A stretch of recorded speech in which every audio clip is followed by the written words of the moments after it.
Part 5. The Hospital. Chapter 67. The Hospital.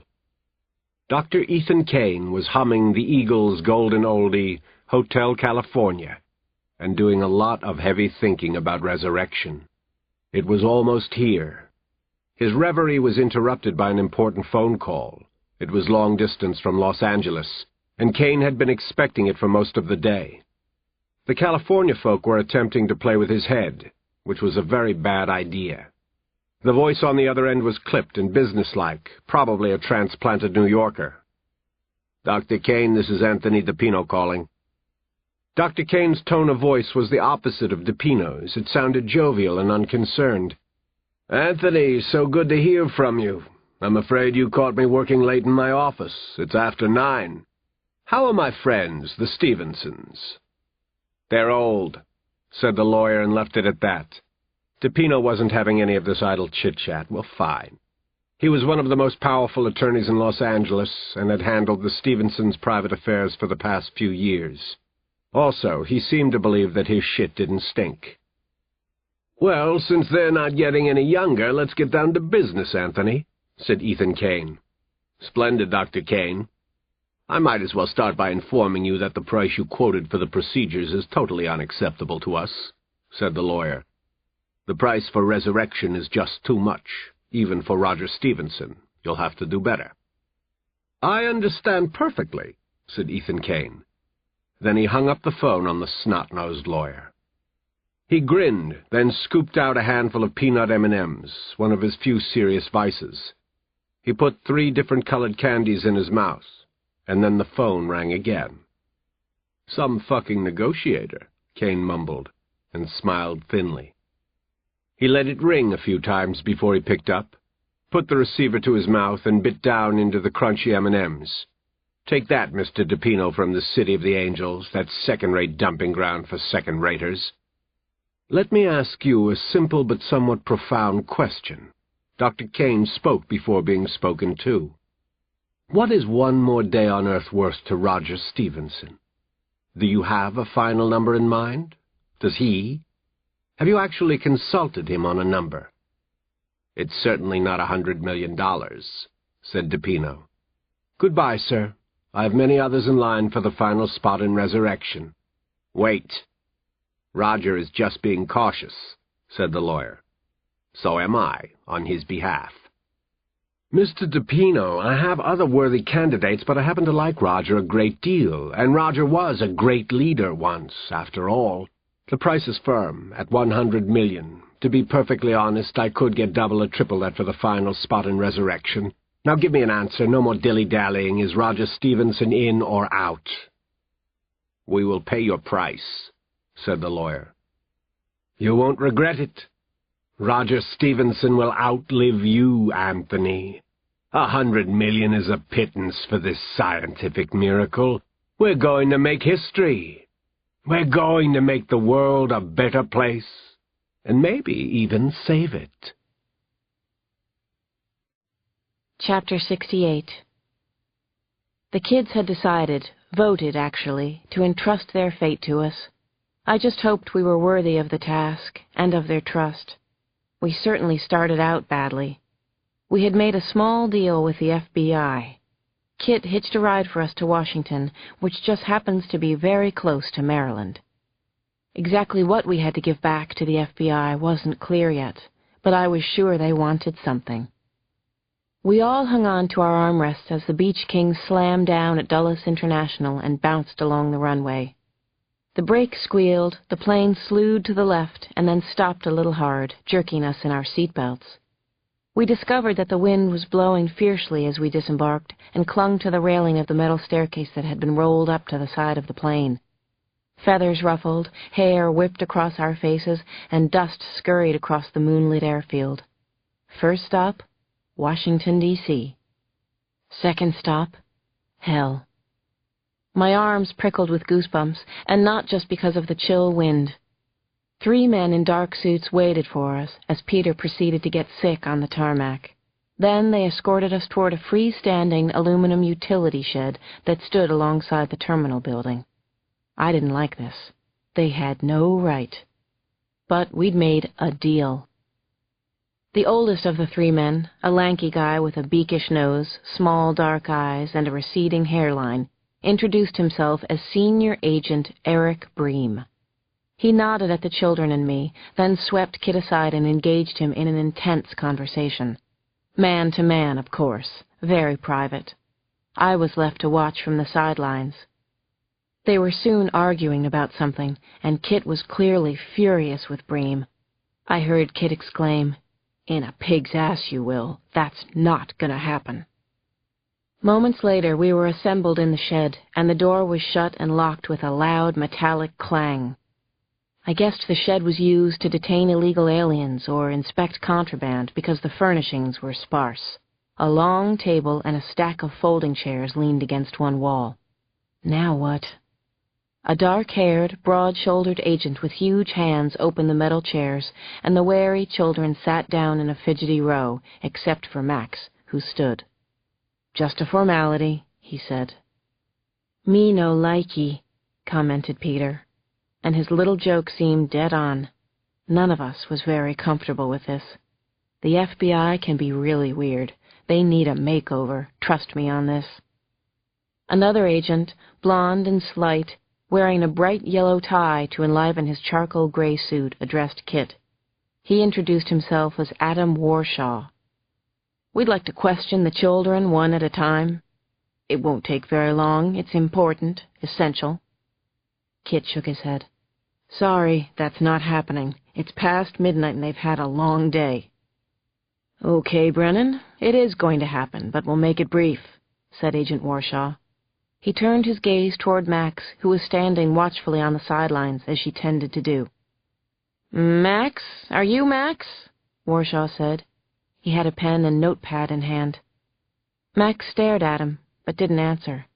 She looked a little pale and shaky, but she stuck out her chin in a defiant gesture I thought of as Max's brave front. "Of course I'm Max," she finally said. "What of it?" "Well, the way I understand it, some men broke into your parents' house with guns, is that right?" "Yes, except for the parents part. Frannie and Kit are our parents. We chose them as our parents. Write that down in your little notepad." "Max, do you have any idea why these men were trying to harm you or your brother? What did they want? What do they want?" I read the distress on Max's face. "No idea at all." "I'm sorry, I'm afraid I don't believe that," said Warshaw. Kit spoke up. "Bream, this has to stop. You have no legal right to question these kids, so don't. I'll come into the office tomorrow. I'll tell you everything I know and everything the kids know. If that's not good enough, I'm instructing them not to speak to anyone without their parents and attorneys present at all times. Am I clear?" Kit looked over at me. "Was that clear, Frannie?" "I think that was amazingly clear and also concise. Only a complete moron couldn't follow it. Right, Agents Bream and Warshaw?" There was a tense silence as Kit faced off with Bream and Warshaw. Meanwhile, the wind rattled the aluminum walls, making a drumming sound like spoons beating on tin pie plates. At last, Bream nodded. What else could he do? Then he showed some teeth. His idea of a smile, I guess. "It has been a long day. Tomorrow morning, then, Brennan. Let's get you all someplace comfortable. We've made temporary arrangements in—" "They're staying with me," Kit said. "We've taken good care of them before. We'll do it tonight. Let's go, kids. Frannie, it's been a long day." Little Peter stood up tall and straight. "Me likey," he said. "Let's get out of here." I grabbed onto Kit's arm and whispered, "Your place?" Kit's answer was chilling. "If they wanted to kill us, we'd be dead already. Let's go, Francis Jane. Vamonos, kids." "Vamonos," they chorused. Chapter 69. Two anonymous-looking black town cars sped down a wide-open avenue in our nation's capital late at night. I was so overtired that I distrusted everything, even my own feelings about staying in Kit's apartment. I wasn't so sure it was such a good place for us to go right now. On the other hand, I didn't have any better ideas, and I definitely distrusted the Federal Bureau of Investigation so far, especially Agents Bream and Warshaw. There was a sudden, infectious burst of giggling in the back seat of the car I was riding in. I craned my head to see what had so amused the twins. Oz had put his arm around Max. What was this? Oz and Max? I was still pondering this shiny new paradigm shift when the sedan pulled to a stop in front of Kit's apartment. The apartment was in a residential neighborhood near DuPont Circle, a relatively short distance from the White House and several important monuments and federal buildings. Kit told us that the small apartment building had once been a single-family Victorian house. When he opened the heavy old front door, we thundered up 4 flights of stairs to the top floor, Kit's. A few of us flew. "It's not much, but it's home," Kit said as we stepped inside. His apartment was decorated with country furniture, Persian rugs, a piano, and crammed bookshelves. Very, very nice, actually. Homey. Kit-like. "Watch your wings!" I hollered to the kids who were zooming around in a potentially destructive manner. "Watch my stuff," bellowed Kit. "Have mercy, there are a lot of memories in here." Icarus found the piano and sat right down. He immediately launched into a spirited rendition of Fly Me to the Moon, both singing and playing. The kid was a born mimic, and his linguistic skills were amazing. He sounded exactly like Frank Sinatra, down to the most minute detail of the song's phrasing. My gaze snagged on a couple of simple silver frames sitting on top of the piano. In one was a snapshot of a slender, pretty blonde woman with 2 handsome young boys who were spitting images of Kit. I flashed on some others. Kit hugging his sons, teaching them to ride bikes, and playing ball. They told me how Kit had watched them grow. A wave of sadness washed over me, and I felt a chill. Kit caught me looking at the grouping of photos. "Beautiful," I said. "Your place is." "Thanks," he murmured. "It was a great time, Frannie. Great time. But so is this." Then he walked me away from the piano and toward the kitchen. I could tell Kit didn't want to talk about his family right now. I couldn't blame him. The fridge was nearly full, and we were starving. Kit pulled bread and crackers out of a cabinet. Cheese and raw vegetables and cold cuts soon appeared on the oak dining table along with the remains of a roasted chicken. Pip was awarded the poultry, and the kids made short work of the rest. Kit poured me a glass of Pinot Grigio, and I needed it. But after a few swallows, I found that I still couldn't relax. Reality was setting in. I was homeless. I'd seen a man in death throes a short while before. I'd narrowly missed getting shot at the same time. I felt responsible for keeping 6 kids safe and sound, but I had no real idea how to do it. Something truly horrifying might be taking place nearby in Maryland. Nothing, and I mean nothing, was under my control at the moment. Other than that, no problems. I was so exhausted I think I could have slept standing up, so my jaw dropped when Ick announced, "I've got energy to burn." "Me 3," shouted the twins. "No, don't," I shouted too late. Oz had already opened a window, and Ick had climbed out onto the ledge. There was no stopping them now. With a few byes and be-back-soons, the kids shot out of the windows.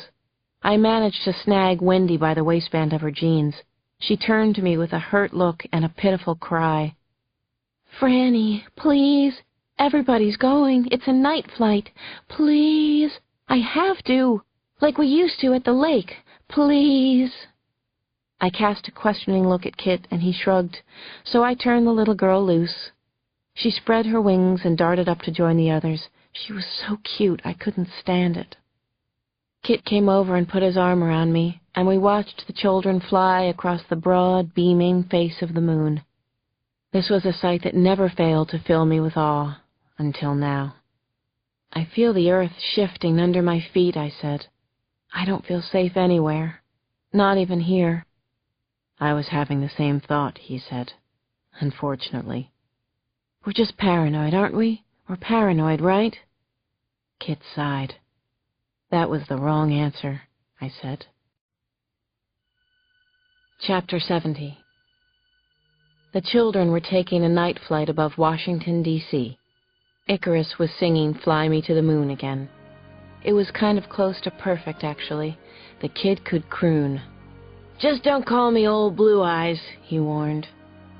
As always, Max thrilled to the powerful upward pull of the air on her wings as the winds gusted forcefully around her. It was like being on an amusement park ride, and it was about 100 times better. The other kids whooped with joy as the air lifted and dropped them, and lifted them yet again. Max still had the best aerial dexterity, though Oz was faster and a bit stronger. She closed her wings a few degrees and used the wind as a chute or air flume to carry her in a long, breathtaking swoop. But just when she began to fully enjoy herself, she remembered. People might be dying nearby in Maryland. No, people were definitely dying. Modern science was spiraling out of control, in her opinion. Everyone she cared about was in terrible danger. "Mind a little company?" Oz asked. He glided to Max's right side. "Or do you want to be alone?" "I'd like some company." Max turned her face and smiled at the sight of him. She flew closer to Oz and touched his hurt cheek with her fingers. "That's a very impressive bruise." "It's a war wound," Oz said proudly, "from the battle at the Pines." "Sure is," Max agreed. "And I'm afraid the war has just begun, Ozymandias. Only just begun." Oz did a somersault in the air, then looped back. He guided blind Icarus to Max's side as they crossed the moon-silvered Potomac River. "Max, are you wearing perfume?" Ick asked. "You are, aren't you? Interesting." "So you can follow me easier," Max said and laughed. "What a city. Okay, listen up, everyone," Oz called out so all could hear. "Welcome to the nation's capital. I'm Ozymandias, and I'll be your tour guide tonight. On your right is the John F. Kennedy Center, and there, just below us, is the famous Iwo Jima statue. And that," Oz said dramatically, "is an American Airlines 747 coming straight at us. Let's get out of here before somebody calls in jet fighters to shoot us down." The kids screamed loudly with pleasure. Then their yells were drowned out by the incredible roar of the American jet passing overhead. The flock, then in formation, flew almost directly over the Lincoln Memorial. Oz continued his guided tour, pointing out the Vietnam Veterans Memorial and numerous traffic circles with avenues radiating out from them like spokes on a wheel. "Isn't that the most amazing building?" Oz shouted as they flew over the Capitol. "The dome-capped rotunda on the Capitol is the biggest of its kind in America." "That's Pennsylvania Avenue," he said. "Look straight down and you can see the White House where the president and his family live. And the Hoover Building's down there somewhere close, the Federal Bureau of Investigation." "Come on, Ick. Call roll!" Oz shouted. He and Ick then barrel-rolled to the left, and the whole flock followed. They flew very close to the ground, finally dipping their feathers in the reflecting pool. Then, with a cheer-up, they rose and circled the amazing Capitol dome. "Do you think the president knows what's happening out in the real world?" Oz asked as he came close to Max again. "Like in Maryland? Like among us common folk? Like that people are trying to kill us?" Her eyes shut, then opened slowly. "I sincerely doubt it. Maybe we can tell him sometime, or show him. Now hold my hand, please. I need my hand held." Ozymandias did even better. He glided over Max, then let her snuggle underneath. Magical. They flew like that all the way home to Kit's apartment. Chapter 71. It was the crack of dawn, although in my current mood I preferred to think of it as the crack of doom. Kit and I had already started driving south on Route 1 toward the FBI's Critical Incident Response Group in Stafford, Virginia. It was something we had to do. Lives could be at stake, including ours and the kids. We'd left the kids in Kit's apartment with a video game that had a playtime of 700 hours, I swear to God. a freezer full of frozen pizza, and strict orders not to fly under any circumstances. We were headed straight for the nightmare that had haunted Max for so long, all of her life, actually. You talk, you die. Kit's apartment seemed the safest place for the kids, for the time being anyway. I sucked on the sip and lid of my coffee container, hopelessly trying to calm my nerves. In less than an hour after leaving D.C., I caught sight of our destination. There was no sign out front, no discernible address. Just two plain, two-story red brick office buildings connected by a concrete walkway. "Looks innocent enough," Kit said. "But don't be fooled, Frances Jane, not for a minute." "Don't worry. I'm not going to be taken in by any fast-talking FBI dudes," I said and winked at him. "Been there, done that." The Critical Incident Response Group had been formed in 1994, post-Waco and Ruby Ridge. It had been housed at the FBI Academy at Quantico for 5 years, but had recently been moved to a location about 8 miles away.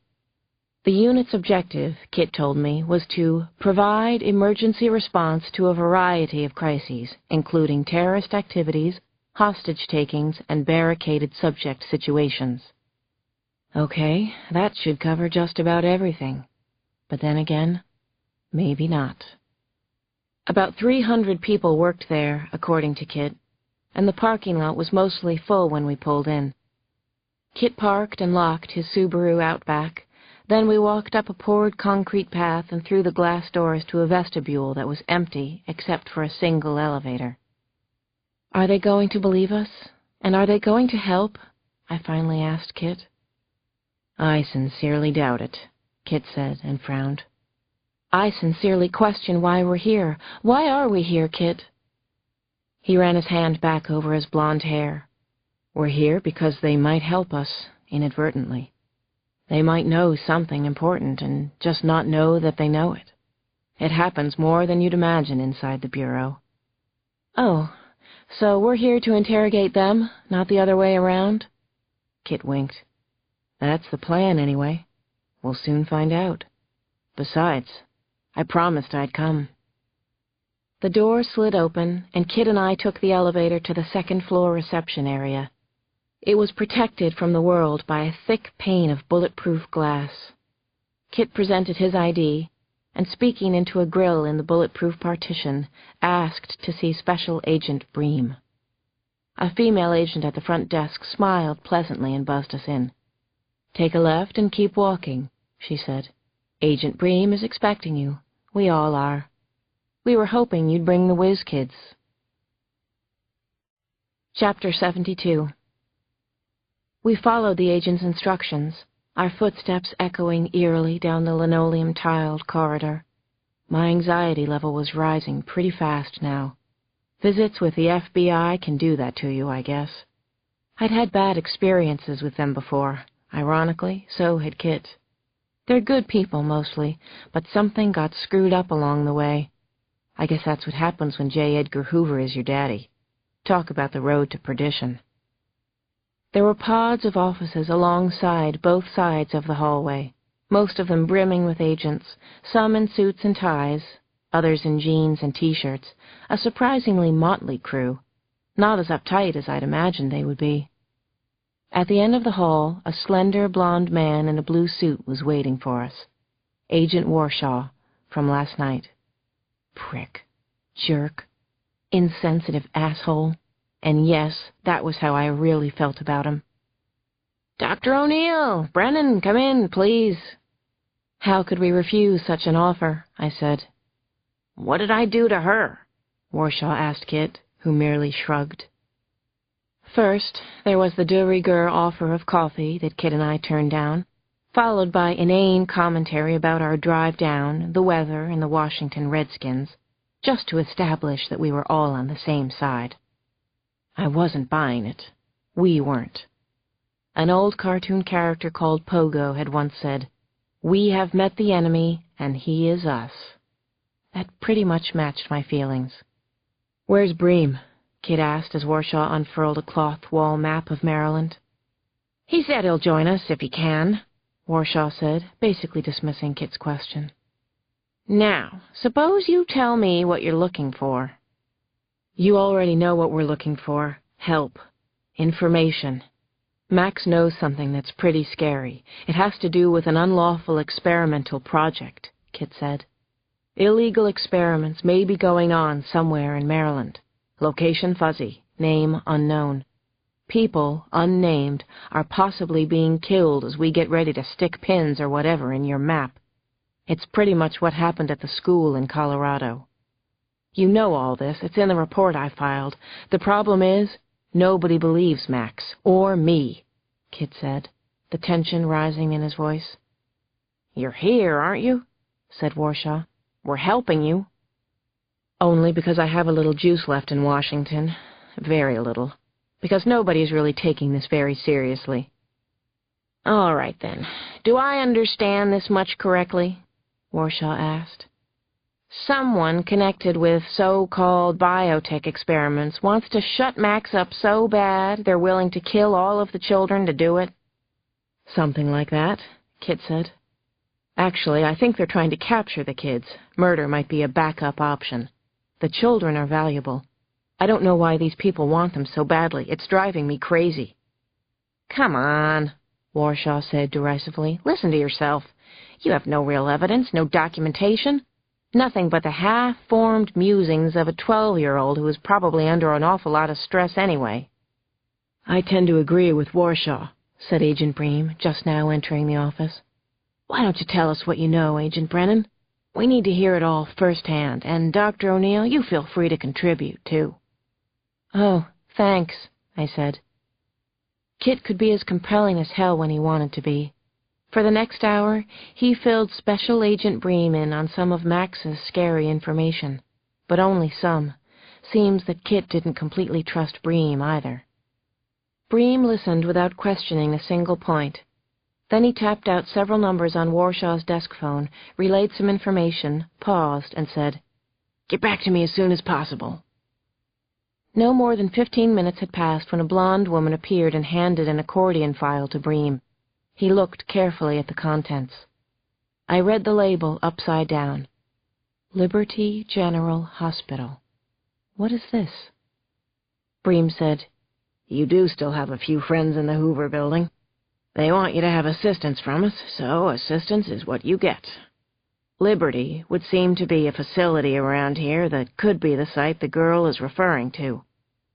Having said that, you can probably rule Liberty out. It's a first-class teaching hospital. Hell, Liberty is where the president and vice president go for their checkups these days. It's the best hospital facility anywhere near D.C. Better than Walter Reed." Kit nodded affirmatively as he flipped through the documents inside the file. Unlike some children her age, Max doesn't confabulate and she doesn't lie. She says there's an outlaw lab in Maryland. Wherever it is, they're conducting experiments on humans. Maybe there are illegal experiments being conducted somewhere, but I doubt it would be at Liberty, said Bream.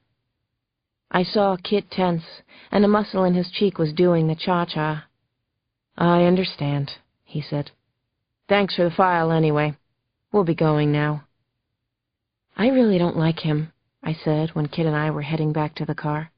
I hate how he talked down to you. Same for Warshaw. Do you trust them? Kit looked right at me. At this point, I trust you and the kids, nobody else. I figure that everybody else is trying to kill us. I stared at him.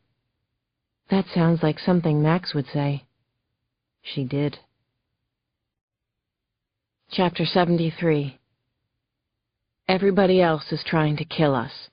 What a concept. Chilling and possibly true. It was late afternoon when we arrived back at Kit's place in Washington.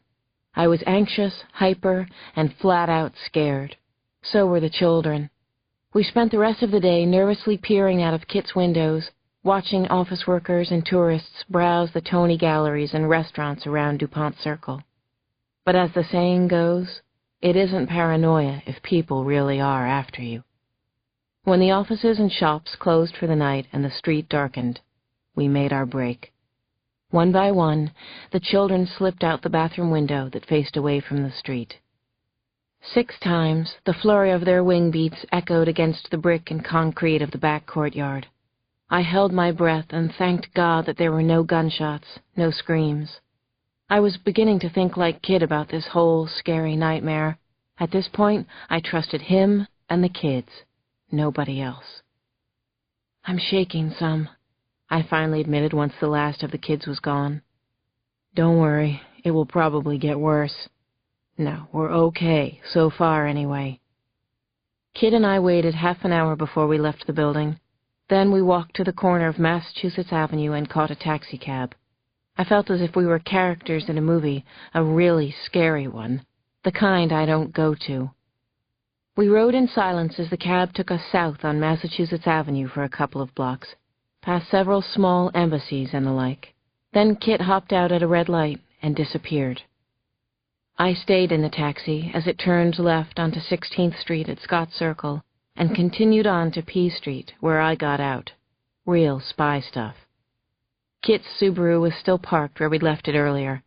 After a few minutes, Kit came ambling up with the car keys. He gave me a hug. "You okay?" Hugs help, but nope. We took off to the west, looping and turning, passing right by his apartment again, then heading out toward the zoo. We collected the children from their hiding place behind a Safeway, 4 blocks northeast of Kalorama Park, and quickly loaded them into the car. Mission accomplished. So far, so good. "Buckle up," Kit said. "I mean it." He carried on with his expert driving maneuvers for losing a tail, just in case there was one. This thrilled the kids no end, but scared me half to death. We zipped around cars at racetrack speed, backtracked, got off ramps and onto other ones. By the time we had finally eased off the main roads and checked into an idyllic and rustic motel called Alma's Valley Rest in the backwoods of Maryland, we'd surely shaken anyone who might have been following us. Or so I prayed. Alma's was another funky bungalow-type motel. We had our own 400-square-foot cabin in the woods, and it was actually much nicer than our bungalow at the Pines. There were 2 double beds, covered with matching powder blue spreads, plus some folding cots and a cable-powered TV. To top it off, there was a little brook out back, shaded by the spreading branches of several elm trees. What more could a girl ask for? I was even starting to like sleeping with all of us in one room. It was crowded, but very nesty, and as sweet as a spoonful of molasses. Then daybreak arrived, and my storybook fantasy of Princess Frannie, her handsome Prince Kit, and 6 magical children burned off with the morning fog. The hunters were out there somewhere, there was no doubt about it. Somehow, we had to stop them before they stopped us. But how? Chapter 74. In the end, it was simple, really. We had to hunt the hunters. We had to get them before they got us. There was no other way out of this. Kit had managed to cast a spell over the FBI. Maybe he did have connections in the Hoover building. Anyway, somebody was instrumental in getting us an interview at the Hauer Institute inside Liberty General Hospital. Half the kids were fast asleep, and the others were watching the Cartoon Network while drinking milk and digging into a heaping pile of Krispy Kreme donuts when Kit and I left for Liberty Hospital, which we already knew was beyond reproach. Once we were on the road, Kit said, "Man, this is one beautiful day." And it was gorgeous, all golden yellows and soft blues. October breezes puffed at the fluffy clouds, sounds of the 60s bebopped from the radio, and Kit sang along with Bobby Darin. Kit has a pretty good singing voice and was giving Walden Robert Casado a real run for his money. We were remembering how much we liked each other and forgetting for a little while that this wasn't the first day of summer vacation. Unfortunately, we were headed straight into Max's nightmare. If not at Liberty Hospital, then somewhere else out there in rural Maryland. I couldn't begin to imagine what these experiments might be like, but if they were anything like what I'd seen at the school in Colorado, maybe I didn't want to. The very well-respected Liberty General Hospital was in Carroll County, about 33 miles northwest of Baltimore, not far from the Liberty Reservoir. The hospital was so hidden in a cleft between the gently rolling hills of Maryland that we overshot it at first. On the second pass, I spotted the discreet bronze sign that directed us off the main road to a narrow lane, then to a wide gravel drive that wound through mature plantings and beautifully manicured grounds. "It looks almost too good to be true," I said to Kit. "Maybe your pals at the Bureau are right for a change." "I don't have any pals at the Bureau. Not anymore. They all think I'm Mulder, remember?" The hospital appeared to be made up of two wings set at 60-degree angles to each other, like the halves of an open book standing on end. The 3-story-high buildings were made of white stone and had lots of wide windows opening out to a magnificent view. I had to admit it looked totally benign. So why did my hackles rise at the first sight of the place? Chapter 75. And why did my hackles stay up? Why did every instinct tell me to run from this place as if I were at the gates of eternal damnation? And why didn't I run? Kit lightly touched the small of my back as we walked through the automatic sliding doors that led to a large, open reception area. I needed to be touched right then, to be reassured. "I'm okay," I turned and whispered. Liar. Big fat liar. "I'm not," he said. "I get funny around places where they might be doing experiments on humans." "Not at Liberty Hospital," I said. "The president and vice president come here for their checkups." "You think this is the place that Max found out about? The hospital? The unholy of holies?" "For some totally crazy reason," I said, "I do. It's just a feeling, Kit." "Now I'm scared," he said. Morning sunlight blazed across the terrazzo floor and seemed to light the way to a circular granite information desk. There, an extremely helpful and nice elderly man pointed us to a bank of elevators marked the Hauer Institute, where we would have our interview. He had our names and seemed genuinely impressed that we were there to see Dr. Ethan Kane. The elevator took us down to an underground level and opened onto a small, very tasty-looking reception room. It was thickly carpeted in charcoal gray and furnished with matching upholstered chairs. There was a coffee table covered with crisp copies of daily newspapers, foreign and domestic, and magazines. Coffee brewed on a nearby mahogany sideboard. Vivaldi's Four Seasons played from hidden speakers. Perfect. Too perfect. But the metallic smell of disinfectant broke the spell for me. We were still in a hospital, no doubt about it. "You ever read Coma by Robin Cook?" Kit asked me. "Gruesome stuff." "Stop it," I said, but at least he'd made me smile. "Listen, Kit. I know your FBI buddies set this meeting up, but why do you think the people here are willing to talk to us?" Kit allowed himself a slight smile. "Because if they refused, then we'd get really suspicious." "Too late. I'm already there."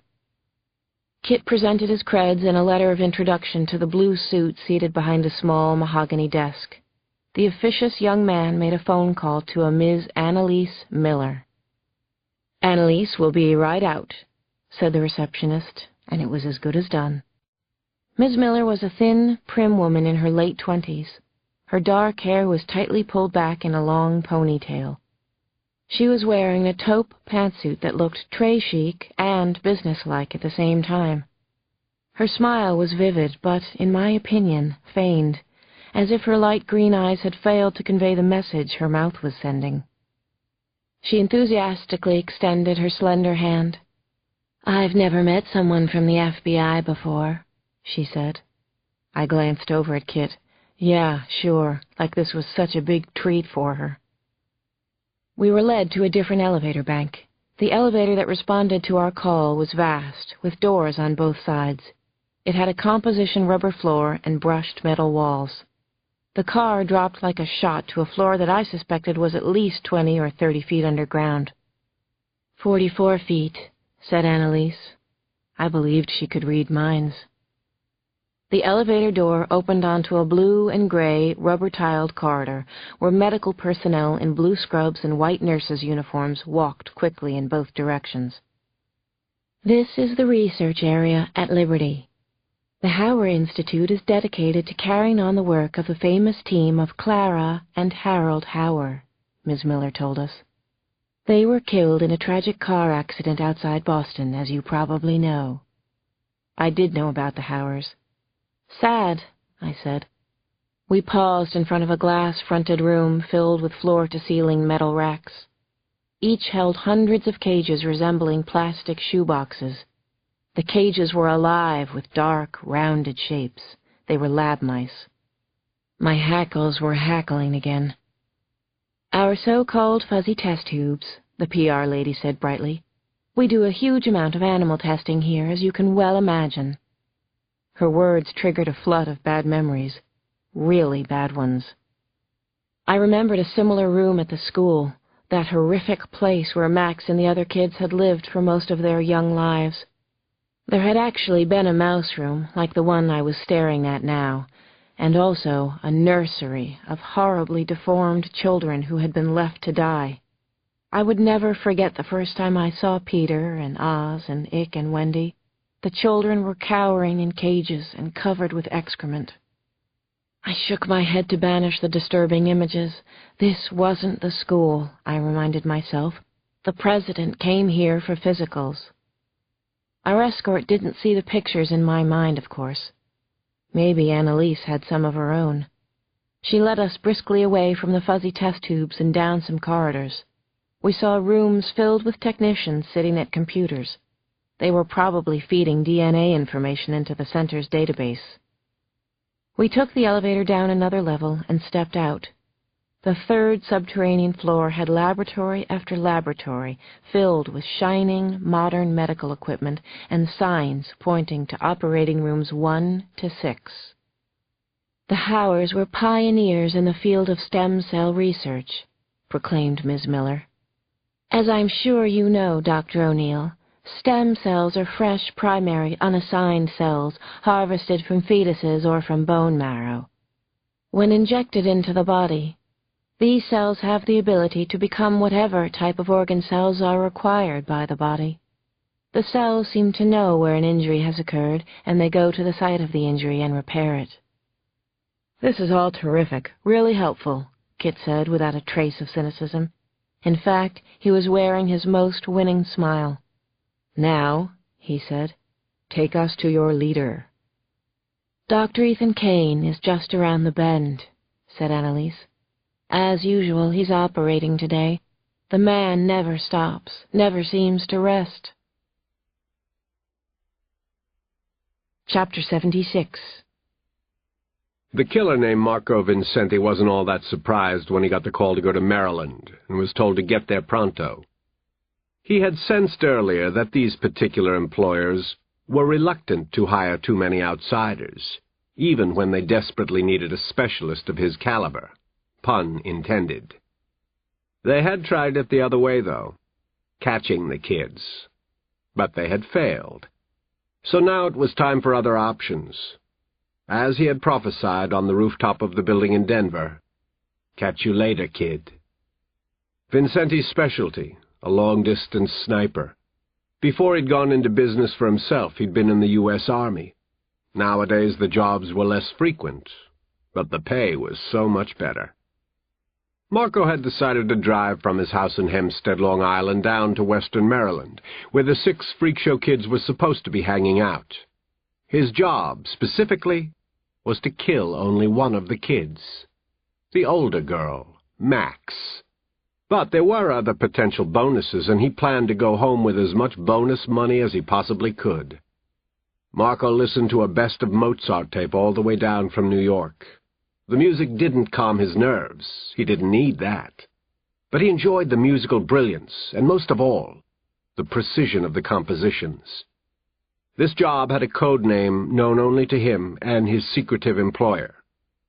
Skeet. He liked that one. Shooting targets that couldn't shoot back. Chapter 77. Kit and I finally got to meet Dr. Ethan Kane. Annalise Miller led us up to a man scrubbing at a wide metal sink outside one of the operating rooms. We watched him take a towel from a nurse, who then helped him out of his operating gown. Annalise Miller reminded him that the FBI had set up our visit. He smiled at the woman, then nodded her way. He introduced himself, offering up strong, soap-smelling handshakes and 20/20 eye contact as Kit told him our names. Dr. Kane was incredibly handsome. I'll give him that much. He had a square, seamless face, thick salt-and-blonde hair, broad shoulders, and a narrow waist. His eyes were a luminous blue, and his smile as warm as a Gerber baby's. Call me Ethan. I prefer that. It's very good to meet you. What is this about again? The Bureau might be interested in using our hospital from time to time. You don't know how much that pleases me. This is a great research facility, perhaps the best in the United States. Have you got time to talk? I have a few minutes if you do. That's very kind of you, Doctor, Kit said in a gentle, mellifluous voice. I had never seen this very smooth, diplomatic side of him before. As we followed Dr. Kane, Kit turned to me and whispered, "Don't blow my nice guy act, and don't laugh either." We knew from the PR document Annalise Miller had given us that Dr. Kane was the winner of the American Society of Transplant Surgeons Pioneer Award, and that he was doing, quote, breakthrough work with stem cell therapies, unquote. We followed him through a labyrinth of corridors to his office, an unimposing, very cozy space crowded with books that were stacked almost desk-high on the floor. There were also pictures of Dr. Kane with a few well-chosen political leaders, movie stars, and a financial whiz or three. Sorry about the face dropping. He waved dismissively at the photographs. It helps with our fundraising. You can't imagine. Ours is the celebrity age, isn't it? There was also a large family portrait on the credenza. In the imposing picture, Dr. Kane stood on the front steps of a gracious Greek Revival farmhouse. His arms were around a dark-haired woman who had a Jackie Kennedy look about her, and two gorgeous children, a teenage boy and girl.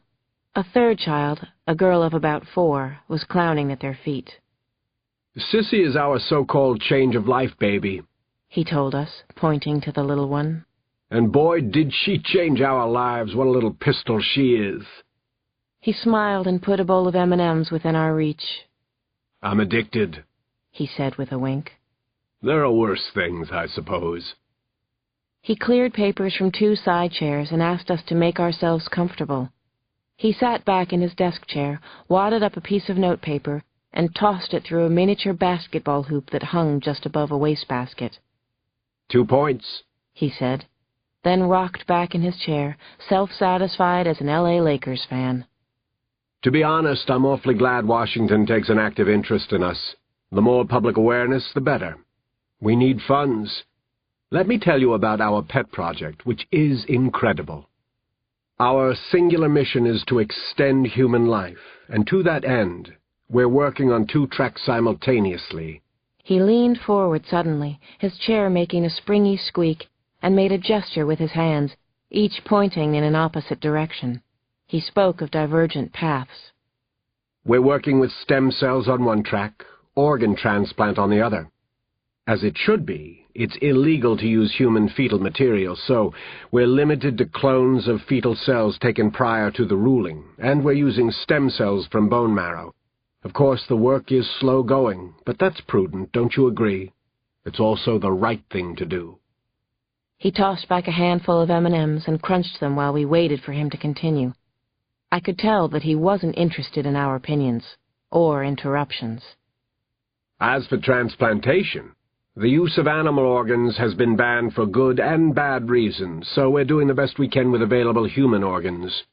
Human organs are in tremendous demand, and historically, when we could get human organs, there was a really high rate of failure after transplantation. But we've had a couple of real breakthroughs in the last couple of years. A smile lighting his handsome face. We've learned that transplanting several organs in a system makes for better success than transplanting individual organs. So, when we have a matching donor, we use the entire organ system. I want you to see this. He reached behind him and opened the doors of the credenza. He pulled out a chart and spread it out on the desk in front of us. We looked at the colored bars showing the number of multi-organ transplants and the success rate. We're up to 80% success in the last 6 months. Can you imagine that? 5 years ago, I wouldn't have believed it. 3 years ago, I wouldn't have. Dr. Kane seemed completely caught up in the personal side of the work he was doing.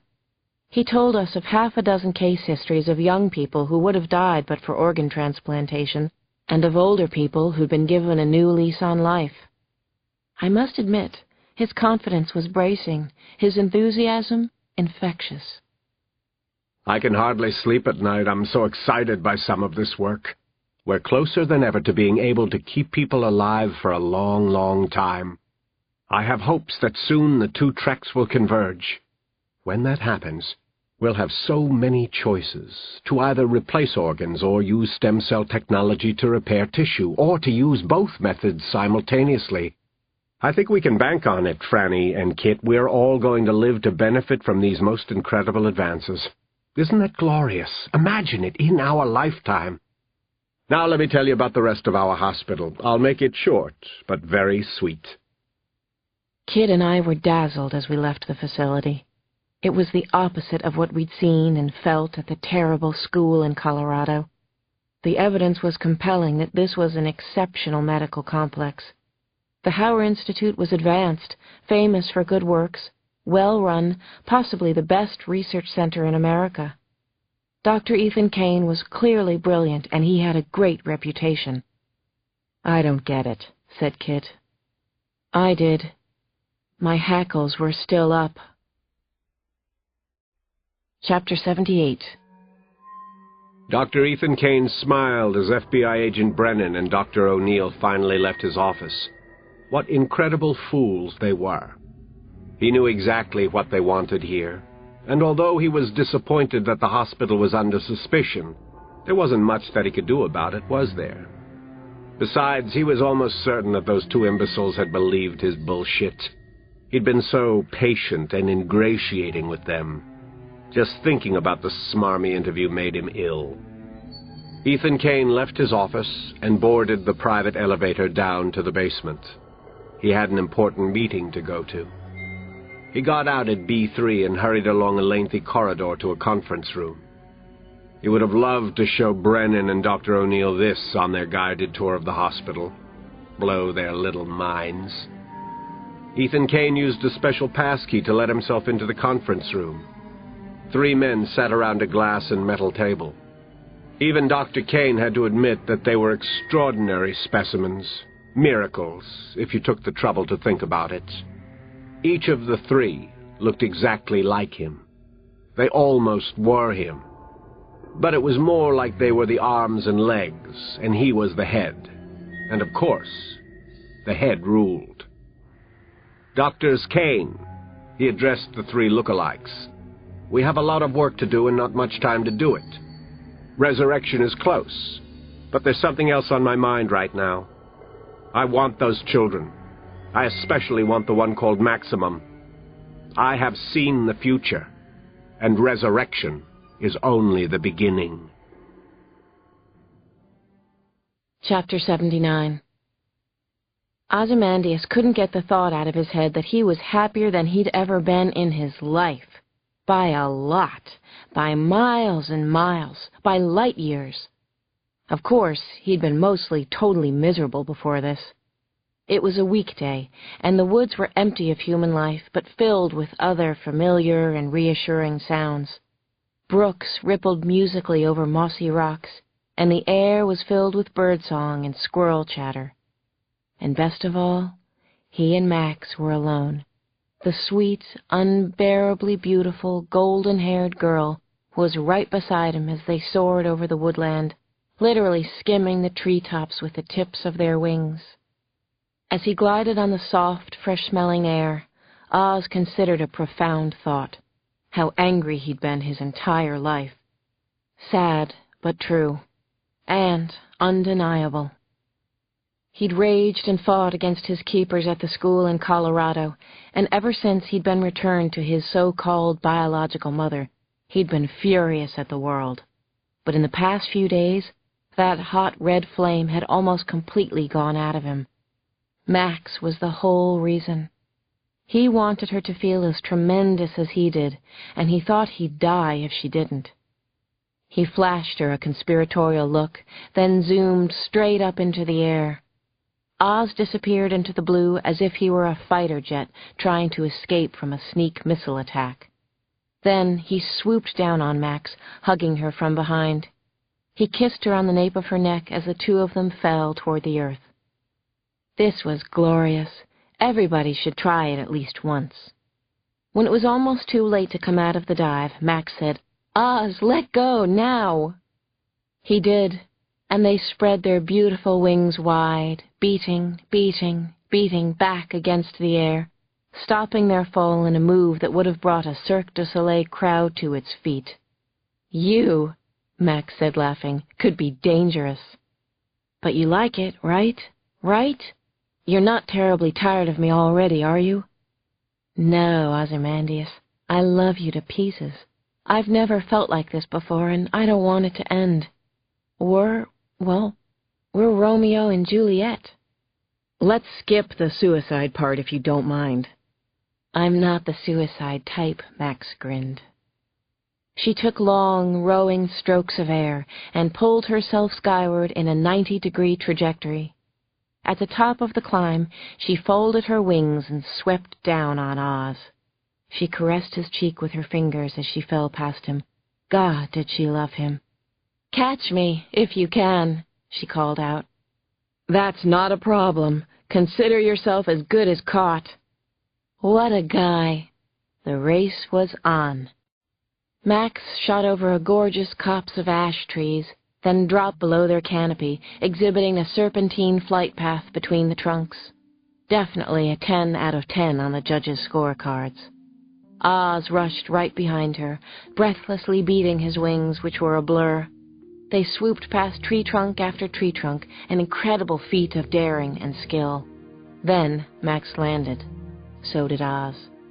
They were wrapped in each other's arms even before their feet touched ground. Their trembling lips met. Their excited breathing seemed the loudest sound in the forest. Oz raked back Max's golden hair with his fingers and gently held her head by the knot he made at the nape of her neck. He kissed her, and she sighed under him. Suddenly, he became very hard, and she laughed. "What a guy," she whispered. "And what a girl," said Oz. "What a woman you are, Max." "You really think so?" she whispered breathlessly. "I know it." Their bodies rose and fell under the dappled light cast by gently tossing branches of ash trees. They were completely lost in each other. They were one with everything in the woods. There was something about their complicated genetic makeup that made this beyond compare. After quite a long time, they finally broke apart, the sweat shining on their perfect bodies. Max was already thinking ahead to the next moments, when they would do it all over again. She didn't feel an ounce of guilt. She felt beautiful, pure. We were made for this. It's so right. She and Oz lay together quietly for several breathless moments, gathering strength. Then Oz felt Max's fingers begin a slow dance, tracing the proud eagle on his chest, lingering as they brushed across his flat belly. Oz took her hands, rolled over onto his stomach, and pinned her wings flat behind her. He looked deeply into her eyes. He lowered his face so that he could feel her sweet breath on his cheeks. "You mean everything in the universe to me, Max," he said. "It will always be this way." "Even if we have to live on pig nuts someday?" "Even if it comes to slugs." "I do love you," she breathed. "What we have is better than just human love. I don't think anyone has ever felt this way before. Isn't science wonderful? Occasionally, anyway. Remember, they think we're a mistake." Max was still feeling lightheaded, so when she heard the sound of cracking branches, it caught her off guard. She pushed away from Oz, her whole body tensed. She and Oz weren't alone. He sprang to his feet, her warrior protector. He spread out his wings to their full 10 feet across and assumed an eagle's crouch to shield her. Oz shifted on his haunches, and a scream of rage exploded through the forest. They both saw who it was, and it couldn't have been worse. Chapter 80. It was Matthew. He was totally freaked out by what he had just seen in the woods. Max and Ozymandias? They were doing the dirty deed. His sister was making whoopee with Oz. Gross. He was totally grossed out. "What the hell is going on?" he yelled at them. "What are you two doing together? Stop it right now! Get away from her, Oz. I'm warning you." "Geez, Max. Oh, man, oh, man." It was dead quiet for a second. Then Ozymandias spread his wings and shrieked. Matthew shivered and started to cry as Max quickly got dressed. He didn't turn around to look at his sister, even when Max told him it was all right. "I'm telling what you did," he sobbed. "I'm telling Frannie and Kit. I'm telling everybody." "Maddie, come talk to me. Come here, you." "Maddie, I wasn't hurting Max," Oz finally said. He didn't look angry now. Maybe just embarrassed, and perhaps sensitive to Matthew's feelings. "This is how it is with our kind. You'll see when you get a little older, buddy." He walked over to Matthew and took him by the shoulders, the better to see into his face. "I love Max. I love you, too." But Matthew roughly pushed Oz away. "Go fuck yourself, buddy. You too, Max. Oh, wait, it's too late for that. It already happened." Matthew ran blindly through the woods, and when he felt the air pull on his opened wings, he leapt upward and flew higher than he ever had before. Then Matthew screamed like a banshee into the heavens. And Marco Vincenti had the little bird twerp right in his sights, in the crosshairs. All he had to do was pull, and down would come baby. Chapter 81. Kit and I had just turned into the parking spot at the ever-delightful Alma's Valley Rest when I heard one of the kids crying. Which one? What was going on now? I ran behind the cabin to the small clearing leading into the woods. Matthew came running toward me and blasted into my arms. Matthew? He never cried. "Frannie," he whined. "Frannie!" "What is it? What happened, sweetie? What's the matter with you?" I asked as I hugged him tightly. "They were naked in the woods. I swear to God, Frannie, I'm not making it up. I'm not." "Who, Matthew? What are you talking about?" He turned and pointed. Max and Oz were walking out of the woods toward the motel. My heart sank. I think I might have gasped. I'm not exactly sure what I did, but I know that I felt what any other mother would have felt. Fear, disappointment, anger, more fear. I kissed Matthew's face and then the top of his head. "Matthew, please go to the car and help Kit with the presents we bought."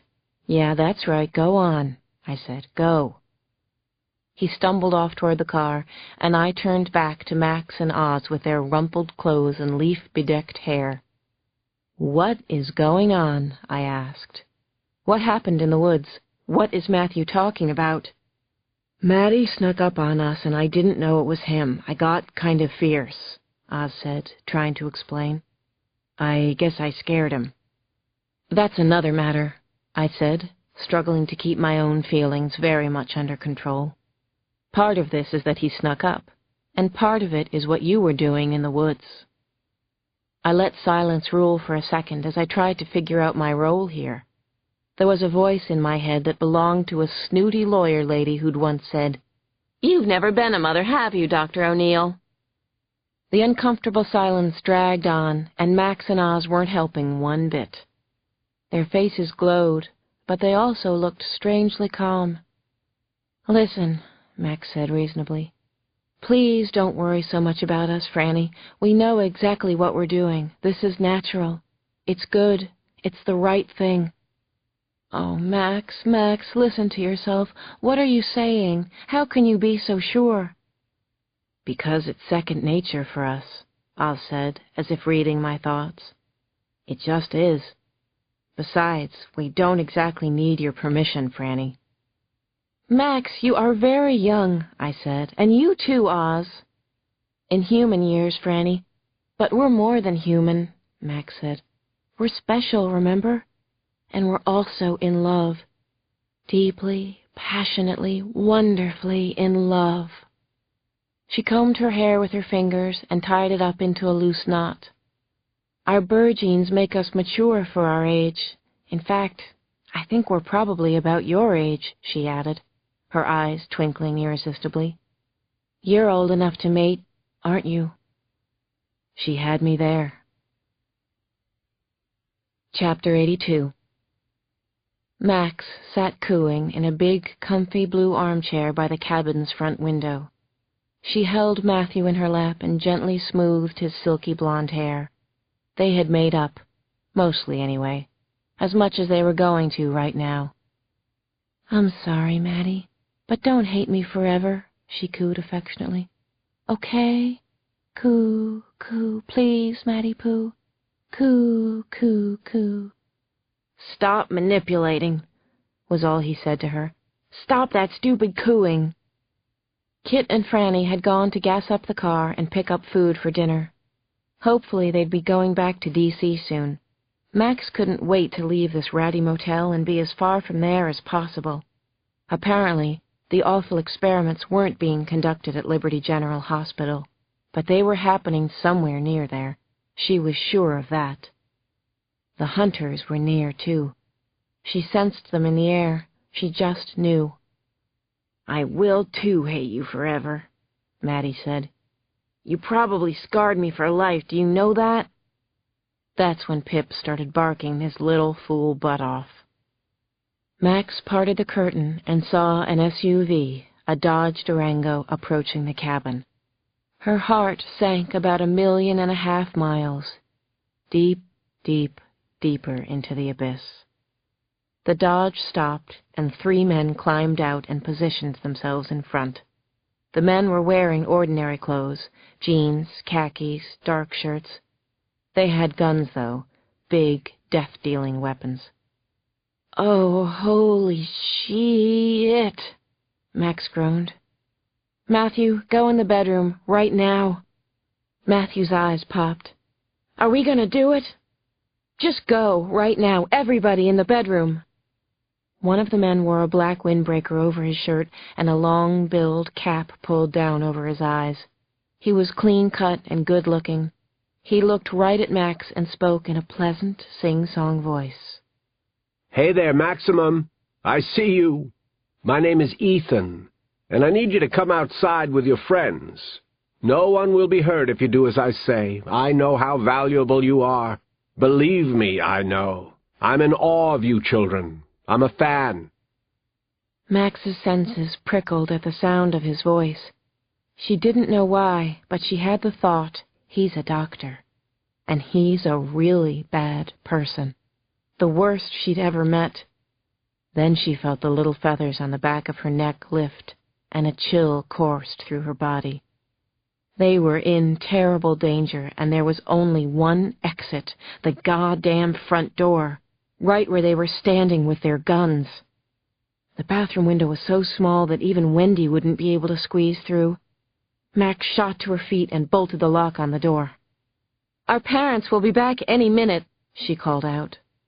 I don't think so.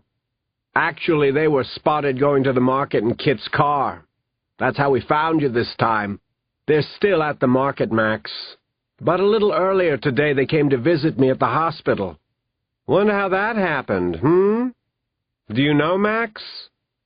He leveled his gun at the window. Then the son of a bitch fired. A warning shot. The plate glass window tinkled, splintered, and scattered all over the floor. By instinct, the children dropped down low. Oz screamed ferociously and puffed out his chest. Pip let out a furious round of barking, but it was all just fear. They were trapped, like lab rats, and the rat fuckers were right outside the front door. Chapter 83. Come out right now, children. Max, the rest of you. This is your last chance. I'm a busy man.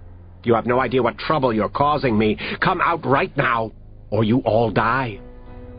Oz, Max, Peter and Wendy, Icarus, Matthew. The 6 of them slowly filed out to the creaky wooden plank porch of the cabin. 6 kids. Very, very special ones. Priceless. We're not going to hurt you, Max. Perish the thought. Not going to happen. Unless you run. She nodded. No, we're way too valuable to you, right? We're big money to you.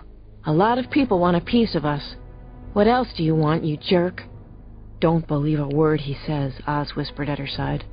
Look at his eyes. He's a total piece of shit. He's lying. I know he's lying. Just be cool. We have to make the best of a terrible situation, Oz. Don't whisper. And don't do anything foolish. Ethan spoke in the calmest yet most authoritative voice. Doctor? Scientist? A very bad dude. George Clooney's evil twin, Max thought. And he wants us for some kind of collection, doesn't he? He's a collector, right? He's the one who runs the outlaw lab in Maryland. Has to be. He has the eyes of a stone-cold killer. Oh, we won't do anything foolish, said Oz. We aren't stupid. No, you're anything but that, said Ethan. You're all geniuses, I know that. I've seen your test scores. Whatever I do, you do the opposite, Oz whispered again. I love you, Max. Suddenly, Max couldn't breathe. Oz, no. I said no whispering, and I mean it. Come down off the porch, children, right now. That's an order. Do you hear me? All right, Max spoke. We're doing exactly what you say. Doctor creeped me out. We won't do anything foolish, Oz repeated. You know, like trust you for a second. Go, Max, he screamed. Oz took off like a bolt of lightning to the left. Max and the others veered right. The woods on the right were closer. Oz was the one who would be exposed for the longest time, but he was the fastest, the strongest, the alpha male. Dr. Ethan Kane shook his head, cursed under his breath, then yelled, Pull!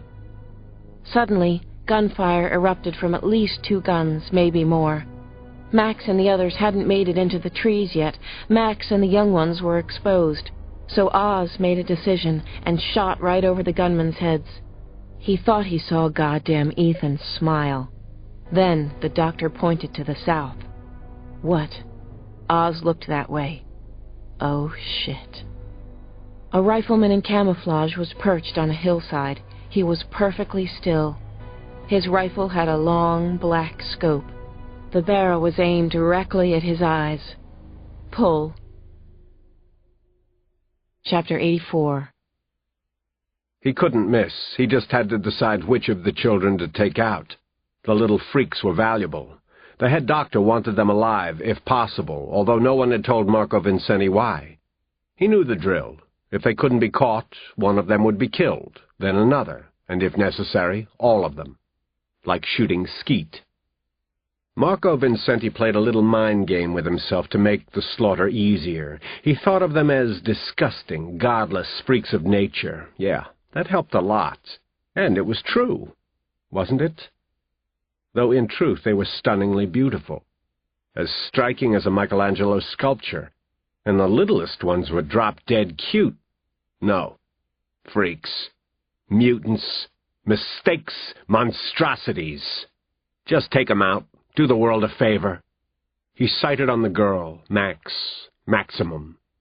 He'd heard she was worth tens of millions, and wondered who the hell would buy her. Europeans?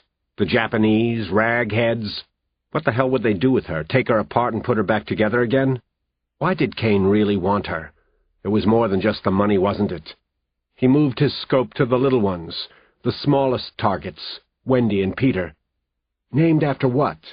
Characters in Peter Pan? He thought he could easily do a 1-2. Max and her brother Matthew. Or Max and Oz. Obviously they were the leaders of the flock. That would probably produce the most disharmony and chaos and get the others to give up. He watched them talk to Dr. Kane on the porch, and then the 6 of them exploded into the air. A little trickery, okay, if that's the way they wanted to play it. They split up. Beautiful timing, perfect. He admired that. Then, bingo. The target was so obvious to Marco that it was a done deal. The powerful-looking male was coming right at him. Had he spotted Marco and his rifle? Probably had. The kid's eyesight was supposed to be extraordinary, something else. Freaks of nature, right? Come and get it, bird boy. Though, Jesus God, this kid was flying right at him, looming incredibly large in his rifle sight, coming on like a guided missile. So dead on it wasn't even funny. Dead on the wing. Marco's body was frozen still, so still he could feel his own heartbeat, the pulse, throbbing in his throat. The aiming port of the rifle was floating on the bridge of the male's nose. No, make that the right eye. Make it the center of the eyeball. His finger gently squeezed. The shot cracked loudly, and the noise seemed almost to follow the bullet's flight. Smoke rose gently above the rifle barrel. Then something went terribly wrong. So wrong. Something in Marco's peripheral vision was coming fast, from his left. How could that be? Oh, Jesus. No. Oh, fuck. He'd made a mistake. Bad one. One of the little freaks, the boy Peter, was coming at him. He was barreling in from the side, a little bullet himself, a second guided missile. No time to get out of the way, or even blink. The boy hit Marco Vincenti at full speed with an outstretched arm. He clotheslined the sniper. Something, a rock, was in his small hand. Snap. Broke Marco's neck, just like that. He was dead before he even hit the ground. 0 ability to fly. Chapter 85. Max screamed, "No! No! No!" She watched, horror-struck, as Oz crashed through the trees, dropping toward the ground like a heavy rock in free fall. There was only one thing for her to do. She had no other choice in the universe. She had to go to him, now, no matter what the risk to herself. Go, now. Her world narrowed to exclude everything but Ozymandias. She saw his dark form sprawled on the ground below her, his strong limbs splayed at crooked, impossible angles, his wings obscenely twisted under him from the steep fall. And yet his face seemed untouched, unhurt. Was it possible that he had survived? It had to be. "Oh, Ozymandias, I love you." Her heart hammered almost to bursting as she dropped to the woodland floor. She ran and threw herself beside Oz. She waved her fingers in front of his unblinking eyes. She muttered his name over and over. Max pushed a branch away from his chest and placed her face against his ribcage. She heard no heartbeat, felt no rise and fall of his chest. "Oh, Oz, why?" "It's me. It's Max. Talk to me, Oz. Talk to me, damn you." She pinched his nose and cleared his air passage. She breathed into his mouth, her hair spilling softly around his face. She put pressure on his chest. She kept breathing air into him, mouth to mouth, again and again. She listened to his chest again. Still, no sound. So weird, so awful. Impossible. This couldn't have happened. "Oz, please breathe," she whispered, holding back tears with all of her strength. "Remember what you said? Remember, Oz? We're together forever." Max ripped open Oz's shirt, the buttons spinning into the dirt and pine needles. That's when she saw the awful, ragged, absolutely obscene wound. It was an oozing hole, 2 fingers wide. "No!" The wound went through the heart of the eagle tattooed on Oz's chest, right where Max had been inscribed. Oz can't be gone. This can't be happening. He'd been so alive just seconds ago, so strong, so beautiful. She could almost see him flying, his wings beating like an engine. She could still hear him calling out to her. "No, no, no, I won't accept this," she screamed, covering him with her body and wings. Peter and Matthew had gathered around Max, their pitiful cries blending into undulating howls. The entire universe was a single howl now. "Talk to me, Oz. Talk to me, please. I know you can hear me, Oz," she whispered. "At least say goodbye. At least that. Oh, Ozymandias, why?" She never saw the shadows of the men, but she felt the heavy, big bird nets fall on top of her. Just as she thought, they wanted her alive if possible. What a joke. Didn't they realize she was dead, inside, where it mattered? Max's mind separated from her body. As if from a great distance, she felt someone lift her roughly and toss her over his shoulder. She writhed and struggled fiercely, screaming at the top of her voice, "Put me down! I'll kill you! I swear I'll kill you!" "I warned you," said Ethan Kane. "and now look what's happened. He was worth millions." An old image flickered into her mind. So strange. She'd seen a neighbor's tabby cat take a sparrow down from a feeder. The cat had trotted across the yard with a bird in its teeth, and the bird was still, but alive. Max felt like that now. Still fighting them with all her might, she began to keen. She and Ozymandias were supposed to be forever. We were made for each other. This couldn't be the end. It just couldn't happen, could it? Could it?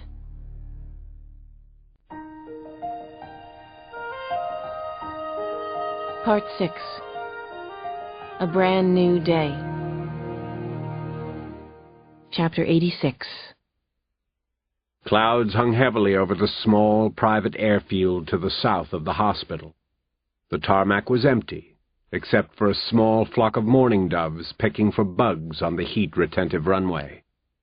Dr. Ethan Kane shot the right cuff of his black Burberry windbreaker and looked impatiently at his Breitling watch. It was 3:07 in the afternoon. The plane was 37 minutes late. Everything was ready. Damn it, where were they? He hated inefficiency. His precious time and energy was being wasted. It wasn't acceptable. Ethan Kane wasn't alone at the airfield either. 6 members of his medical team had been pulled from their important jobs, still wearing their scrubs, and they impatiently waited for the flight to arrive. Kane clamped down on his rage at this criminal waste of time. It was inexcusable. Someone would pay. He had pressing business at the hospital, but leading this welcoming committee was also critically important. Within hours, the resources of the Hauer Institute would be stretched as never before. It was going to be a trial just to process the incoming shipment. Dr. Kane was mentally running through a plan to warehouse the overage when he was distracted by the low drone of an incoming aircraft. "It's about goddamn time," he snapped. "Do you realize who you've kept waiting, you imbeciles?"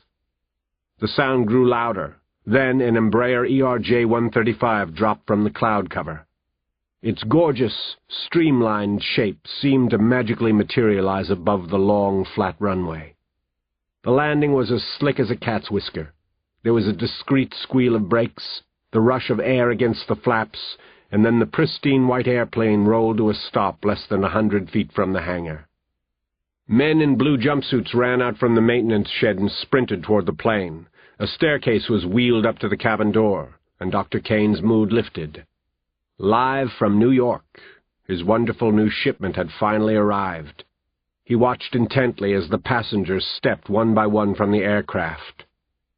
30 young men, between the ages of 17 and 23, each optimistic and brave, each disease-free.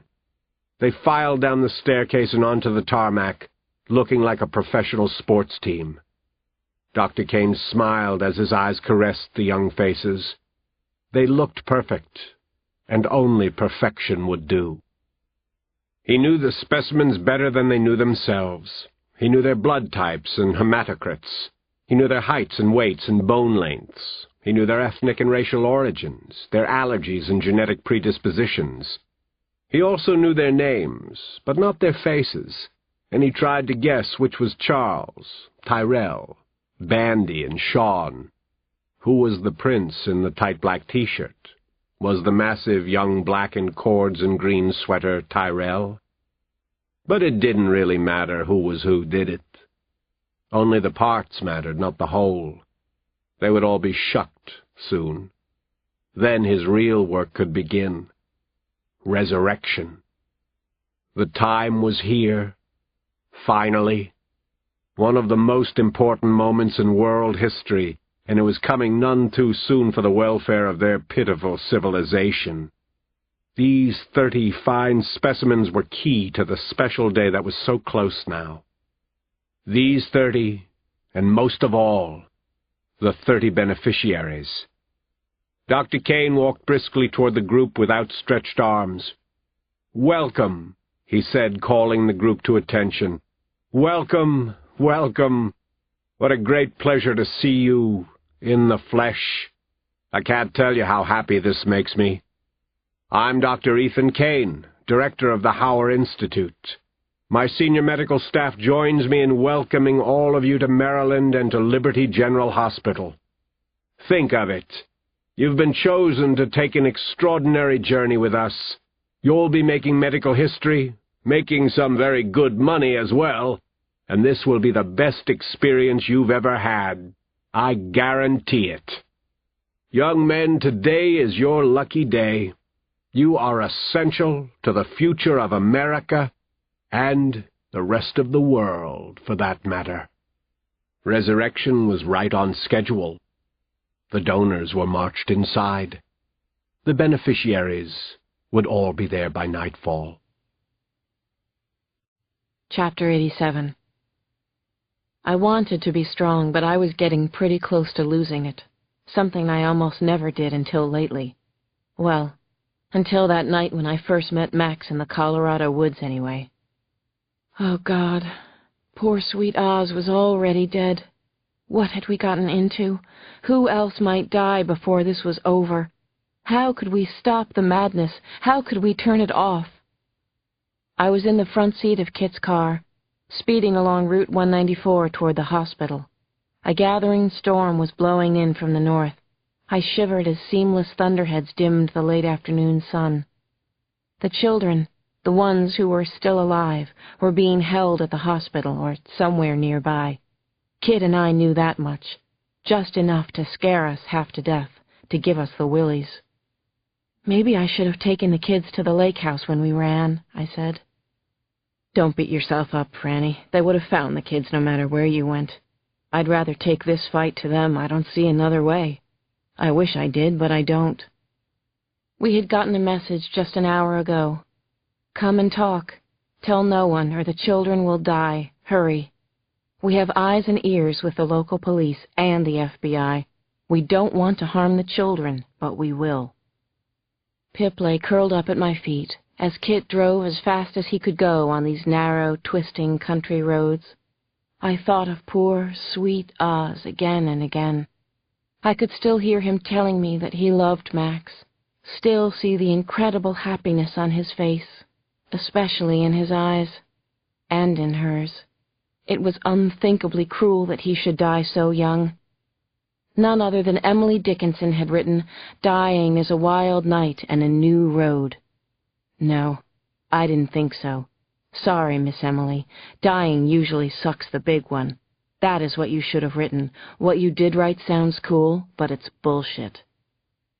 It was less than an hour's drive to the hospital, but I had lost all sense of time and even of place. Whenever I looked over at Kit, I saw the terrible strain in his face. "Come and talk.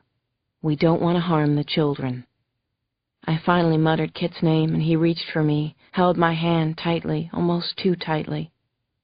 A quarter of a mile later, I pointed to the discreet bronze sign, and Kit veered off the main road onto an unlit, narrow lane. Just seeing the name Liberty General Hospital again was unsettling and turned my stomach.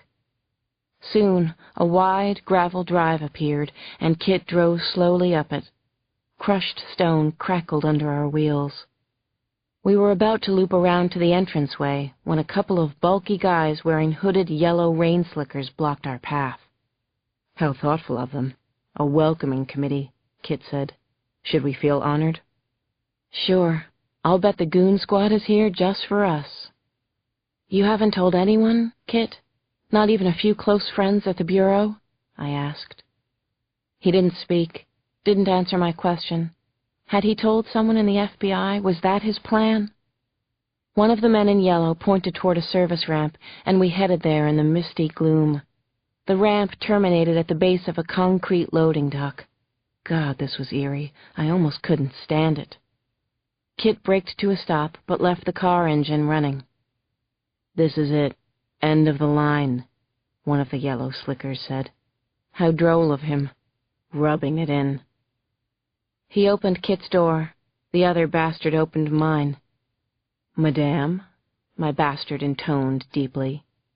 "This way, please. You're expected." From that point on, everything got a little fuzzy. Well, actually, a lot fuzzy. I remember Pip lifting his leg against the wall. "Good boy," I whispered. I remember being ordered to place my hands on the platform of the loading dock as the cold rain soaked right through my clothes. I remember being felt up, top and bottom, wanting to punch somebody in the face but holding back. I remember the sharp stab of a needle in my right bicep. I remember the blur of faces as I swung my head around and saw the mirthless looks of our slickered captors. I don't remember anything after that, until I woke up in a cage. Chapter 88. Ozymandias came up close, so wonderfully close, and kissed Max on the mouth. His taste was always so clean and sweet and good. Then he whispered, "Goodbye for now, my darling girl." "No, no," Max started to scream. "Please come back, Oz. Don't leave me again, Ozymandias." She burst out of the drugged sleep as if she were being pulled up from the depths of the ocean. She resisted consciousness, thinking instead of Oz, holding on to him. Pictures floated before her eyes. She heard his laughter. She imagined flying with him, soaring above the clouds, caressing him. But that is all such fake bullshit. Ozymandias is dead. This is no fairy tale with happy endings. This is the world, as humans see it, as they wish it to be. So sad, such a waste of potential, such a shame. Max snapped open her eyes and took stock of her awful, hateful surroundings. She was in a stuffy, foul-smelling, darkened, windowless room at the hospital. Prison. Worse than prison. Hell. No, this was worse than the fantasies man called hell. There was a stainless steel sink and some cabinets across from her, and a big, white-faced clock. It read 4:36, but she honestly didn't know if it was morning or afternoon, or even what day it was. She was in a horrible, locked cage. She gauged the dimensions precisely. 5 feet long, 3 feet high, 2 feet deep. Just about right if you were a medium-sized dog. There were other cages against the adjacent walls. She could make out 2 dispirited chimps, 3 beagles, a shelf of caged rabbits and white rats. She was a lab animal again. Max's eyes continued to search the room until she located Peter and Wendy. My God, their small forms were enclosed in cages, too. How unbelievably sad. The twins were unconscious, but they seemed to be breathing. Were they? And where was Matthew? Ick? Frannie and Kit? Max noted the shredded newspaper bedding on the floor of her cage. She'd also been given 2 chocolate peanut power bars and a bottle of water. Thanks for nothing. She wasn't hungry or thirsty. She wanted to die. She couldn't stand captivity, not after being free. The paper gown crackled as she shifted, seeking a position that didn't hurt, but that was impossible, wasn't it? She hurt everywhere. The lab door opened, jolting her. Someone entered the semi-darkness and closed the door. It was frickin' Kane, the man she despised, the leader of the Inhumans. She had been hearing about him since her days at the school, and now here he was, the monster of monsters. "Hello, Max," he said, walking up to her cage. "I've got your latest test results back. Your intelligence is off the chart. That's fabulous. We can't even measure your IQ. Why aren't we just full of surprises?" "Why, aren't we just full of shit?" she barked at him.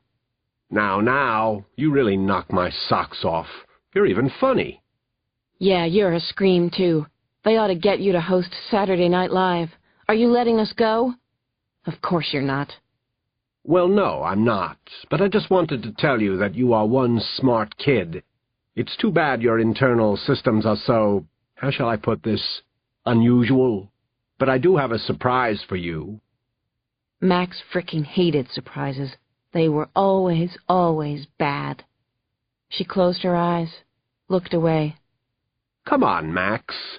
Give me a nice smile. You're going to like this." She finally opened her eyes and turned them on her mortal enemy. "What is it?"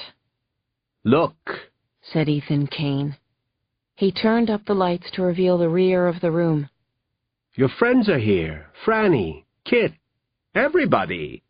Except Ozymandias, of course." Kane smiled again. What a scream he was. What a joker. If she possibly could, if she ever got the chance, she would break his neck. Break his neck. Chapter 89. Resurrection was beginning, and nothing would ever be the same again, and that was mostly because the fools of the world just couldn't see it coming. Science was about to change the ethics governing life and death. It would change the way the human race perceived life in virtually every country around the globe. The medical breakthroughs would hit like meteors crashing to Earth, and they would have the same explosive impact as a meteor storm.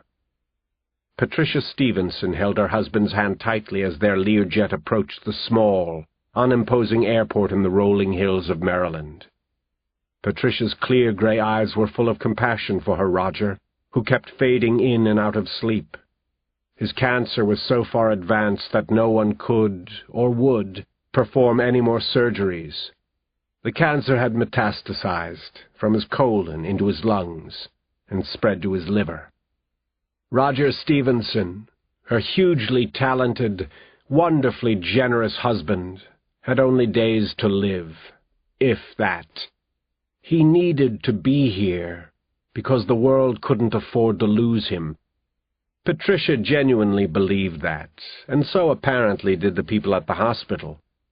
When the captain announced that they would be landing momentarily, the 80-year-old woman reached over and tightened her husband's seatbelt. She kissed him on the cheek, then adjusted the jade-green leather seat so that he would be in an upright position. She smoothed his baby-blue cashmere lap throw. At this touch, his eyes opened, and he seemed a little disoriented. "Patty, is that you?" "Yes, darling, I'm right here. I'll always be right here. We made it, Roger.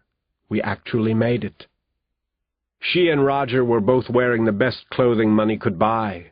Cashmere and Harris tweed and $3,000 handmade shoes. The jet had cost $7 million, and it was their own, as were the houses in Dallas, Palm Beach, and Bermuda. It had repeatedly been said that money couldn't buy happiness, but whoever said it was wrong. Money might not always bring happiness, but it certainly could. Patricia stroked the mottled skin on Roger's hands and gazed fondly at his face.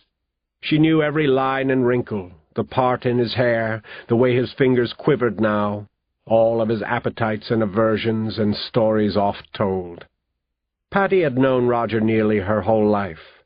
They had been lovers since their early 20s, and married for 57 years.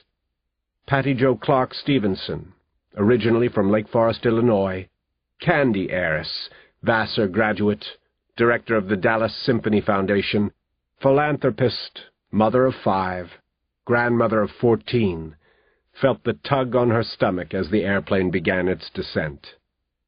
She glanced briefly at the runway below before closing her eyes. She prayed to God that this was the right thing to do, that this was his will. Of course it was.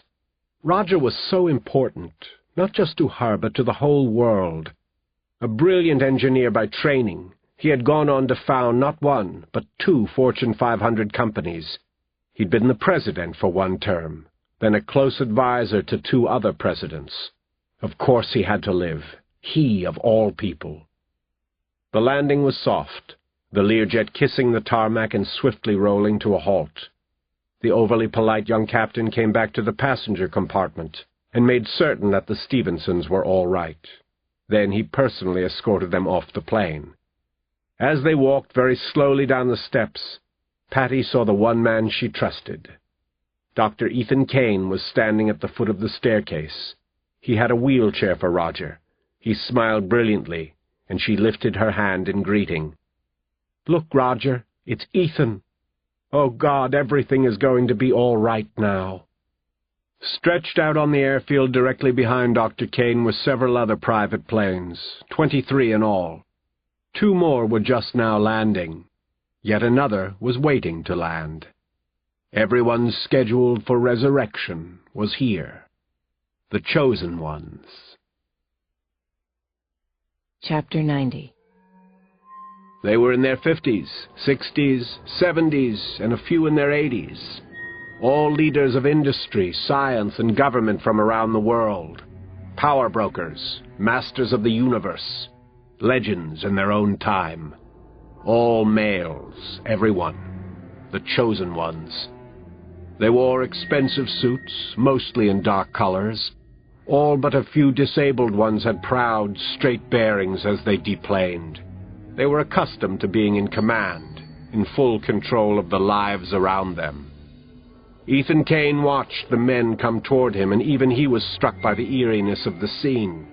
Actually, the irony of it, that these few men should be saved. He and his surgeons were the receiving line, and they greeted each powerful man with the required deference and respect.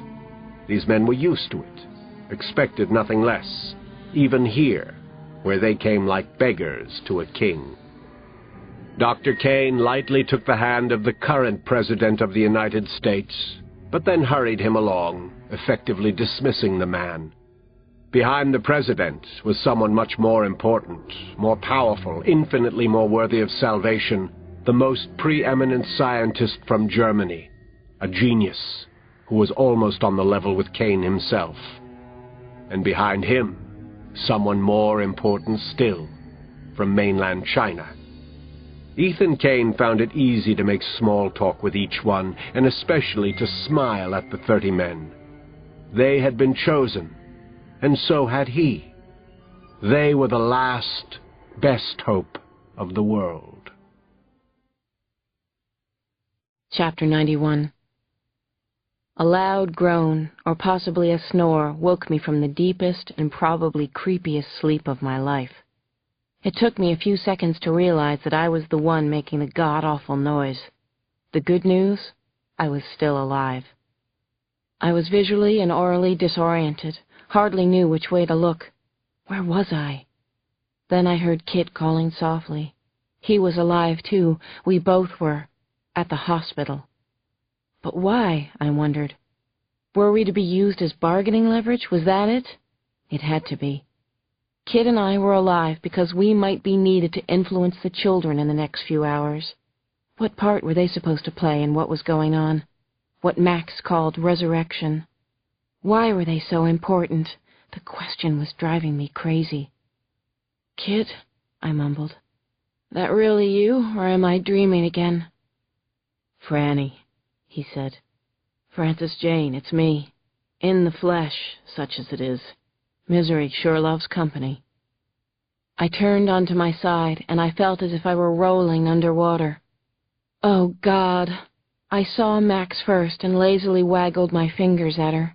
Then I turned back to Kit, who was in a cage cater-corner to mine. "Where are we?" I asked. "Liberty Hospital," he whispered. "We couldn't get a private room." "Right. in steel cages used for lab animals, waiting for resurrection, whatever that was. And I was also coming out of a morphine stupor. "You okay?" Kit asked me. "Within reason?" "I don't know," I said languidly. "My head feels like it weighs 100 pounds. You?" "Nothing I couldn't remedy with one clear shot at Dr. Ethan Kane. Something's going on out there. That's why they're not paying attention to us for the moment." Max called out to us from across the room. She was in a rage. "I have to get out of here. I'm going to break Dr. Kane's neck. That's a promise I made to Ozymandias." "Calm down, Max," I called to her. Then I rattled my bars for the hell of it. We were in Kennel Pal cages, a brand I used myself, and I was quite familiar with this type of enclosure. To open it, you had to pinch 2 spring-loaded prongs together to cause a bolt to slide out of its sleeve. There was a heavy metal plate behind the latch, so it was impossible to squeeze the prongs from inside the cage. No one could do it. Thus the guards outside rather than in here with us. We were trapped. I watched Max mentally work quickly through all the possibilities. She was frustrated, livid, but she wasn't giving up. "Frannie, you ever read The Adventures of Cavalier and Clay? There was a character called the Escapist," she called from her cage. "Max, what are you talking about?" I asked. "Getting the hell out of here. Trying, anyway." I almost couldn't believe what I saw next. This was Max at her best. I watched her spread the bars of her cage wide enough for her hand to go through. She had incredible strength. Off the charts. Sometimes I forgot about that. She pinched the prongs together. The bolt instantly sprang loose from its metal sleeve, and Max swung the door free. "I'm a strong girl, and my IQ is off the charts," she said, with a note of defiance that made my heart sing. There were footsteps out in the hall, and it sounded as though people were coming our way, in a hurry. "Let me take care of this," said Max. "It'll be a pleasure." She started toward the steel-framed door. "Max, come back here," I yelled. "Don't go out there." "Don't worry about me," Max said. Then she yanked open the door and disappeared outside. There were 3 shots, and my heart sank. Max screamed, then nothing. Not a sound for several seconds. The door to the outside finally flew open. Several doctors rushed into the room where we were being held. "What happened to Max?" I screamed. "Where is she? Where is Max? Is she hurt?" In answer, one of the doctors jabbed a needle into my arm. I saw another doctor stick Kit with a needle in his thigh, and then the lights went out again, but not before I whispered or cried, "Max, dear Max." Chapter 92. Kit woke up with an unbearable pressure at the back of his head. Such a really bad feeling, like nothing he'd ever experienced before, or even thought possible. An old Doors song, The End, was playing over and over in his head. He'd also been moved to another room in the hospital. Frannie, the kids, Max, were nowhere to be seen. Unreality was taking over. Very slowly, tentatively, he tried to look around. He needed to orient himself. He could almost hear his eyes move from side to side. It took a few seconds for Kit to realize that he was lashed to a wheelchair and that all he could move was his head. Still, he could see the entire room from this position. More than he wanted to see. There were corpses all around. Young, naked, very dead. Recently dead. All males. Lying on gurneys parked casually at odd angles, as if nobody cared, and obviously they didn't. These are murder victims, he thought. This is a slaughterhouse. I'm in a slaughterhouse. The bodies had been precisely and thoroughly carved up. Why? And why all male victims? What in the name of God was resurrection? Who was supposed to rise from the dead? Not these poor devils on the gurneys. Jesus, God Almighty, Kit finally whispered. Help us. The horrors just wouldn't stop coming, and he had a terrible feeling that he was next on the chopping block. Unreality had taken over. Chapter 93. God, it is so damn cold in here, Kit was thinking. What is this place? A meat freezer? A hospital morgue? What? Let it be some kind of high-tech medical morgue. Let the bodies be cadavers for legitimate research. But the bodies were all too uniformly young, in their teens and early 20s, just kids, really. Am I next to be disemboweled? Kit's fear for the kids and Frannie finally overcame his own terror. Horrific guilt swamped him, but he couldn't even afford the luxury of despair. He had to get out of there, but what a total crock that was. How could he get away? But how could he not try? He had to find out what had happened to Max. Had she been murdered? And Frannie? Where were they? And why was he the only one in the meat locker? He reared back against his tight restraints, and the chair finally rocked back. Then it fell over. Kit landed on his shoulder, and it hurt like hell. Neat move, Swifty. You're so sharp sometimes. Just then, the door to the room creaked open. Dr. Ethan Kane stepped inside. He seemed to be everywhere, totally hands-on. Hey, he said to Kit. trying to escape? Hope springs eternal, doesn't it? Looks like you had a little accident here. No problem. We'll fix you right up. Then he kicked Kit hard in the ribs. Jesus, that hurt. That really, really hurt. Who is this guy? Mangala? Kit wouldn't give up. Wanted to, but he wouldn't surrender. It wasn't his nature. Dr. Kane, now that I'm awake, let's talk. The kids will be missed. I'm going to be missed eventually. Not as much as you'd think. I've taken care of all that. I'm sorry I can't stop and chat, Kane said. I'm sure you have all sorts of fascinating questions and insights, but we're overbooked at the inn right now. Listen to me, Kit raged. He just couldn't move, not an inch. And Ethan Kane was walking away, not listening at all. Kit felt completely helpless, a bug caught in a spiderweb. No way was Kane going to let them survive.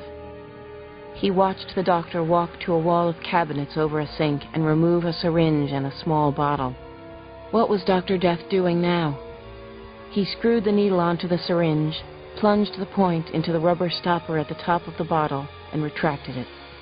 He advanced on Kit again. Just tell me what you want, Kit said. I'll tell you the truth, everything I know. Ethan Kane laughed softly. This will pinch. Chapter 94. Everything was so unbelievably confusing, so chaotic, so hopeless. I came out of my drugged stupor in Ethan Kane's office. I was carefully, artfully positioned so that I was looking at about a 2-gallon jug filled with a solution and dozens of dark, floating objects. I tried to focus my eyes. What are those reddish gobs? Then I knew what the floating shapes were. Fetal hearts. The hearts of unborn children. I whispered, my God, why have you forsaken me? Why now? It got worse. I was bound to a wheelchair, and Dr. Kane was working at his desk, calm as could be. I want to talk to you about the children, he said, without looking up from whatever he was writing. You can be of some help. I need to know everything I can about the work that was done on them at the school. I know you examined the children thoroughly. Where are the kids? I asked, as soon as I could manage a few words. Oh, they're fine. Fuck the kids, though. I want to spend some quality time with you, Dr. O'Neill. I have a feeling that you may understand my work more than you think you do.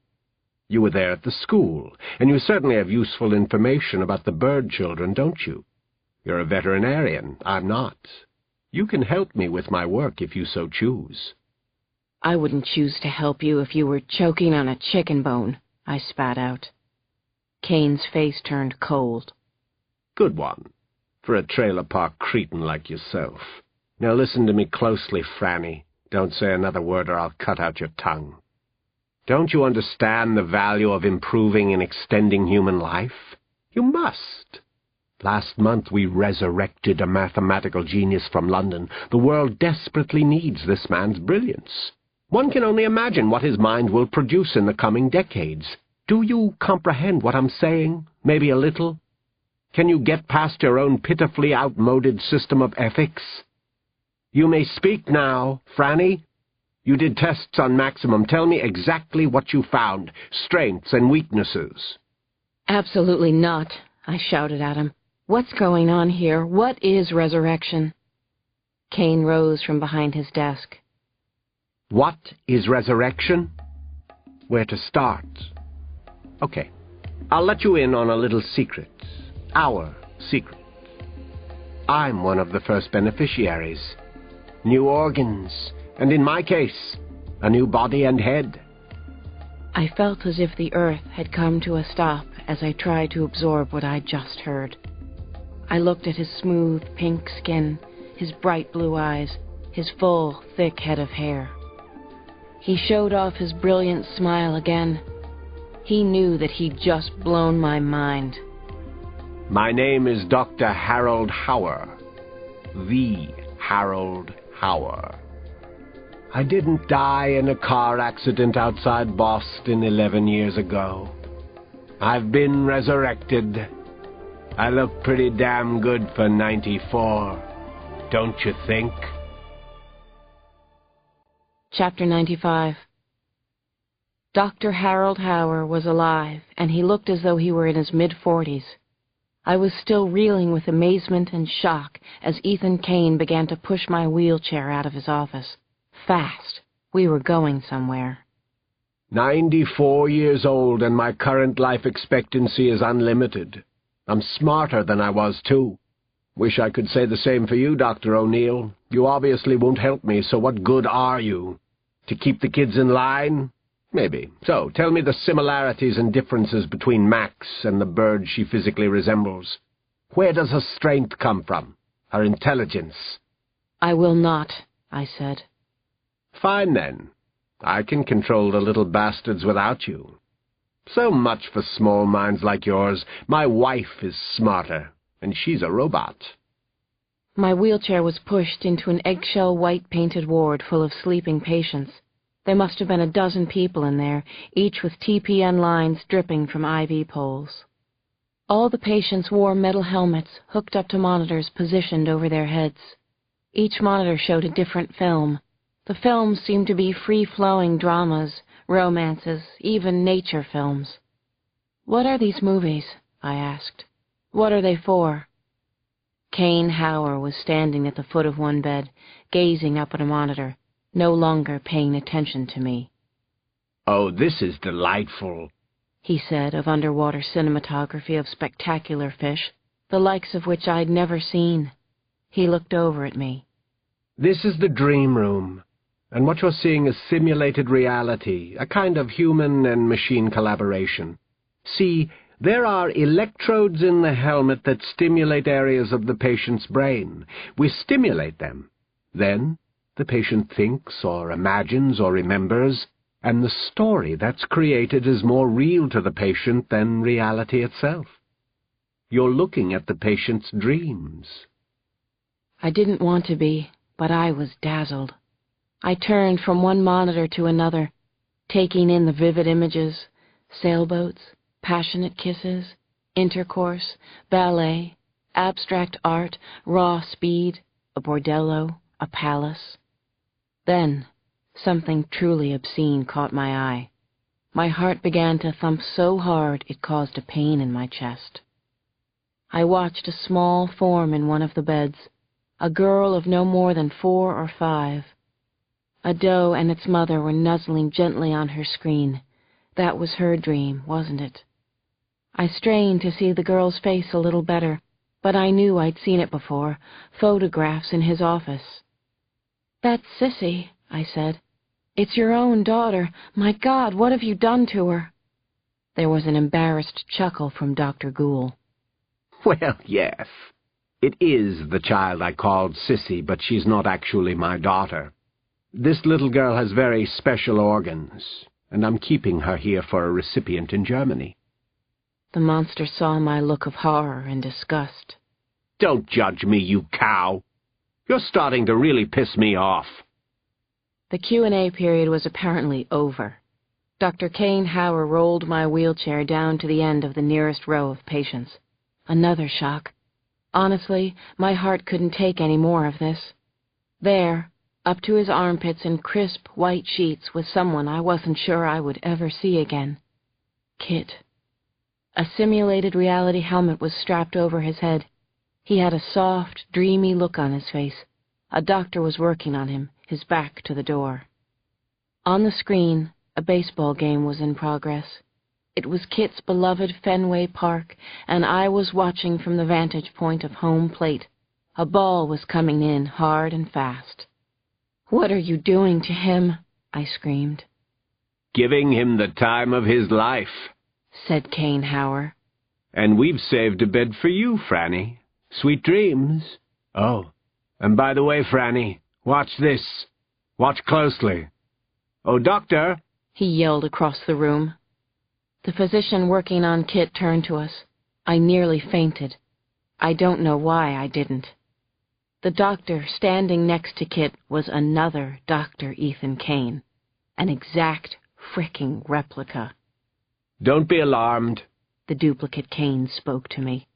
"I'm nobody. I'm just a clone." Chapter 96. I was lost in wild, dizzying thoughts about what was happening.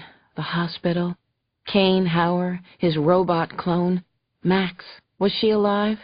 And what was resurrection? Who was being resurrected? What was the meaning of the code word they had chosen to use?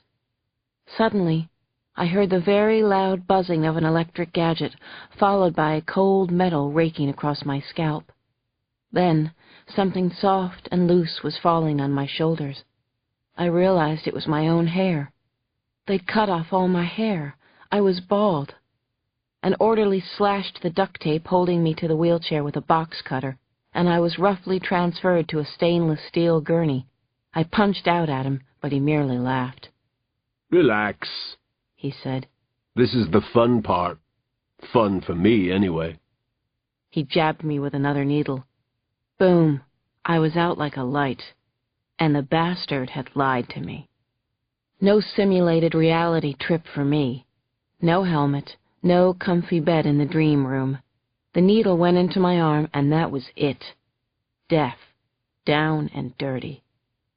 I rose up from the bed, or at least my spirit or soul or astral body did. I floated up to the corner of the room and hung there, face down, while the orderly drew the sheet over my face. I'd been done in. Just like that.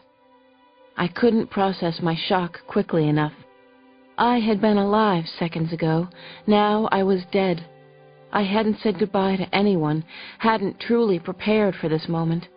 I'm only 34, I thought, and tears came into my eyes. Before I could carry on like this any longer, I was drawn up through the ceiling. I felt as if there were a hand at the back of my neck, a cord in the middle of my back, attached to some winch high in the sky. I passed upward through the floor above, just the way I'd seen it done in the movies about ghosts. I was there, but not there. No one saw me, and nothing obstructed my passing as I materialized up through the reception area, where I'd been with Kit the day before. As I moved through the floors of the hospital, I felt my anguish evaporate, replaced by a peacefulness I'd never felt before. I'm not overly religious, but I do believe in God. Something or someone was pulling me now, taking me away from my earthly life and concerns. I was conscious of a lack of control, and I felt relieved to float away from my responsibilities and grief. I still loved Kit, Max, and the kids, but I couldn't take care of anyone anymore. I realized that now.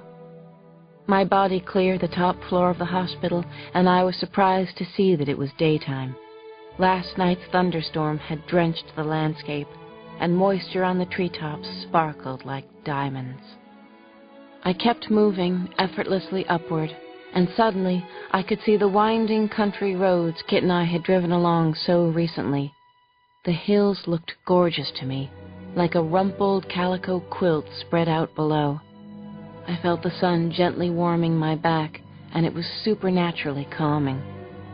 A flock of birds flew beneath me, and I could see the details of their feathers with astonishing clarity.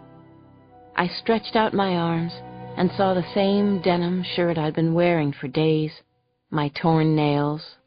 These were my hands, all right.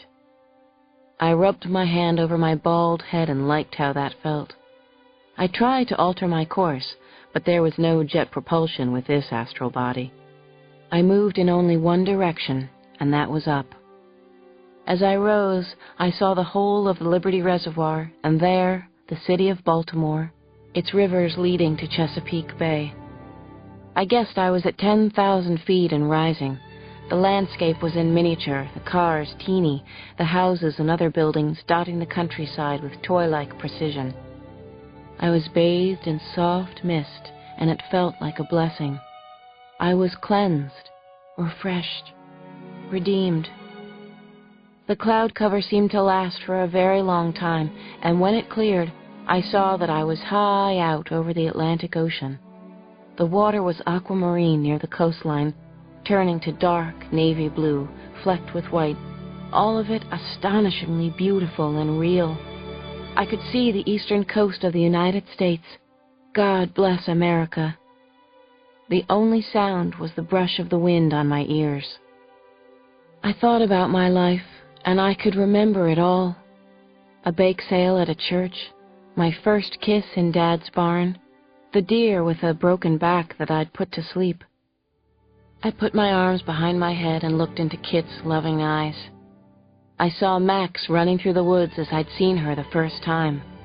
The images came and went, each with newly minted crystal clarity. I could see all the people I'd known and loved, and could feel their thoughts as well as mine. It was as if I were standing there with them, and in this way I got to say my goodbyes. But soon I tired of the Frannie's life retrospective and said goodbye to myself, to my life as a woman. Earth was growing below me, not like the satellite pictures we've all seen. This Earth filled the sky and was in sharp topographical focus. I could see the mountain ridges and the running rivers and the cities and the shifting seas. Dear God, the magnificence of our planet defies description. As for me, the former Frances Jane O'Neill, I was a tiny speck of human consciousness. I didn't know if I was falling out of the sky or going straight to heaven. Either way was okay. I knew I was going home.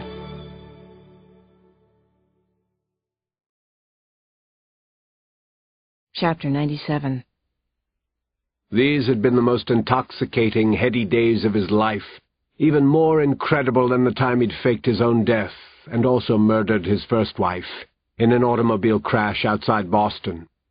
Resurrection was almost finished, at least the first stage, and hopefully the first of many to come. 30 new beings had been created, his creations, and now they would go out and run the world properly for the next 30 to 50 years, or possibly even longer.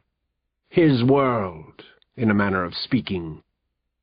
The chosen ones, all males, had been recuperating for 2 days, and every one of them was in good shape. Thank God none had died during surgery. Of course, he could have brought them back to life. He was a miracle maker. They were ready to go back to their home cities now and do the specific jobs they had been chosen for. The world needed continuity and stabilization before third world morons took the whole thing over, or possibly blew it up.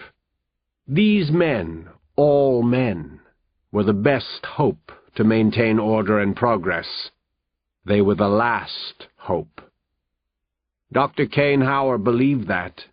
Several practical problems would have to be overcome eventually, like explaining how the 30 men were able to live so long.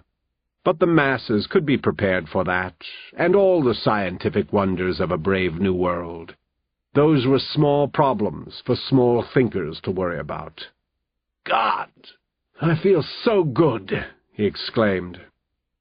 But something was missing, wasn't it? Imagine that. His day of days, and something was still missing. Well, he supposed that it went with the territory, being a perfectionist.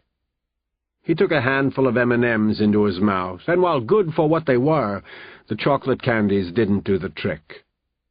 He looked over at the couch in his office.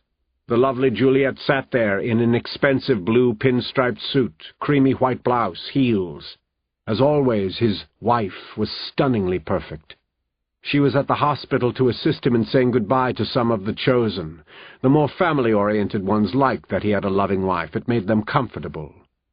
He went over and turned the lovely and talented Juliet on. "It's a glorious day for you, isn't it?" She spoke almost immediately. "You're amazing, darling. I adore you." "So do me," he said in a thick whisper. "Right here, right now." Looking incredibly proper in her pinstriped business suit, Juliet knelt before the doctor. She used her perfect white teeth to pull down his zipper. "It would be an honor," she said, and did the work she had been created for. Chapter 98. A saying, a truism played in Max's head. Fear is not the answer. Fear is not the answer. She woke up and realized she'd been knocked out cold for a while, maybe as much as half a day. But then she knew it had to be longer than that, maybe even a couple of days. Man, what had she missed? Her body seemed almost repaired from the gunshot wound she'd suffered when she'd escaped. Her left leg stung like crazy, but her anger had reduced the pain to something manageable. The bullet had gone through her thigh. She'd wrapped a strip from her shirt around it to stop the bleeding. She studied it now. The wound seemed okay. This is nothing, she kept telling herself, compared to what happened to Ozymandias. Get a move on, Max. Time is wasting. Go. She had quite a struggle working her way through the air ducts, crawling on her elbows and knees. After a few minutes, she shimmied down a chute to the 3rd sub-basement floor, pushed out an air vent, and dropped into a 5-sided room. The room was like an aquarium for people. It actually had glass walls which looked hurricane strength. Behind the glass was a long, dimly lit room with rows of people who seemed to be sleeping? Maybe 30 of them. Max jumped as doors swung open on the far side of the room. Her wings rustled. Then 2 female nurses entered, chatting in whispers. The nurses calmly read the monitors at the side of the beds and checked several of the patients' vitals. Who were these men in the beds? What had happened to them? If she'd been knocked out for a day or so in the air conditioning chutes, how long had they been here? More important, where were the other kids, and Frannie, Kit? One of the men began to stir. Max could hear clearly through a speaker in the ceiling. "Thirsty," he whispered in a raspy voice. "Please, a little water." One of the nurses went right to him. She poured liquid into a cup, then tilted his head so that he could drink comfortably. "There you are," she said, "Mr. President." Oh, my God. With his head tilted like that, Max could see the man's face. It wasn't the current U.S. president, it was the one 2 back. She shook her head and almost started to gasp. He had to be close to 80 now, but he looked no older than 50. How could that be? None of the men in the room looked older than that. Is this resurrection? What is it? Then more doctors and nurses began to enter the room. They were waking the patients. Something was going on. Something important. Something very bad. "Wake up, Prime Minister." "Wake up, Mr. Chairman." "Wake up, Your Excellency." "It's a brand new day. You look fantastic. All of you do. Congratulations." Chapter 99. Get help, get help, get help, get help, get help. Get out, get out, get out, get out. It was an alarm going off in her head. Blood roared in her ears. The important men in here are being given their wake-up calls. But what are they waking up to? Or are they resurrecting? Who are they? Near the entrance to the room was a peculiar set of sliding doors that looked like doors to an elevator. Max rushed to them. Panting with anxiety, she pressed the call button. Come on, come on, come on. The doors finally slid open. No one was inside. Score one for the good guys. Now what? Now where? Max ducked inside and rode the car up one story to the second sub-basement. If she remembered correctly, the animal room was there. Hopefully the other kids were too. Maybe Kit and Frannie. She got off and saw no one in the hallway. Then she heard voices. Someone coming. She needed to get out of there. Max spotted the animal room straight ahead. She raced to the door and pulled it open.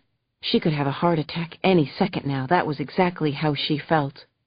She heard someone inside the room. Busted.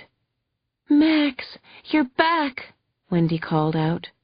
Then there were more familiar voices calling her name, welcoming her, and asking questions at the same time. "Shh, shh, quiet down now. I said quiet. All hell is breaking loose outside.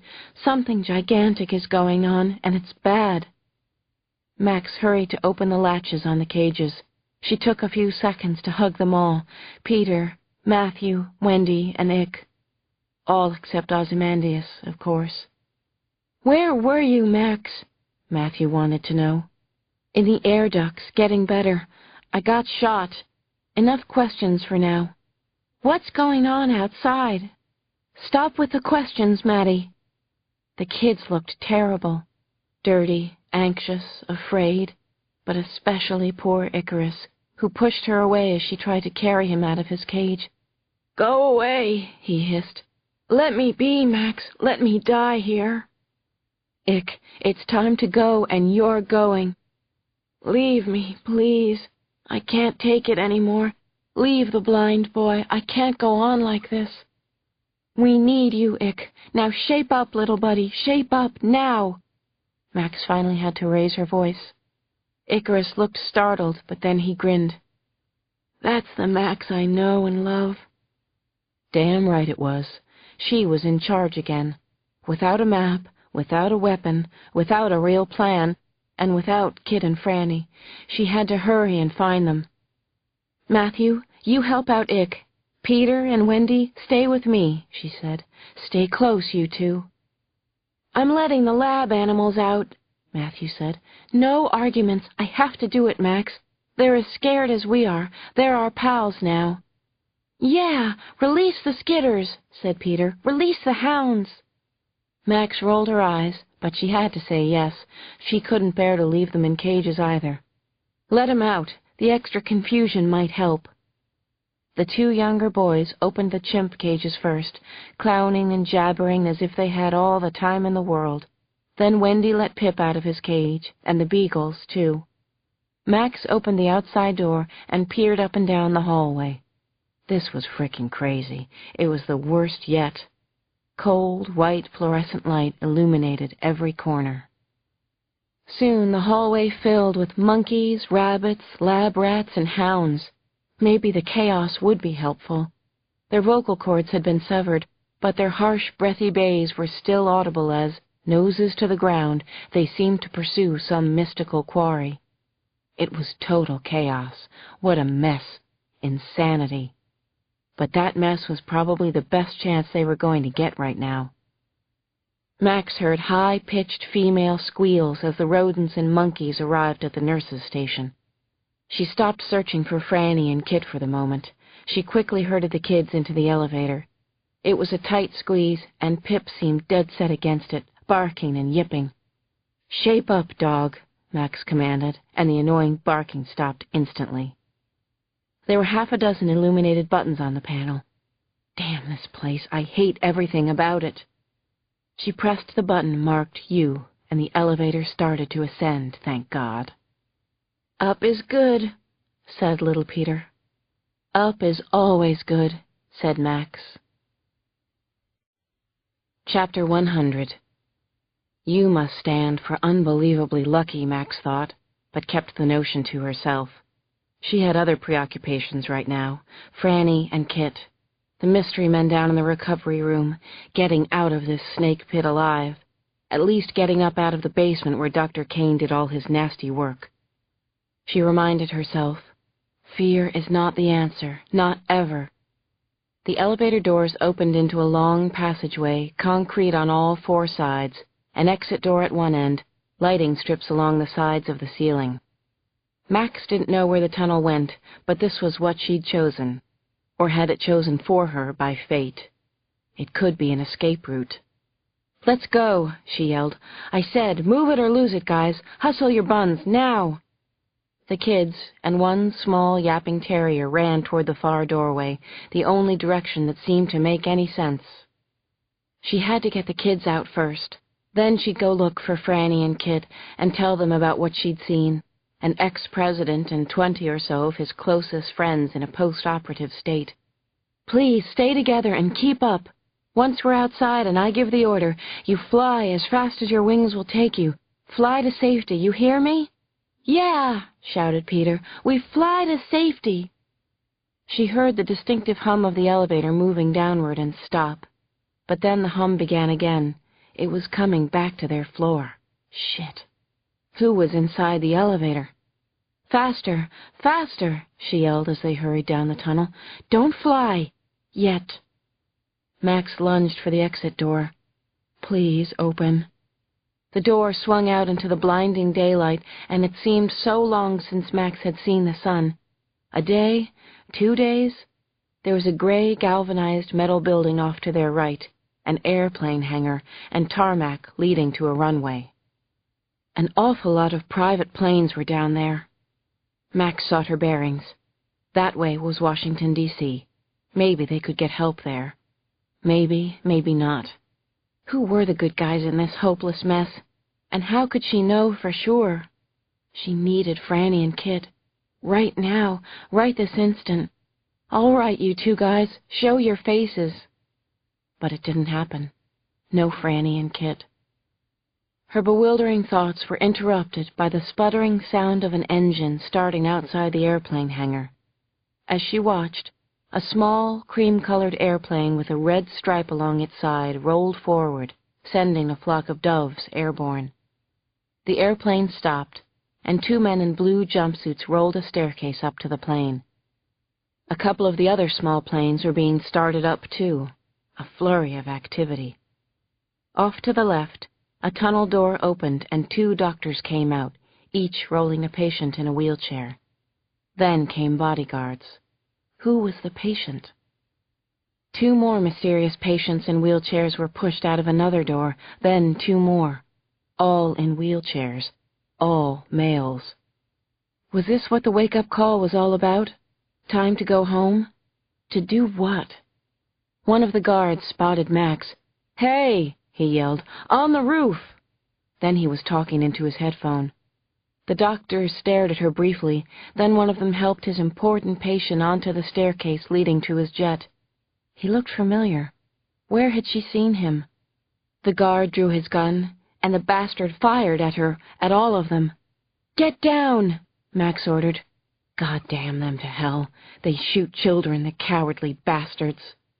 Max peered over the edge and watched as the 2 doctors followed their patient into the plane. The door swung closed, and the jet began to taxi. Max was furious. At the guards, the doctors, the patient, Dr. Ethan Kane, the whole goddamn shitty world that she and the other kids, all kids actually, had been thrown into. They will not get away with resurrection, whatever it is. They will not. She couldn't let them get away. She wouldn't. Not even one stinking plane should get airborne. "Get ready to fly out of here," she told the kids. "Those planes aren't going up. We own the sky." Then it hit her. She knew who the important patient was. Miguel Ijueras. He was supposedly one of the richest men in the world. He owned communications companies all over Central and South America. He was supposed to be a real prick, too. An awful, awful bastard. He was the patient. One of them. Who were all the rest? And what had been done to them in the operating rooms downstairs? Chapter 101. Max realized she was beyond coherent rational thought at the present time. Her fury and outrage about the death of Oz, his murder, were making up for the lack of food. Her anger filled her with a kind of heady bravery. Or stupidity. She stretched out her magnificent wings as far as they would go. 10 feet, 4 inches. The wind passed over the leading edges and pulled her upward. Max flew, and so did the others. They followed her, anywhere. No matter what side you were on, devil or angel, it was a beautiful, amazing thing to see. "The flock!" Peter and Wendy howled. "Pay attention!" Max yelled at them. She beat her wings furiously and rose even as Mr. Ijueras's private plane still taxied on the ground. It had to travel along a runway before turning south and beginning its takeoff in the direction of Washington. What had happened to Ijueras at the hospital? Why had all of these important men come here? Some of the other private planes were being boarded now. More famous patients? For sure. What the hell had happened to them? Max had a bit of a head start. The wind gusted suddenly, so when the airplane's nose lifted, she was there ahead of it. She whipped across, right in front of the cockpit. She saw a pair of totally surprised pilots. The small plane tipped back onto its left landing wheel, then quickly righted itself.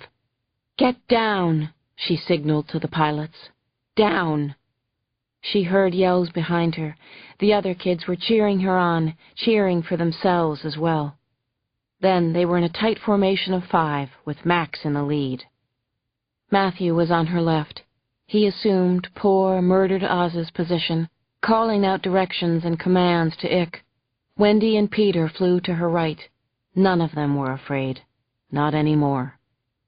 They dropped down near the plane, swooping and crisscrossing in front of the cockpit.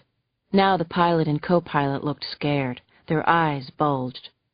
Max signaled for them to put the plane down again. "Get down, you bastards! Don't try to take this plane up!" she yelled into the wind.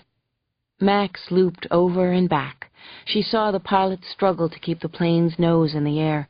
He was speaking into his radio. Then she heard spits of gunfire from behind. "Look out! Look out! Break formation!" she screamed at the kids. Down on the ground, armed guards had burst out of the hangar and onto the small airfield. They were shooting at them, rifles. Her keen eyesight picked out a few of the bastards who'd been chasing them since Colorado. What kind of secrets were they guarding here? What horrors? These rich bastards sure aren't here for their 6-month physicals. "Keep the plane between us and the ground," Max shouted. "Follow me, guys. Keep it tight." The small plane was gathering speed and gaining altitude.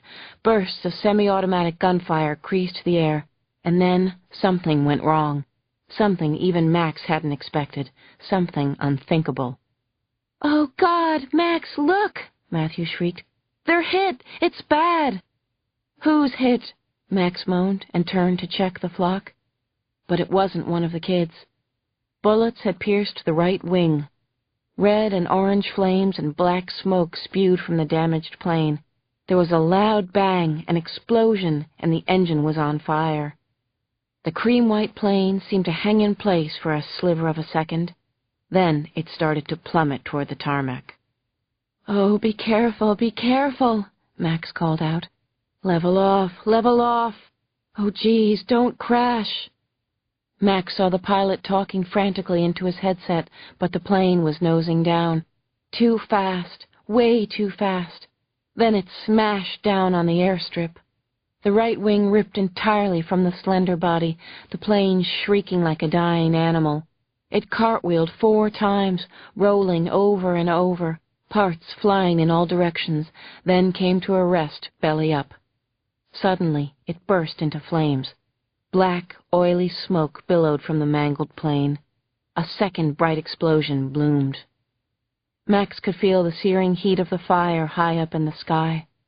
Oh, God, what had she done? Mr. Ijueras and his doctors had to be dead, blown up or cooked.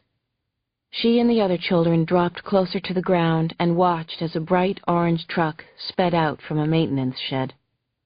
Almost simultaneously, doors opened from the south wing of the hospital.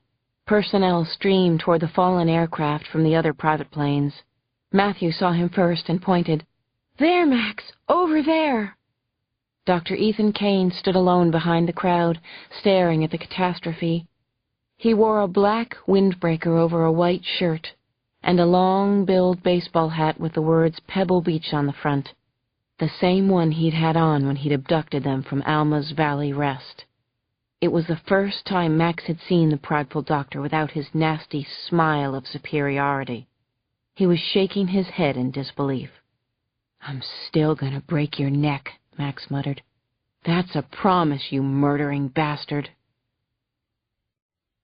Chapter 102. Max exploded down toward the wretched excuse for a human being, much less a doctor. But even as she did, she couldn't help thinking about Oz. This was how he had died, reckless and ego-driven. She knew better. She'd already seen how this movie ended. Badly. Horribly. So she waved off the other kids and shouted, "That's an order! Get out of here!" And they split away from her like the good kids they were. That wasn't the only reason. The fire in her voice scared them. Max continued on alone, a dive bomber focused on a target. Kamikaze? Suicidal? Well, maybe. After all, she wanted to join Ozymandias more than anything. Dr. Kane saw her coming, and he waved her on. "Yes, come on, Max. Let's have a go at it. Let's end this right here." He was reckless and ego-driven, too. Apparently unafraid of the heat-seeking missile roaring down the runway at him. I want to break his neck so badly, Max thought. And she'd promised Oz. But she pulled up hard and fast. She landed just a dozen yards or so from Ethan Kane. She was breathing fast. "So what happened to your great goddamn resurrection? Is this it? Those pathetic men? What's so special about them?" They are indeed special. Kane's voice was a low growl into the wind. They're what's needed to see us through this century, and now they'll live for most of it, and the world will be a better place. It might even survive. I've seen to that. I did it. But more to the point, Max, I know a secret about you. It's really juicy. Want me to tell you? I don't want anything from you. Max shook her head and looked at the old white men near their company expense planes, the so-called special ones. Some were in wheelchairs, some lay on gurneys, recuperating, but most were up and walking. They glared at her, as if they knew what she represented, the threat that she could be. "Kill her now!" one of them shouted and shook his fist over his head. "Get rid of her!" Max looked at Ethan Kane and shook her head. "They're not the future," she said. "It would be too awful." She flapped her wings and flew straight at Ethan Kane again. She screamed at the top of her voice, "You killed Ozymandias!" Kane pulled out a gun, almost got it in shooting position, but he was an instant too late. Max went for his head, his precious head, and she hit it full force with an outstretched wing. She clotheslined the creepy bastard, blasted him with all her speed and strength. He was still standing, and Max thought, that's not right. That's definitely wrong. She tried to figure out what had just happened. Couldn't. And then Max saw something that seemed impossible. Kane's head hung down sideways on one shoulder, as if his neck was broken. It was so weird. He was still talking. "You can't stop this, or me," Kane told her.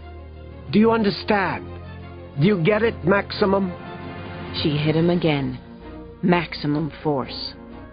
Finally, Kane crumpled to the ground, but he was still talking. "I'm not Ethan Kane, you little freak. I'm a clone. You can't stop what's going to happen. You can't stop the future." And with those words, the horrible creation, the clone of Dr. Kane, fell over dead. Max stared at the crumpled body in disbelief. Talk about freaks, she finally muttered.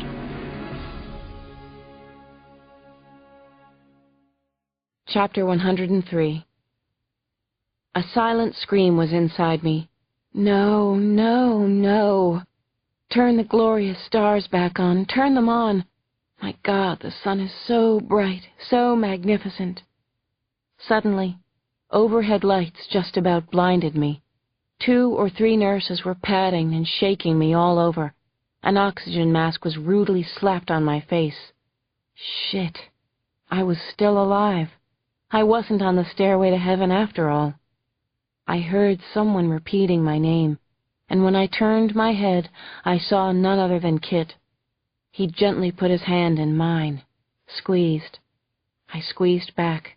Yep, he was real. I realized that his head of beautiful blonde hair was shaved. God, so was mine. "Wah!" I said. "Your hair!" "I love you too, Baldy," Kit whispered. "Welcome back to the planet, Frannie." "Oh, it's good to be here. Kind of, anyway. Except that my simulated reality heaven had been such a trip. We were in the dream room, the same ward I had seen through the glass wall, a day before, whenever. There were still about half a dozen patients in headgear, wired up to flickering overhead monitors and a lot of other expensive equipment. Cardiac monitors, respirators, arterial lines. But no Dr. Ethan Kane, goddamn him to hell. No 94-year-old Harold Hauer. I heard a loud ruckus, a stampede of hurrying footsteps out in the hallway. Then I saw the kids. I quickly counted noses. Max and Wendy and Ick and Matthew and little Peter swarmed around my bed, their faces pushed up against mine. They were cooing, and it had to be the sweetest sound in the world. "Hello, Mama," said Wendy, and I almost lost it right there. Then I did lose it. Big time.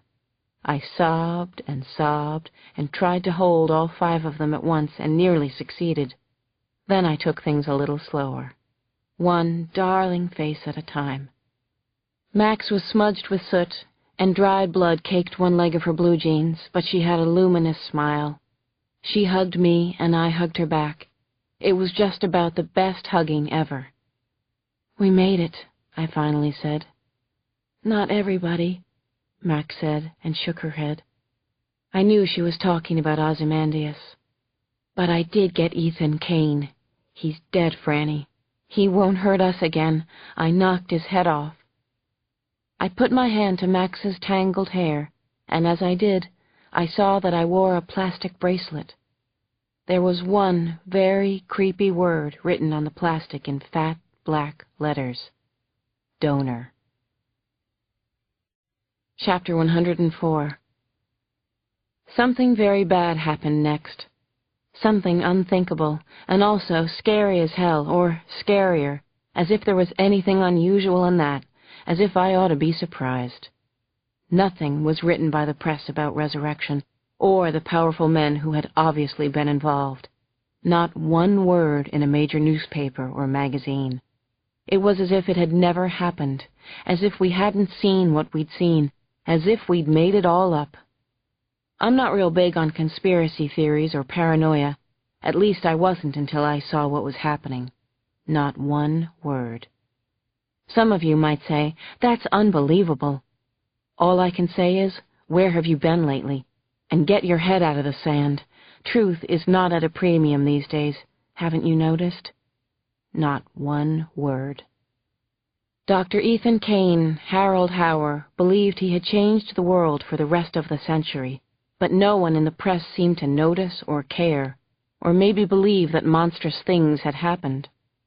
Just as they had failed to notice the importance of biotechnology in the years leading up to now, that biotechnology is our future, a done deal, written in stone by someone, and not anyone you or I know. Crazy things happened after I was set free, too. The men whom we saw with our own eyes at the hospital denied they were there and seemed to have alibis, every one of them. What we had seen on the lower floor at the hospital, gutted corpses, fetuses in bottles, incredible high-tech machinery, was all gone by the time law enforcement agencies went inside to look. The body of Ethan Kane, Harold Hauer, was gone. Or so they said. So they said. Finally, and maybe most disturbing of all, the body of Ozymandias had disappeared as well. The only stories, the only ones, were the hoked-up ones in the sensationalist tabloids.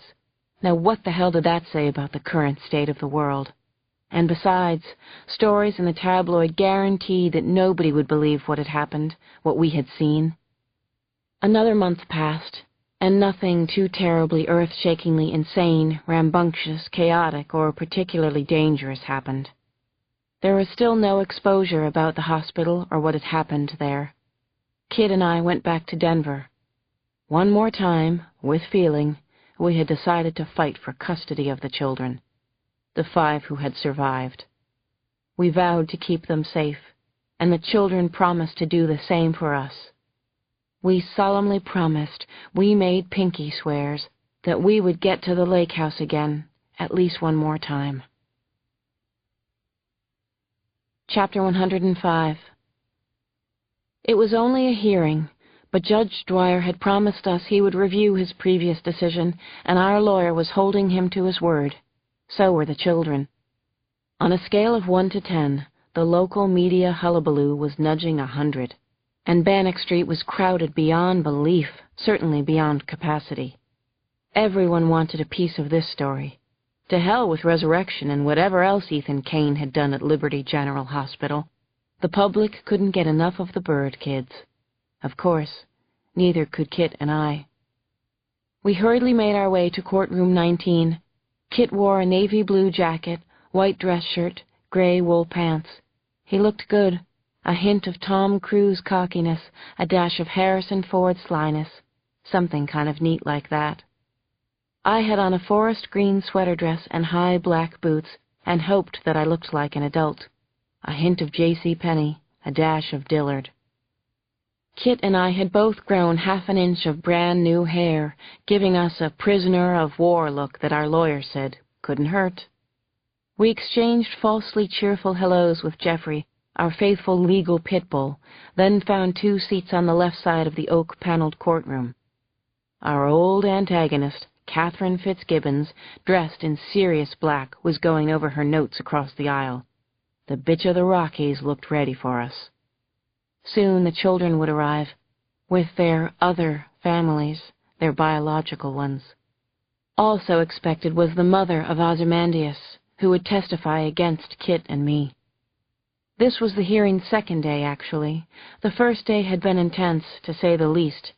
Catherine Fitzgibbons, speaking for the parents, had ranted, stabbed the air, and laced her arguments with hurtful accusations aimed at Kit and me. She had her shining moment when she spun on her well-turned heel, pointed at us, and shouted, "Judge, if those 2 hadn't kidnapped Oz, he would be alive today." Jeffrey Cussoff shot out of his seat. "I object, Your Honor, on the grounds that opposing counsel is out of her mind, and she's also dead wrong. Was she there?" "Sustained," said the judge, "and both of you cut it out." Meanwhile, I had looked over at the kids and saw tears streaming down Max's cheeks. I knew she couldn't take this arguing about Ozymandias much longer. It was so cruel, so heartless and wrong, but that was our legal system, wasn't it? Anything goes.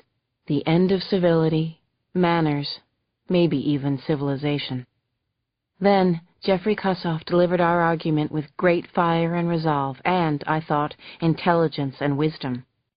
He told the judge that the parents were laboring under the erroneous notion that their kids were normal, when they clearly were not. The kids were unique and had unique needs, and the parents hadn't been able to fulfill those needs. Wasn't it true that armed men had attacked Max and Matthew Marshall in their own home? And what had Terry and Art been able to do? Nothing. They slept through it. On that second morning, I glanced up at the large, oak-framed schoolhouse clock on the southern wall of the courtroom. In about 5 minutes, the judge would speak, or so we'd been told. What would Judge Dwyer say? Could the ruling possibly go our way? I doubted it, but we had to take our shot. The atmosphere was heating up and getting ready to boil over. Every time the doors opened, more people poured in. Suddenly, the kids, along with their lawyers and parents, filed into the room for the second day. As always, Max, Matthew, Ick, Peter, and Wendy were magnificent to behold. They were also the best kids in the whole wide world and deserved better than this public fiasco. "Frannie, Kid, hey, hey," they called and waved to us. "We love you guys, we miss you." "We love you too," I called. "Hugs and kisses." Long live sentimentalism. "Hello, Mama," Wendy cooed. She was my baby, my sweetheart of sweethearts, my little girl. I shot a grin and a thumbs up as they climbed, jumped, and flew into their seats. Then a solemn hush fell over the court. The bailiff took his place beside the bench and called the room to order. "All rise." The judge entered from his chambers, and I swear he looked older than he had just yesterday. His wispy gray hair was flying everywhere, and his aged face seemed about ready to cave in. "Hear ye, hear ye. The court is now in session, the Honorable Judge James Randolph Dwyer presiding." The judge dropped onto his chair. "Please be seated," he said. "Please." The room became so still, it was as if all the sound in the world had been turned off. It almost seemed a trick of nature. Judge Dwyer's voice was the only one that mattered. I could just about tell from the look on his face that he'd already made his decision. I prayed to whoever was listening that it was the right one for everyone involved. "They can't take these kids away from us again," I whispered against Kit's cheek. "They can't, can they?" Then Kit turned and looked me in the eye. His gaze was absolutely steely. "We're going to be a family again. I promise you, Frances Jane." Chapter 106. There had been several times in the past few weeks when I'd involuntarily called up the images of my simulated reality dream. Apparently, new neural pathways had been burned into my brain by that incredible vision of the Earth. And sometimes, remembering the awe-inspiring perspective from outer space was the only way I could find a center of calm. I called upon it now, as Judge Dwyer cast his heavy gray eyes around his courtroom.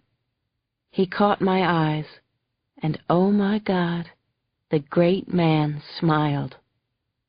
"Ladies and gentlemen, and children," the judge said in his deep, resonant voice, "this has been the hardest case I've ever adjudicated, and all of you know why.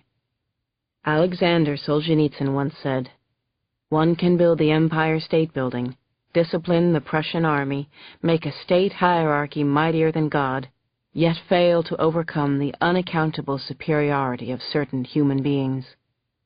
Harold Hauer thought he could destroy and manipulate human life with criminal impunity. A while back, other scientists right here in Colorado apparently believed the same thing. Now, I've been charged with deciding the fate of these delightful children. All of the parties, Agent Brennan and Dr. O'Neill, the natural parents and especially the children, have exhibited extraordinary and unparalleled courage. I want to reward this courage equitably, to make everyone happy, and that, of course, is impossible." There was a rolling rumble from the gallery as people turned to one another to mutter their predictions. Judge Dwyer loudly banged his gavel, calling out, "Order, please." In the chastened silence that followed, he continued, "The laws of the state of Colorado are clear. The best interest of the child is paramount. The law also usually falls on the side of the parents. The parents of these children may not be prepared for what the future holds for Max, Matthew, Icarus, Peter, and Wendy. But is anyone? I honestly don't know the answer to that. In any event, the parents of these children have demonstrated parental excellence. I asked myself over and over, how could I deprive them or their children of familial bonds? I edged myself into Kit's shoulder and felt as if I was going to cry. My heart was breaking. It seemed clear to me what Judge Dwyer would say next. I tried to prepare myself, but I just couldn't. Not again. The judge continued. While I deliberated, I remembered something that Max had said to me at the time of the first hearing. She said, "I know you're a good guy, but you've made a mistake. You're only human, right? And that's the problem, Judge. We're not." I had pulled my face out of the crook of Kit's shoulder. I had also inched up toward the edge of my seat. Judge Dwyer stopped for a breath, then went on. "Well, I am only human. Maybe no one but the 5 of you kids can truly understand that you are a flock and that you need to be together, and that Frannie and Kit are Mama and Papa for you. I don't know if I completely understand it, Max, but that's what I believe. And so, that is the judgment of this court. The children will go with Frannie and Kit. You're a flock again. You're also a family. Be a great flock and a great family. I'm pretty sure you will be." The courtroom erupted in noise, which was mostly applause, and then the kids were all over Kit and me. "We're a flock and a family," Peter yelled for all to hear. "Victory lap!" And then the amazing kids flew once, twice, 3 times around the room.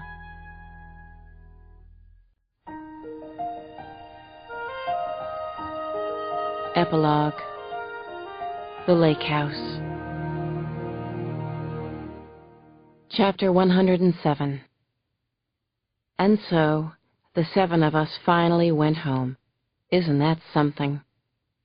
The lake house was where we had gone with the kids after we helped them escape from the dreaded school. It was secluded, high on a picture postcard mountainside overlooking our own private lake. I won't tell you where it is exactly. It's safer that way. Leave it at this. The kids love it, and so do Kit and I. My mother used to always say that there are 2 important things you can give to your children. One is roots, and the other is wings. I agree with that wholeheartedly. That was my plan, roots and wings. Then one afternoon, I was toasting marshmallows in the fireplace with Wendy as feathery flakes of snow drifted across the sky. Kit and the boys were watching a couple of college football teams trash each other on the 51-inch Sony. They were cheering for the Buffaloes, whoever the Buffaloes were, probably the University of Colorado. Out of the blue, a nagging thought crossed my mind. Max had been in her room almost all day, ever since just past breakfast. I worried that maybe something was wrong. Then I thought I knew what it was. She was missing Ozymandias again. We all were, of course. He was such a great boy, so much potential. Every time I thought about Oz, I choked up myself. Max's room was upstairs in the southeast corner, and it had a special view of the quarry, the lake, and the woods. I went up there on tippy-toes. At the door, I thought I heard her moan. What is going on in there? What now? Every one of us has had night terrors and waking nightmares. Post-traumatic stress disorder that just wouldn't quit. The most graphic scenes from the hospital and the school were still with us. They always would be. "Max, you okay in there?" I called out. "Max, sweetie?" She didn't answer. So I opened the bedroom door a crack and peeked inside. I relaxed as I saw Max in bed under a lot of fluffy covers. She stretched out a hand and beckoned. "Frannie, come in. Please, Mama, I need to talk to you." "Okay, I'm right here." I shut the door behind me. I could see that Max was flushed. She was perspiring. Then, to my shock, I saw blood on her outstretched fingers. "I need your help, Frannie. I really need you right now, seriously." I clamped down on my fear as I walked across the creaking bedroom floor. I dragged a chair up to Max's bedside and sat beside her. "I'm here." I put my hand on her forehead. She was extraordinarily warm. Her long hair was matted and damp. The doctor and me began to take over. "Honey, what's the matter with you? What are you feeling? How long have you had a fever? Talk to me." "I'm not exactly sick, Frannie. I've just been working real hard," Max said. I must have had a puzzled look on my face. "Labor," she said. "Labor is hard work. I had some babies." I gasped when I finally understood. I think I almost fainted. "Oh, Max, why didn't you tell me? Oh, Max, sweetheart. Oh, Max, oh, God, Max."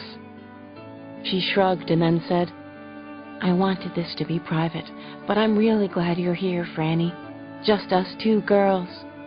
"Just the two of us," I promised. Now I stared at a miracle never before seen in this world. At least, I didn't expect so. My God. Snuggled right up next to Max's body, lying in the crook of her arm, were two magnificent human eggs. Oh, Max. The eggs were quite large, the shells ivory white with a pearly pink sheen. They looked to be 3 or 4 pounds, and the sight of them made me weak with tenderness. I imagined Max's precious babies inside the eggs, their arms and legs tucked in the fetal position. 2 beautiful babies with wings. "You're going to be a mother," I whispered. "This is so beautiful." Then I started to choke up. "They're mine with Ozymandias," Max said, still whispering. "I have to keep them warm. I don't know why I know that, but I do. Oh, I wish Oz were here to see this." I reached out and gently put my arms around Max, holding her, calling her name. I felt tears rolling down my cheeks.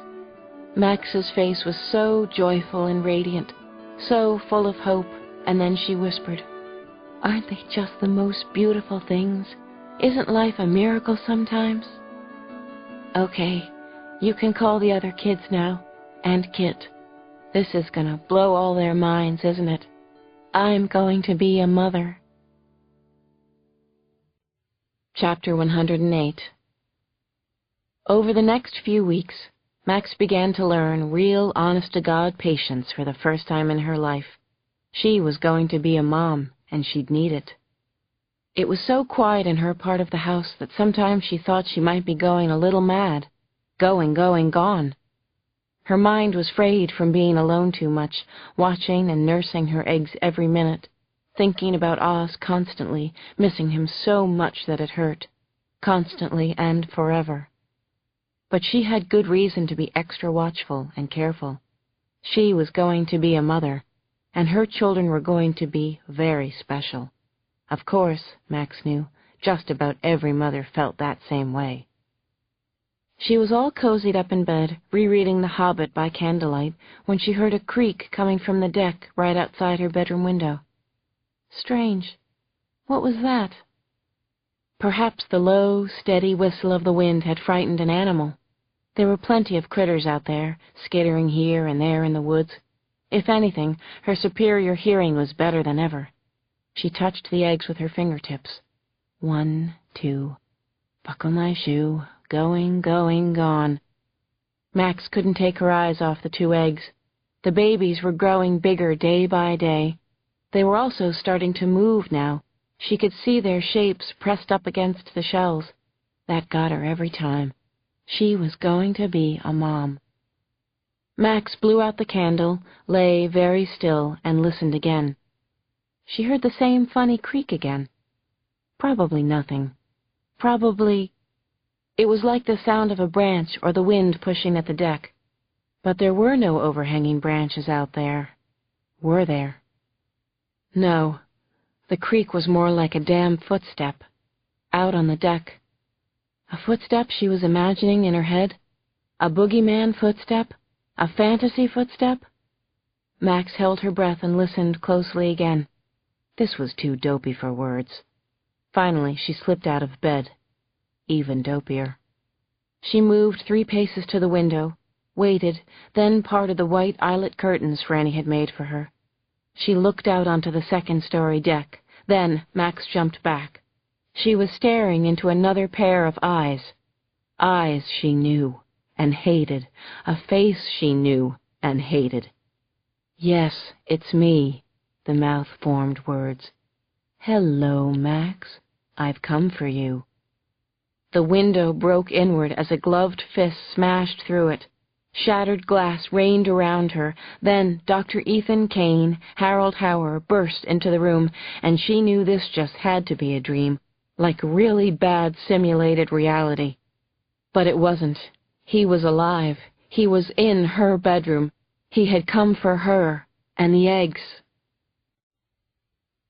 Chapter 109. "Get out of here!" Max shrieked. But Hauer grabbed her around the waist and threw her backward toward the bed.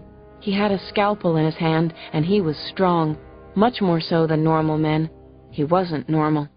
Of course he wasn't. He had made himself over. He was the first to experience resurrection. He was the new Frankenstein. Max twisted her body as she fell to avoid the pillow nest she'd made for her babies. She just missed crushing the eggs. When she lifted her head, there was a sharp blade pressing into her throat. Hauer's free hand covered her nose and mouth. He was suffocating her. Did he even know how strong he was? Why, hello, Max. So nice to see you again, dear girl. Yes, I'm alive. You killed a clone, Max, not me. Of course, you probably know that. Then he warned. Don't you dare move, you fine feathered freak. Don't even think of screaming for help, because I'll kill them too. In the blink of an eye. Fight me and I'll kill you. You'll die without seeing your babies. You're smart. You understand me, don't you? Max nodded. Her lungs were aching. She needed air. Hauer finally took his hand from Max's mouth, and she actually growled, a sound she'd never, ever made before. "You're the freak. Godless creep. What do you want?" Well, I've come for a few of my papers, which Frances Jane apparently swiped. And the eggs, of course. I've come for your eggs, Max. "You can't have them," Max hissed. "I'll die first." Hauer shrugged.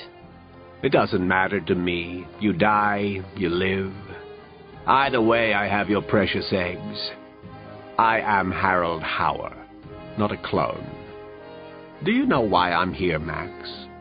Do you know why I kept you alive all this time? Want to know the big secret? You're even bigger than resurrection. Really and truly, you are. These eggs were more important than anything I've done. I've seen the future, Max, and it flies. Max couldn't speak at first. Finally, she understood why she'd been kept alive. "I've seen the future, and it flies." "You're a sick ghoul," she finally said.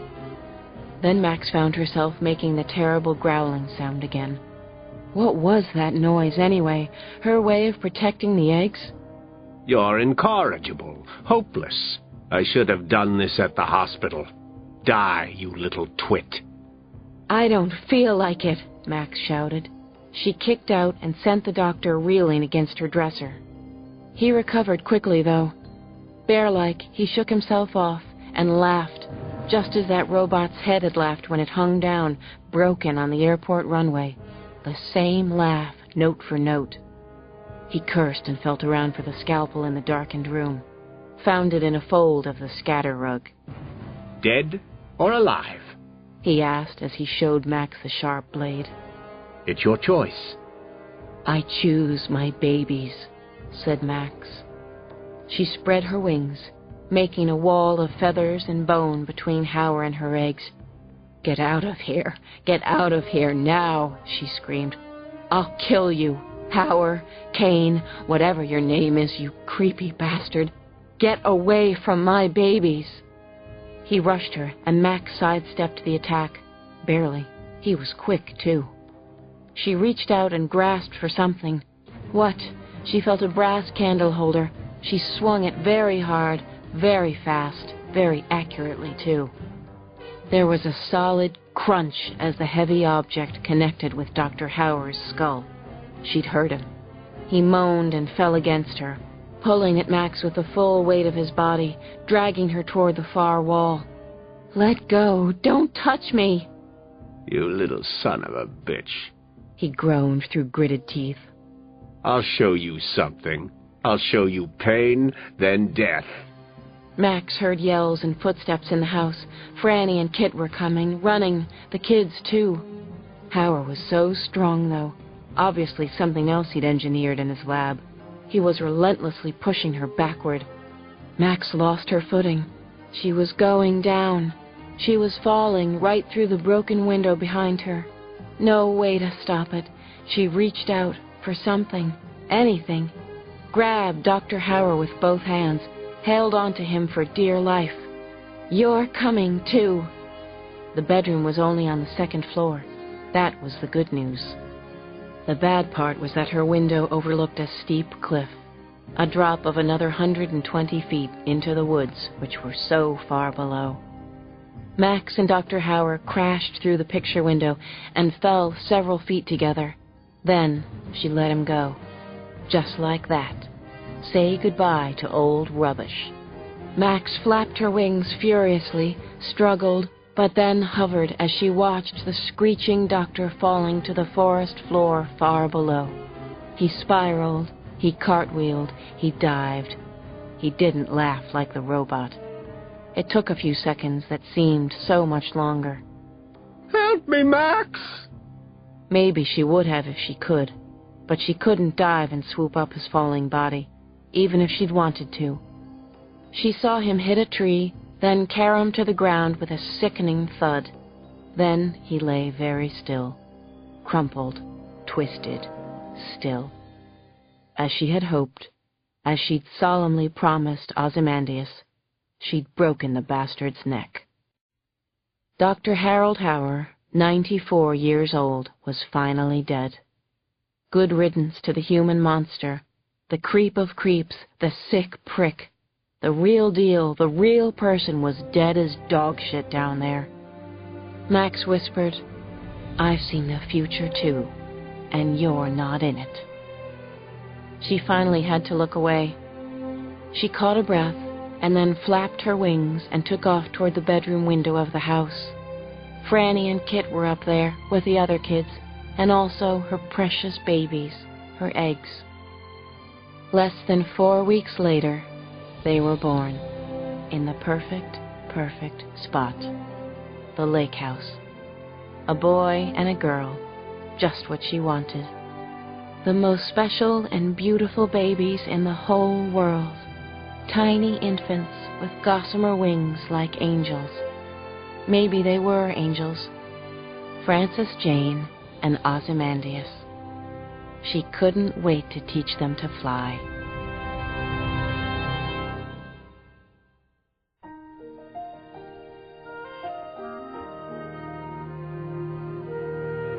This has been a Time Warner Audiobooks production of The Lake House, written by James Patterson and read by Hope Davis and Stephen Lang. Executive producer Maya Thomas. Produced and directed by Kevin Thompson. Production supervised by Dennis Kao. The Lake House is also available in hardcover from Little Brown and Company. To listen to samples, read more about the authors, learn about digital audio, and buy digital audio books, please visit Time Warner Audiobooks websites at twbookmark.com and mytimewarneraudio.com.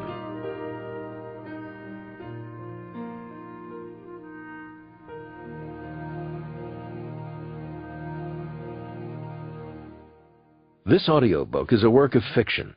Names, characters, places, and incidents are either the product of the author's imagination or are used fictitiously, and any resemblance to actual persons, living or dead, events or locales, is entirely coincidental.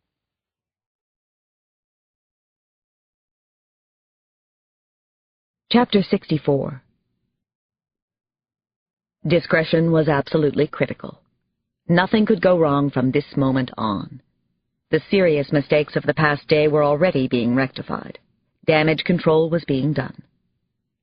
The important visitors had begun to arrive in the greater Denver area as inconspicuously as possible. Painstaking thought and planning had gone into every facet of their individual journeys, but especially into keeping their presence here a secret, not only from the world at large, but from their business associates, even from their families. Each of them knew what was at stake. Each understood that this was a profound moment and that they were privileged to be a part of it, even by their high standards of privilege. And each knew the personal, tremendous risks if they were caught. There would be convincing denials, but ultimately they would be left out to hang. Two of the principals came as a married couple, which was the simplest and the best possible disguise. The largest group was comprised of 4 German males who claimed to be enthusiastic freshwater fishermen bound for fly fishing along the Continental Divide. 2 travelers came from a major corporation in Tokyo. If anybody asked, they were here to see the Colorado Shakespeare Festival. They were staying at the Boulder Victoria Historic Inn and taking roll after roll of photos like stereotypical tourists.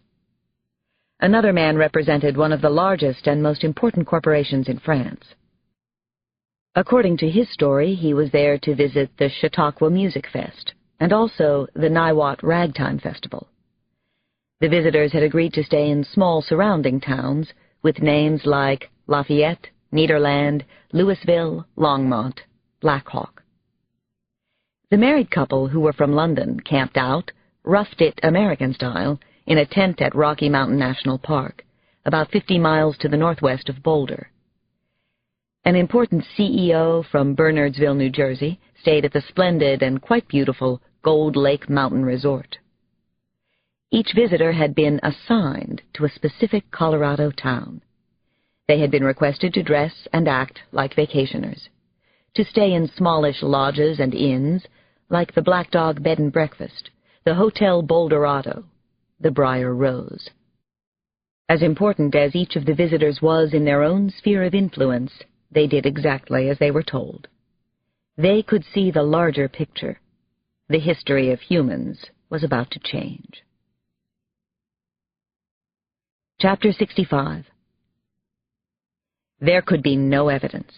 There could be no witnesses.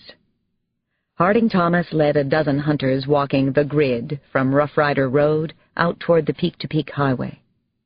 They had dogs now, hounds stoked on the scent of the winged girl. The paired men and dogs were placed 10 feet apart. They marked off parallel lines as they cut back and forth through the woods. They were mostly former Army officers. They chose to believe this exercise was in the spirit of national defense, and maybe even America's survival.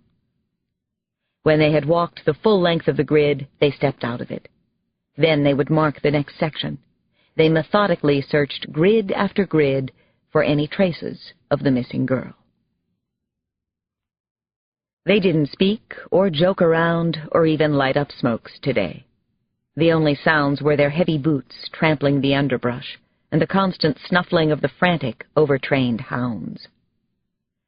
On the other side of the Peak-to-Peak were the impressive foothills of the Rockies. 2 choppers were presently scouting up there. They were equipped with infrared equipment that could scan wide swaths of the landscape below. It reported back on a view screen every warm-blooded creature that it passed over. Deer, moose, bears, rabbits, birds, all creatures great and small. The girl wouldn't get away now. There was 0 chance. 0 possibility. She couldn't hide from the infrared for much longer, or from the hunters, the methodical trackers, the trained dogs. But somehow that's exactly what she was doing so far. The girl seemed to have disappeared into thin air. They'd been out here for several hours. The sun was going down in a hurry. It didn't matter. The intense search would continue through the night if necessary. More help had already been called in. Very worried and concerned doctors and researchers from the Denver and Boulder area. Men and women who worked at the school and could be trusted with the truth. They already had a cover story, and it was the best kind because it happened to be true. They were searching for a young girl who was lost in the woods. Max was now a threat to everything. Chapter 66. I felt as if I desperately needed to come up for air. I simply couldn't breathe. Kit had suggested that I go about my normal business for a couple of hours, take a break, and I figured that was a good idea. Jillian and I had agreed to get together again soon anyway. We'd made plans the night Frank McDonough drowned in his pool. Jillian had even made me promise to come. The circumstances of Frank's death still upset me terribly. I just couldn't imagine Frank drowning. One of the reasons I don't go to her house more often is that it's about an hour ride. On the trip there, I started to have some really bad thoughts. First, David had died. Then it had been Frank. Now I started to worry about Jillian. There wasn't any logical reason for my fears, but I had this feeling she might be in danger. As I drove, I had the unwelcome fantasy that I might arrive at her house and find police cars and EMS. The only saving grace was that I knew it wasn't likely. But then neither was David's death, or Frank's. I put my mind in a more positive place.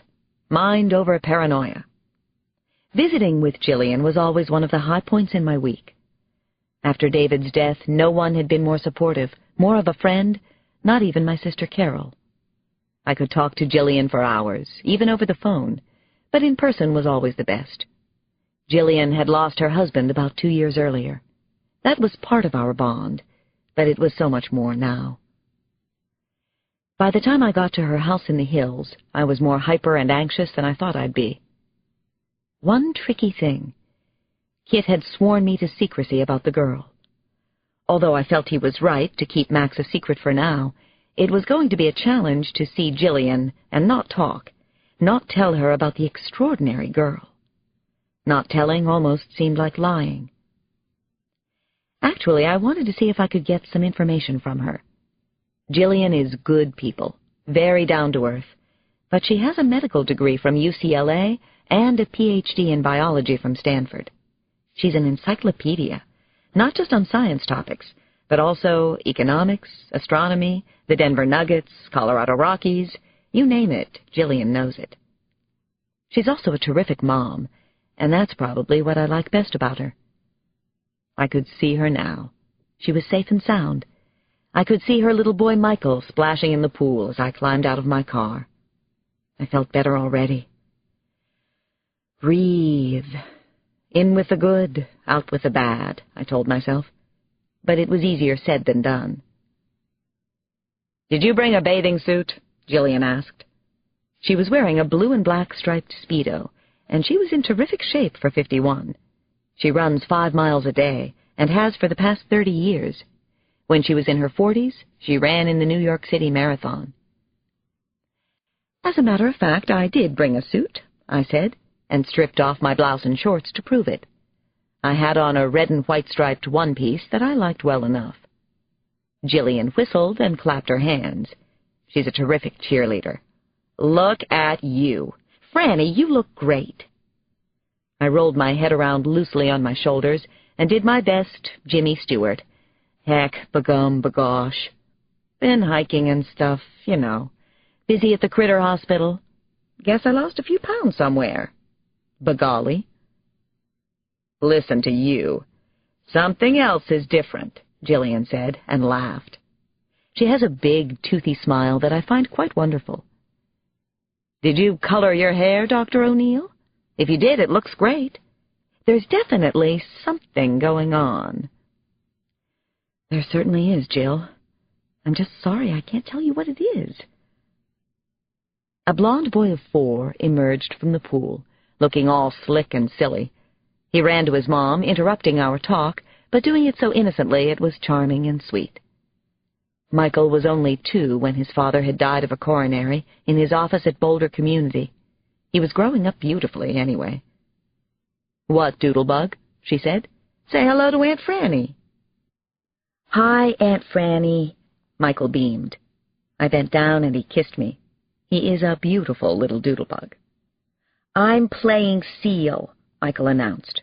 "My seal name is Blacknose. This," he said, pointing to an inflatable raft, "is Iceland. Cool, huh?" "Iceland is very cool," I said, and grinned. We watched as Michael dived from the low board and slipped perfectly into the water without a splash. "He's so cute," I told her.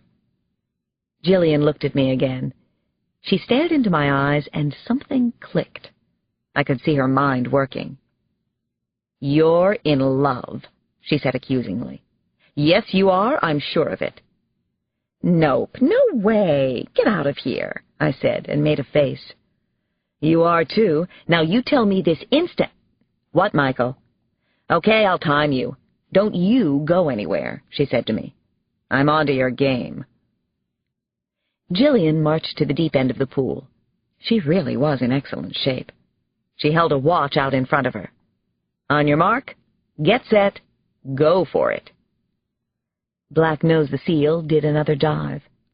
He swam nearly half the length of the pool underwater, right under Iceland. He finally surfaced. I was feeling a little giddy.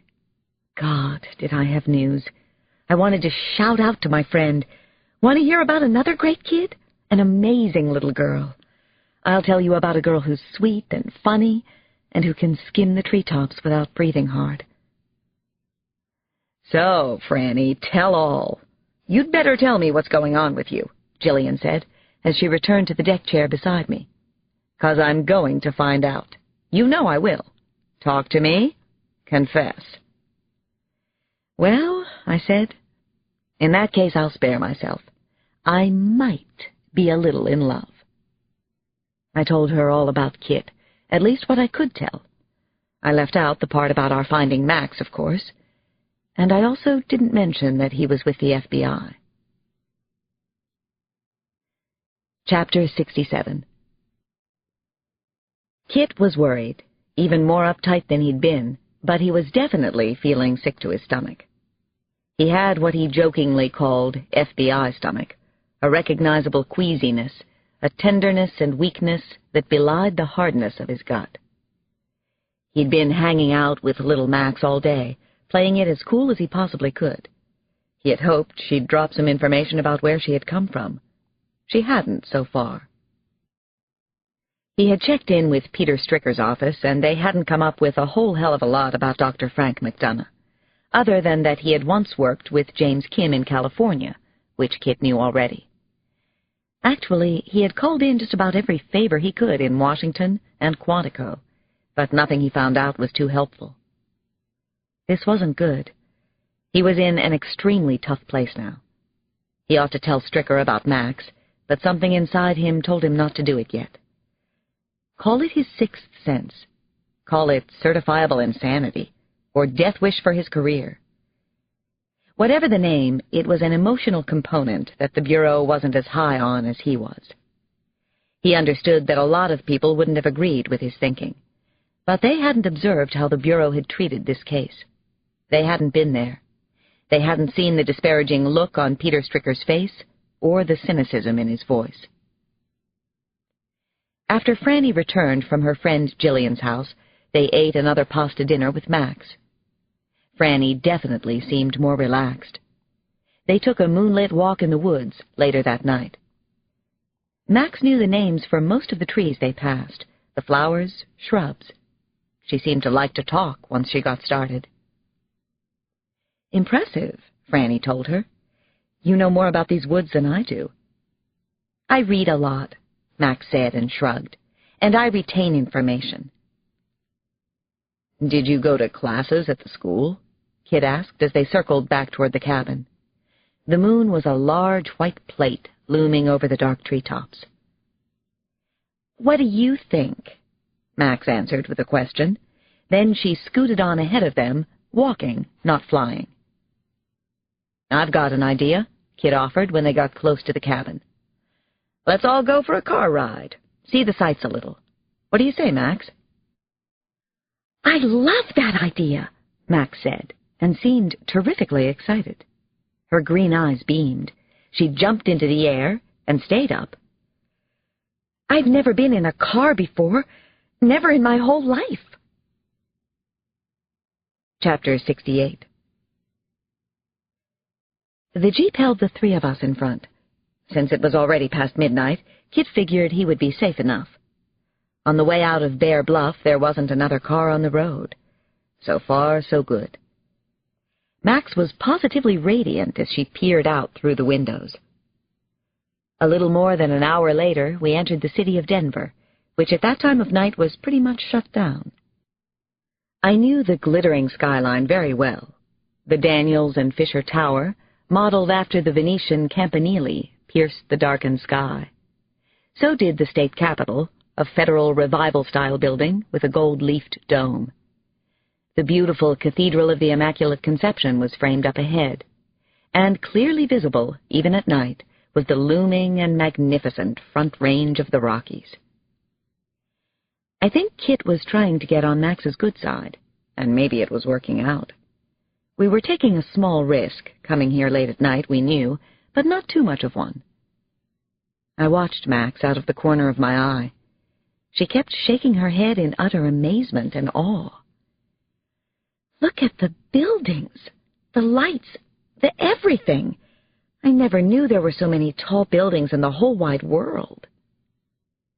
Kit and I pointed out the McNichols Sports Arena, Larimer Square, the Mile High Stadium.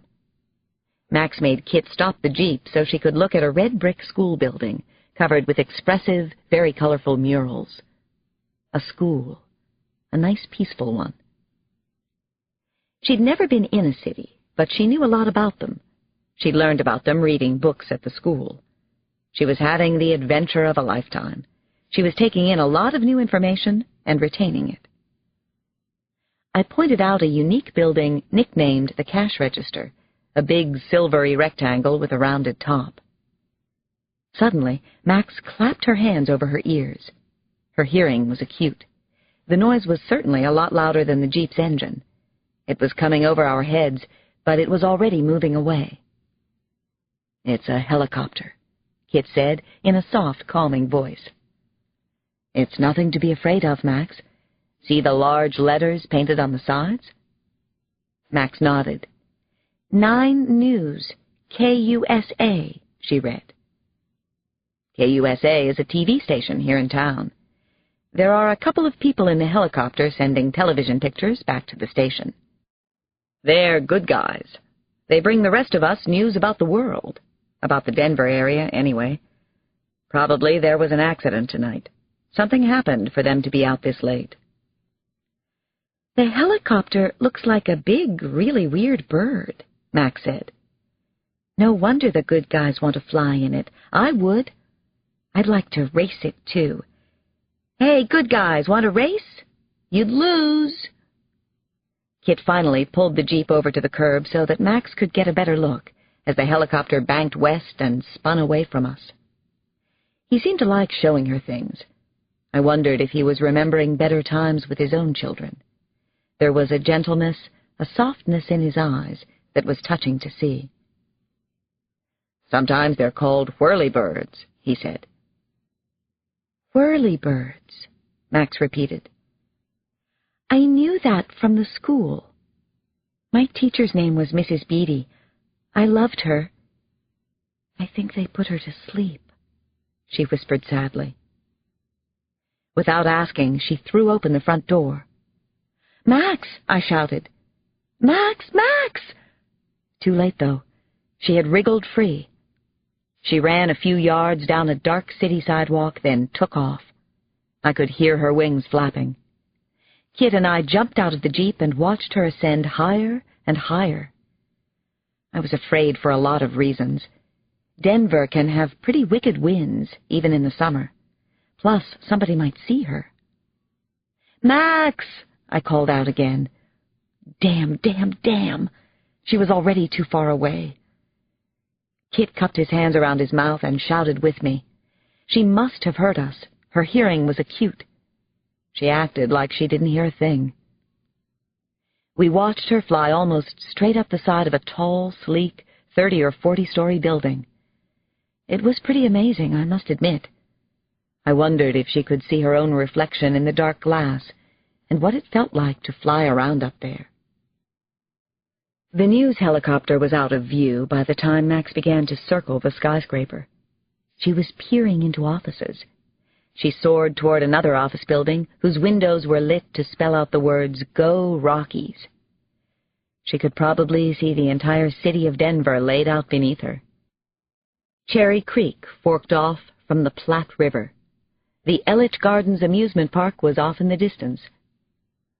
I hoped that no one saw her, and if they did, that they couldn't believe their eyes. That's what happened to me the first time. She did a couple of acrobatic loops. Then Max flew back down toward Kit and me. She dived, pulled out of it beautifully, and landed right next to the Jeep. "This is so great," she said, and she was smiling, laughing out loud. Thank you both. I dreamed about doing that since I was a little girl." We climbed back in the Jeep. Max wrapped her soft, feathery arms around me, and she hugged me all the way home. Chapter 69. In her warm, snuggly bed at the cabin, Max was replaying the glorious night in Denver. She was having good thoughts for a change, especially about Frannie and Kit. They were so nice to her. They were like the mother and father she'd never had. Suddenly, Max stiffened. She tilted her head to one side. They were coming. She heard them, felt them in every part of her body. All of her senses told her it was so. They were sneaking up on the cabin right now. She wasn't paranoid, wasn't making this up. She wanted to scream a warning for Frannie and Kit, but she held it inside. "Don't let the attackers know that you know." She angled herself out of the bed and went to the closest window. She peeked outside. It was a moonlit night. She heard the crackling of the underbrush. One of the men appeared, came sneaking out of the woods. She knew who he was, one of the meanest guards. The security people from the school were here. They had found her, and they were here for Frannie and Kit, too. Suddenly, Max was 80 pounds of flapping wings, fueled with fear and fury. She flew out of the small bedroom. She flew inside the house. She whipped back toward the rear bedrooms. Frannie and Kit were asleep in 2 of the rooms. Their senses weren't nearly as sharp as hers. But then again, neither were the security creep's senses. Forbidden, she wasn't supposed to fly. But who gives a damn what the guards say? They don't run things out here in the real world. She ran her own life now. Pip came out of nowhere, starting up a high-pitched barking frenzy. Pip knew, too. He sensed the danger, the men close by in the woods. What a good dog. The barking woke Kit. He blew out of the back room with his gun in hand. He saw Max flying down the hall, coming straight at him. Jesus, Max! "They're coming, Kit. They're real close, lots of them. They're here for us." "Who's coming, Max?" "Not now, please. Let's go. Let's go. They'll kill us. They'll kill all of us." Frannie had come out of the other bedroom. She was in the hallway with a look of pure astonishment on her face. "Please, trust me," Max pleaded with both of them, and it was at that moment she realized how much they already meant to her. "Let's go, Frannie." Kit nodded his head. "Back door, the Jeep. I'll drive. Don't look back, just run like hell." Kit grabbed Max's hand. They were running full blast. Frannie went ahead of them and threw open the back door. Man, woman, child, and dog spilled out of the house into the pitch blackness of the night. None of them looked back. The Jeep started like a lucky charm. As it screeched out of the rear parking area, shots slammed into metal. Glass exploded. The rear window had been shot out. The Jeep bounced high over the deeply rutted dirt road. Kit drove through the gunfire as if he'd done it before. They fled. Frannie and Kit had trusted her, Max kept thinking. And that changed everything. This book is continued on Disc 6.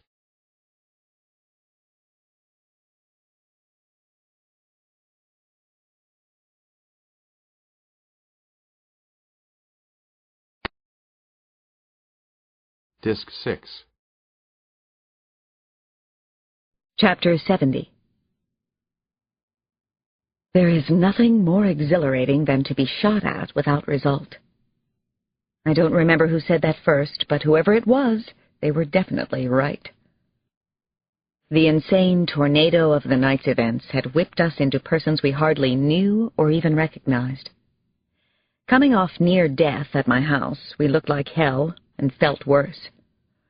The idea of someone trying to kill us was so monstrous that it was difficult for me to make it concrete and real in my mind. What had just happened couldn't have happened, and yet it did. Someone had shot at Kit's Jeep, at us. Someone had tried to kill Max, Kit, and myself. I'd never had a terrifying thought like that before. We were huddled in a cruddy, awful Motel 6 somewhere off Interstate 70. I think we were in the town of Idaho Springs, which has its fair share of crummy motels. The door was locked and chained, but how safe were we? Not very. Cheap lime green curtains covered the plate glass window. The room lights were out, but I could see Max and Kit by the flickering light of the television set. Max was eerily detached from what had happened, or so it seemed. She was up to her chin in bed covers, and Kit had pulled a chair right up to the bed. I knew that he liked Max a lot, but they were locked in a struggle now. Kit believed we'd die if Max didn't talk to us about where she came from, and Max thought she'd die if she did. His voice was cold. I had never heard him speak in that tone before. I guess he was being an FBI agent now. Professional, intense, very focused on what he felt had to be done. I really need some answers, Max. I'm telling you, you have to start trusting somebody soon. I mean, like right now. I'm talking to you, Max. I know who you're talking to. I just don't like your tone, she answered back. Max's frail composure broke suddenly. She leaped off the bed, ran to the bathroom, and locked herself in. Leave me alone. You sound just like them. Trust me, she mimicked Kit. Why should I trust anybody? I'm not like you, Kit. Haven't you noticed? Please, she's just a little girl, Kit, I said, my own voice pinched thin by stress, fear, and the unhinged craziness of the past hour. He shook his head, once. No, she's not just a little girl. Unfortunately, she's more than that. People are apparently dying because of her. We almost died back there, Frannie. We have to find the school where she was being kept. At least I do. That made me angry. Don't be like that, Kit. I have to find the so-called school, too. In case you haven't noticed, I'm involved up to my eyeballs. Every time I looked at Max, I wanted to hug her. But Kit was right. She was no more just a little girl than this was just a road trip. The truth is, we had no idea exactly what Max was, or what her being here meant. Only Max knew, and she wasn't talking. Kit turned and tripped over a tin trash can full of junk food wrappers from McDonald's. He picked up the can and fired it hard against the wall. He kicked it a few times for good measure. Reflexively, I threw my arm over my eyes as the noise reverberated. My dad used to lose his temper sometimes back at our farm in Wisconsin. He'd throw things around, but never anything valuable, and he never hit anyone in our family, not even a spanking. Maybe that's why I wasn't really afraid of Kit's mild, almost humorous tantrum. Something wrong? I asked when the noise stopped. If I thought I'd get a smile out of him, or that I'd shift his mood, I was mistaken. I didn't mean to scare her, Kit said, his voice catching. I really like her, Frannie. She's a great kid. It's just that we could all die. I know. She knows, too. She'll be okay. Max had a hair-trigger flight response. I knew that people who'd been battered acted like that. What had been done to this little girl? Who had hurt her, and how? We needed to know more about the school, where it was, how it had worked, what was going on there, who the people were. Kit walked to the bathroom door and knocked softly. Max, I'm sorry if I sounded mad, he said. His voice was gentle, concerned. I was mad. I'm worried about your safety, and I don't know what to do without your help. I guess that was one way of saying people are trying to kill us. Max was quiet behind the bathroom door.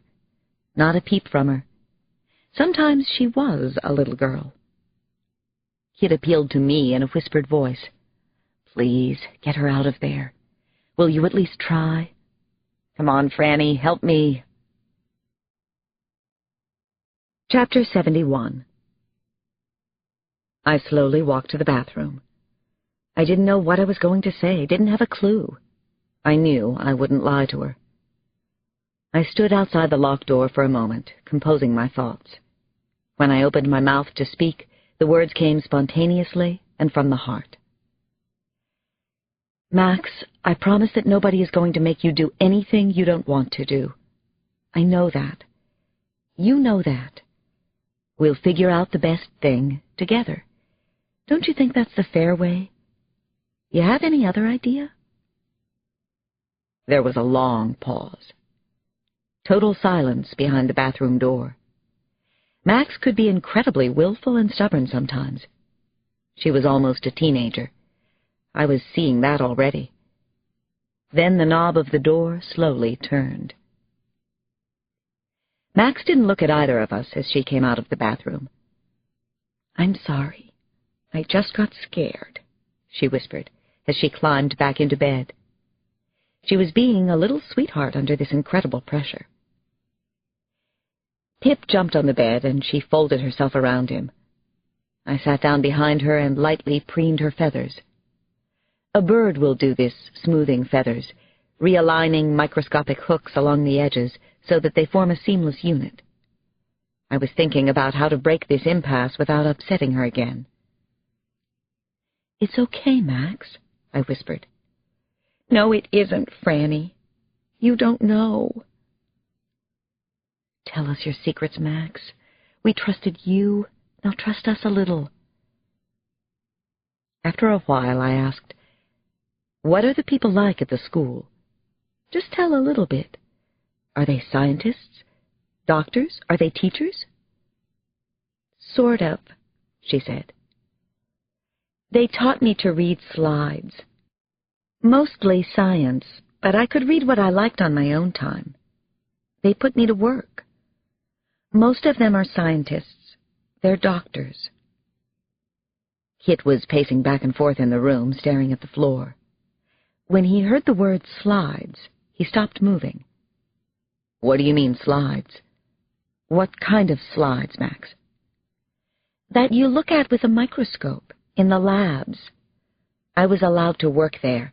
I was supposed to match alleles. The incredible tension kept building inside me. Chaos and confusion reigned in my mind. Alleles were alternative forms of a gene. What Max had said about the school so far was unbelievably scary and wrong. The doctors are working with chromosomes? I asked. Why are they doing that, do you know? Of course I do. To improve the stock, she said, and shrugged her shoulders. What kind of stock? Kit asked. This had evolved into a kind of question and answer. I felt like a police officer. Max's face went pale white. I could get people in trouble if I talk, she said. I've been warned. Talking is absolutely forbidden, she murmured. Max covered her eyes and sobbed hard. I stopped braiding her hair and gathered her into my arms. Please trust us, Max. You have to trust somebody. You know that you do, honey. I rocked the child, the beautiful little bird girl. I felt like I was back at the inpatient, taking care of sick and injured animals. That's where I wanted to be. Max spoke softly into the side of my neck. I could barely hear the words, but I did. Take me home, she whispered. Book 4. The Flight School. Chapter 72. Take me home. It had obviously been hard for Max to say the words. It sounded so innocent coming out of her mouth, but I knew it wasn't. We couldn't get out of the Motel 6 fast enough. We zoomed down the interstate at 80 miles an hour and then some, hoping a highway patrolman wouldn't stop us for speeding. We were going to the school, weren't we? I was in the back with Max. She was clearly scared, so I held her tightly. I could feel her heart beating against my arm way too fast. Poor Max. Just a little girl, caught up in something much larger than any of us could comprehend. I stroked her as I talked, hoping it would soothe and calm the 11-year-old. I told Max I'd grown up on a dairy farm in northern Wisconsin, and asked her if she'd ever seen a real cow. "We don't have any cows at the school," she said. "I've seen lots of them on TV, though." I told her about our small herd of Holsteins with their gooey tongues and liquid eyes. I even remembered their names and personalities. Max couldn't disguise her curiosity as I described Blossom Dearie and Nellie Footfoot and Please Louise and our spotted bull, Cool Cat. I told her how my sister Carol Ann and I got up at 5 in the morning to help my dad, and how we washed the cows in the summer and turned on the electric fan so they'd stay cool.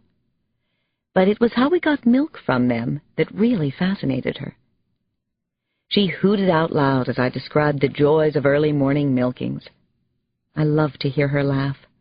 It was infectious and always made me smile. Max took such delight in the world she hadn't been able to experience until now.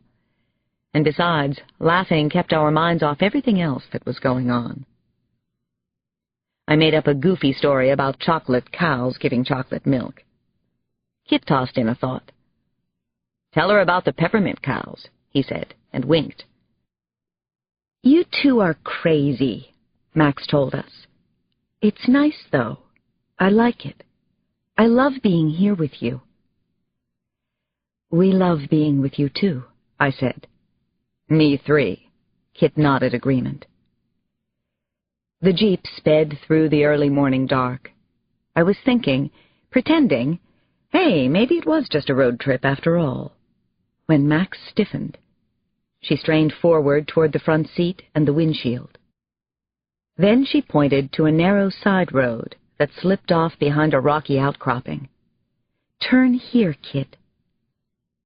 "How do you know that?" I asked. I didn't doubt Max, but I was curious. I was pretty sure she'd never been on this road before. I lived near here, and I don't think I was ever on it. She shrugged, then peered deeply into my eyes. She could be smiling, then suddenly turn very intense and serious. "Can't you feel the dairy farm where you used to live?" "It's far away," I said. "I'd need a map to find it." "I feel the school," Max said. "I know exactly where it is. I can see the way there in my mind." I understood what she was saying, and it hit me hard. I felt an uncomfortable lump in my throat. Like pigeons and house cats and migrating animals who can find their place of origin through either inertial navigation or God knows what, Max could home. Chapter 73. "Pull over," she said before Kit made the actual turn. Kit did as he had been asked. There was something in Max's voice that couldn't be ignored. "Now listen to me," she said. "You can't go any farther than this. If they catch you, I think they'll kill you. I'm serious." "This is definitely serious stuff," Kit said to her. "And that's exactly why we're going with you, little one. This is a serious gun," he said, and showed Max a handgun. It was a semi-automatic, and it looked deadly. "I have to come, Max. It's my job. It's the reason I came here to Colorado." "I can't leave either," I told Max. "I won't leave you and Kit. It's not going to happen." Max finally nodded. She didn't like it, but she could tell we weren't going away. For better or worse, we were in this together. Kit pulled on the steering wheel, and we turned off the main road, which wasn't exactly US 1. Now we were on something called Under Mountain Pass, a twisty service road that shot up into the foothills of the Rockies. The school was here someplace. Max seemed certain of it. "Take a right," Max said suddenly. "Then you can let me out." "It's not going to happen, Max," Kit insisted. "We already went over that." "You're awfully stubborn, Kit." "Look who's talking." The road deteriorated and became an unmarked stream of dirt track that gave no clue as to where we were headed, neither by signage nor by buildings. It was appropriately desolate and eerie, though. Every turn in the road was a driving challenge for Kit. Eyes glowed out at us. Deer and other forest critters wisely waited before sprinting to the other side.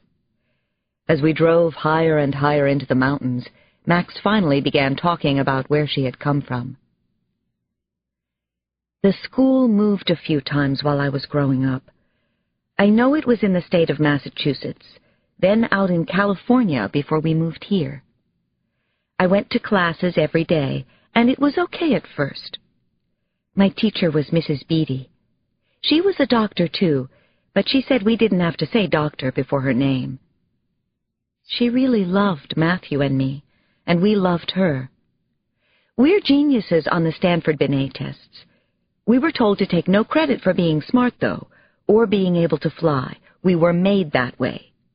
We were just lab specimens, after all." I heard Max's breathing intensify. She was clutching my hand so hard it nearly went numb. Even though she had told us to turn back, I knew she hadn't totally meant it. She was too frightened to do this alone. "Let me out," she said, suddenly grabbing higher on my arm. "I have to get out. I have to. Please, Kit. Right now, I promise not to fly away. I swear I won't." I reached over and pressed Kit's arm. He braked the car on the narrow shoulder of the road. We were in the middle of nowhere, surrounded by nothing but tall fir trees and sharp outcroppings of rock and the loud buzzing of cicadas. I opened the Jeep's door, and Max scampered over me and out. She was quick and athletic, and so strong for her age. Almost everything she did was amazing to observe. I prayed she wouldn't fly and leave us. Max climbed up to the roof of the Jeep. We heard her footsteps pounding above us, then a furious swooshing sound as she beat her wings. "What's she doing?" we said, almost in unison. Then she stepped off the Jeep and took to the air, just like that. "Oh, Jesus," Kit whispered. He took the words right out of my mouth. "Just look at her. Look at that. I hope we can keep up with her." "We have to. Move this thing." He revved the engine, stepped on the gas. The Jeep lurched off the shoulder of the road and then found its center, climbed steeply up the mountain. We followed Max's flight. At least we tried. I stuck my head out of the side window like a kid. So did Pip. I couldn't take my eyes off her white and silver-blue wings as she flew before us. Cool air flowed past my face. I almost felt that I was flying, too. I was certainly having an out-of-body experience. The Jeep bore into a long tunnel of darkness created by overhanging pines and towering fir trees. Max veered to the left, up another side road. This one was all dirt and deeply rutted. We were following Max home. We were trusting her with our lives. Chapter 74. The school was close. She could taste it on her tongue, bitter and nasty as could be. She could feel it, like a deadly poison pumping through her bloodstream.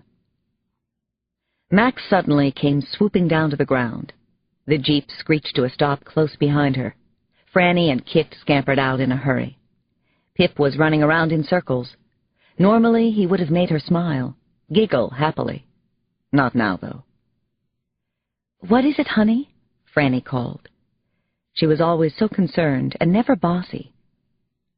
Max felt as if a rope were tied around her waist, and she was being firmly, inexorably reeled in. She could feel extreme tension in her neck and shoulders, right down into her chest plate. She was going home.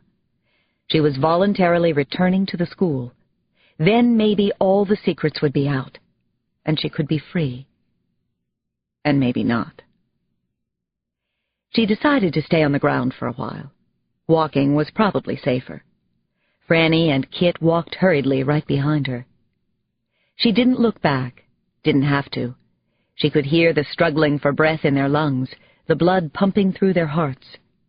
She sensed their fear was growing. Finally, they would see the truth, see it for themselves. She prayed they were ready for this. Suddenly, Max stopped. She saw the physical boundary between her new freedom and her old life, the barbed wire fence. The powerful sight chilled her, brought back a flood of terrifying memories.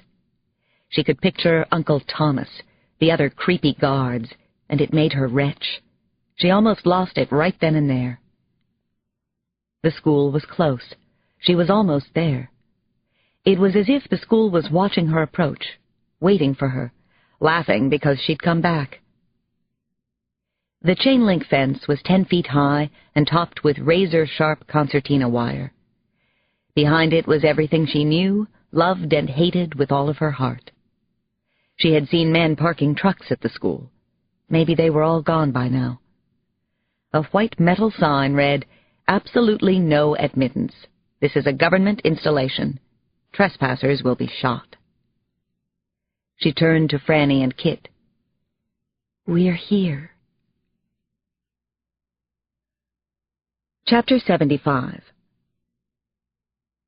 Max was staring back at us, her bright green eyes wide with fear. "They're not kidding," she said. "Trespassers have been shot, believe me. You can still go back. I think you should." "We won't leave you," Kit said.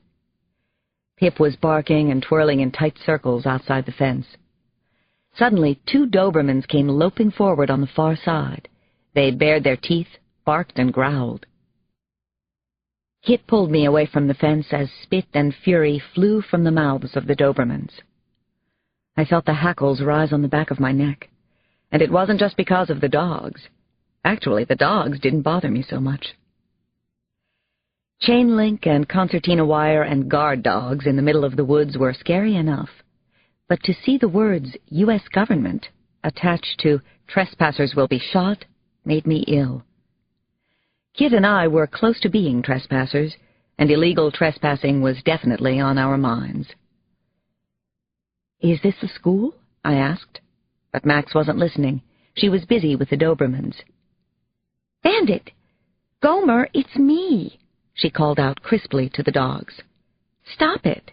Stop it now! Heel, you two!" Amazingly, the growling and barking trailed off, and then stopped completely. Suspicious sniffs followed, then happy woofing as the dogs seemed to recognize Max. "Don't worry," she said to us. "They're my friends. Their bark's much worse than their bite." She grinned. "Can we get over this fence anywhere?" I asked Kit. He started to answer when Max interrupted. "Frannie," she was pulling at my arm, "there's something wrong with Bandit and Gomer. Something is really wrong with the dogs. Please, come look at them." I moved closer, but I didn't need to examine Bandit and Gomer to see what had happened to them. Their black coats were dull. Their rib cages were standing out sharply, the skin stretched taut over the bones. "They're pretty hungry," I said to Max. It was an understatement. The dogs were suffering from malnutrition. Some cruel bastard was starving them. Kit returned from a trip down the fence. "I couldn't find a break or access point in the wire," he said. "Maybe around the other way." "I think I can fly you both over," Max said. It was such an unexpected statement, I nearly laughed. "I know I can do it. I'm stronger than I look," she insisted. She was dead serious. "No way," Kit told her. He was right. There was no way an 80-pound little girl could lift an adult twice her weight against the pull of gravity. Yes, I can. Max was firm. You don't know what you're talking about. I know what I'm capable of. I listened to Max and reconsidered. I wasn't figuring in the stress factor. Stress produces adrenaline, and also, who knew what kind of strength Max actually did have? Let me try you first, she said to me. I don't think it's a great idea, Max. She shrugged. Fine, then I'll fly over by myself. I grabbed onto the chain link. I climbed a few feet and clung there. Then Max gripped me around my midsection with her strong legs. She was definitely powerful. God, this was the strangest thing. Holding me from behind, Max's wings almost could have been mine. She flapped hard, then we took off. Suddenly we were suspended in the air. Then we started upward. I could feel a breeze rushing around me. It was cold up in these hills, and getting chillier by the minute. For a moment I forgot everything, so focused was I on the sensation of being airborne in this unusual manner. For just the briefest instant, I could imagine that I had wings myself. We lifted. We hovered for a second or two, and then we flew.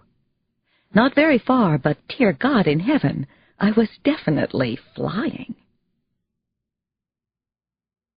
Chapter 76. Max set me down inside the fenced perimeter. I stared up at the grotesque and depressing rows of concertina wire. I gripped the fence, clawed the wire with my fingers, and waited for my heart to slow. I glanced around, and Max was gone. She was already back on the other side of the fence. She was straining to lift Kit. Her legs just barely encircled him. Her breathing was a stuttering whoosh, whoosh, whoosh. It didn't seem possible that she could get him airborne, but I hadn't believed she could lift me either. I had no idea what she could tolerate, even for a few seconds. Her wings were displacing air, but she couldn't seem to budge Kit up and over. Max, please stop. He's too heavy for you, I called to her. You'll hurt yourself. No, he isn't too heavy. I'm super strong. You have no idea how strong I am, Frannie. I was made that way. On my side of the fence, the two dogs were edging up to me. Actually, they were a little too close for comfort. The female was cutting half circles in the dust, wheeling and dancing her anxiety. The male had small, runny eyes and was rooted to the ground about 3 feet away from me. A warning rattled in his throat.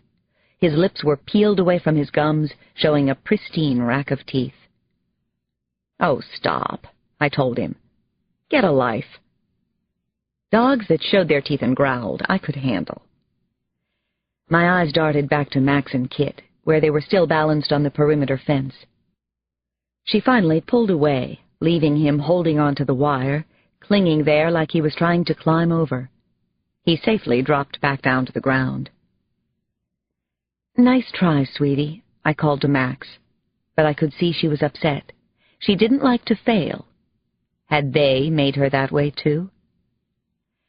She immediately flew back over the fence and joined me. She said, "Stay," and "good doggies" to the Dobermans.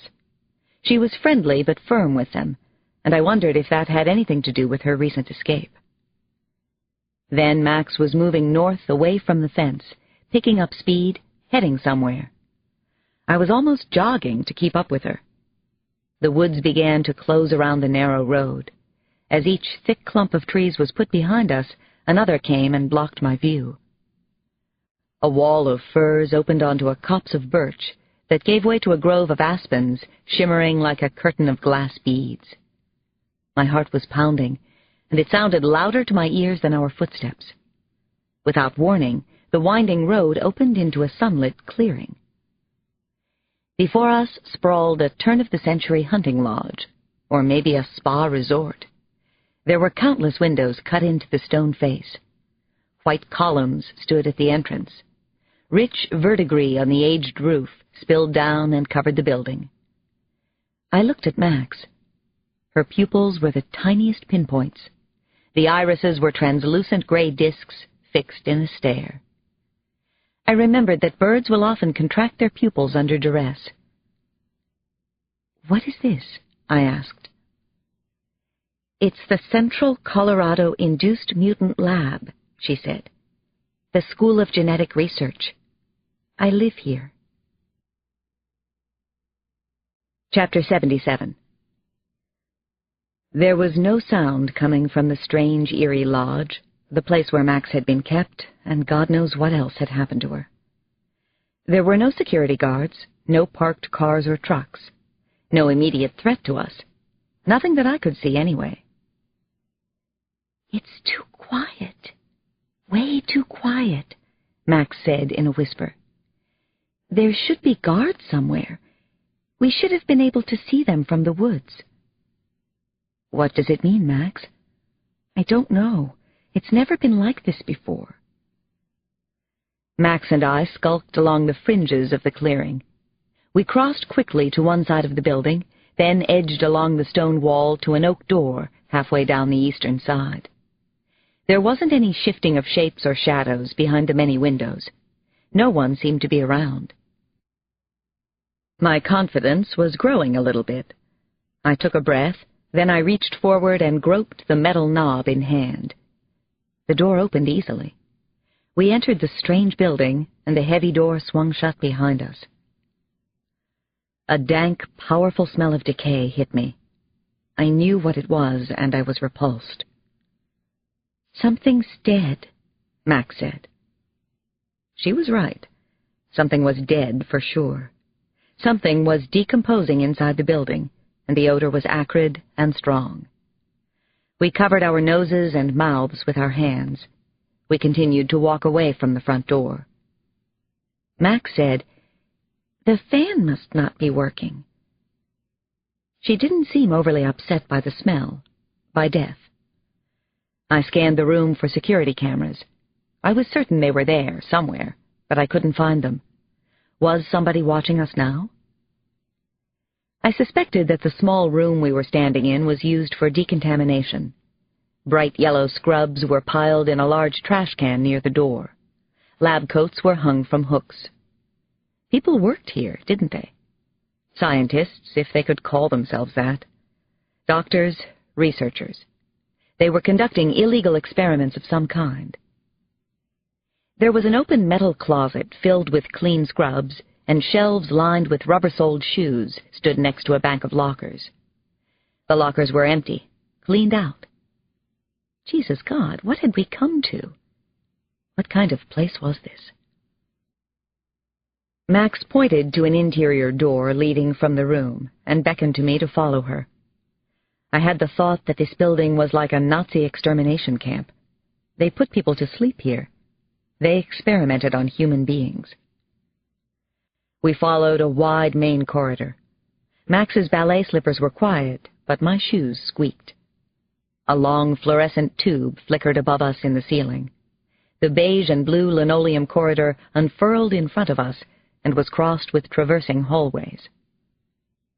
We arrived in an open space about 50 feet square. It was some kind of a workplace. Where were we now? "Max, what's this?" "It's just offices, for business stuff. No big deal, pretty boring." "What kind of business?" She shrugged. "The boring kind. You know, business." Whatever old fixtures had once been in this part of the building were long gone. There was no wood paneling, no fireplace, no dental moldings, just a warren of freestanding office-style cubes. Computers squatted on desktops of dull gray steel. A coffee pot on a file cabinet caught my eye. The pot was cracked, and a thick black gum coated the bottom. I picked up a mug from the desk. "O.B.'s Coffee," I read. The floating blue circle of mold told me the cup had been here at least a couple of days. Where is O.B.? Who is O.B.? And what was dead and putrefying in the building? What had happened at this so-called school? What kind of business was conducted in this awful place? I glanced at Max, but she was moving again. She was home sweet home. She obviously accepted all this horror and madness as normal. It was so quiet that even my normal breathing sounded loud. I held my breath and listened for a moment. I had a full-color expectation that as soon as my back was turned, someone would jump out of a closed room, but no one did. Max pushed open another door. There was a soft clicking sound. Were they photographing us? My heart was still pounding. I felt tired. Things were getting a little blurry. "This is where I work," Max announced. "It's usually full of doctors." Chapter 78. We entered a cavernous room that must have been 60 feet long and about half as wide. My eyes swept the workroom, quickly took everything in. It was a standard-issue laboratory, but a good one, with top-of-the-line, very expensive equipment. Who had funded this? Who was subsidizing this business? There were a dozen fancy workstations. Slides were scattered everywhere on table and counter surfaces. Expensive microscopes were stacked on shelves. I noted a scale beam balance and several hydrometers.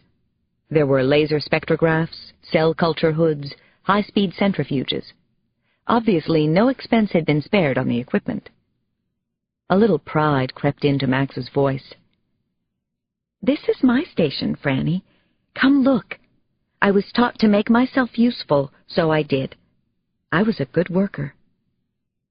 "I'll bet you were, sweetie." Max climbed up and sat proudly on a tall metal stool. Her workstation. She switched on an overhead fluorescent light.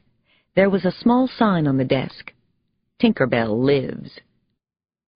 She showed me how she had used a glass pipette to transfer droplets of DNA cocktail from a tray of small wells onto plates of growing medium. "We run out the chromosomes by cooking them in here," she explained. I didn't recognize the chrome-plated unit she pointed to, but it was a brand-new model. Before I could question her further, Max slid down from the stool. "Let's go," she said. "There's a lot more to see." I followed her. "I'm right behind you." "I know you are. I have a really good sense of hearing." "So I've noticed." "Who's Tinkerbell?" Max turned to me. She looked upset. "Nobody, really. She's dead." Tinkerbell, I was thinking. Was that what they called Max here at the school? I suspected it was, and that she didn't like it. Tinkerbell was her lab name, wasn't it? We passed through a smaller room filled with shiny steel cryogenic tanks. What in hell had they been freezing in there? Another, even smaller room contained half a dozen blood diagnostic machines. No worn-out university equipment for these folks. They were extremely well-funded. By whom? To do what? "Mice," said Max, pointing toward an enclosed room. "This is the Mickey Mouse room. It's gross. Hold your nose, Frannie. I'm not kidding. You were warned."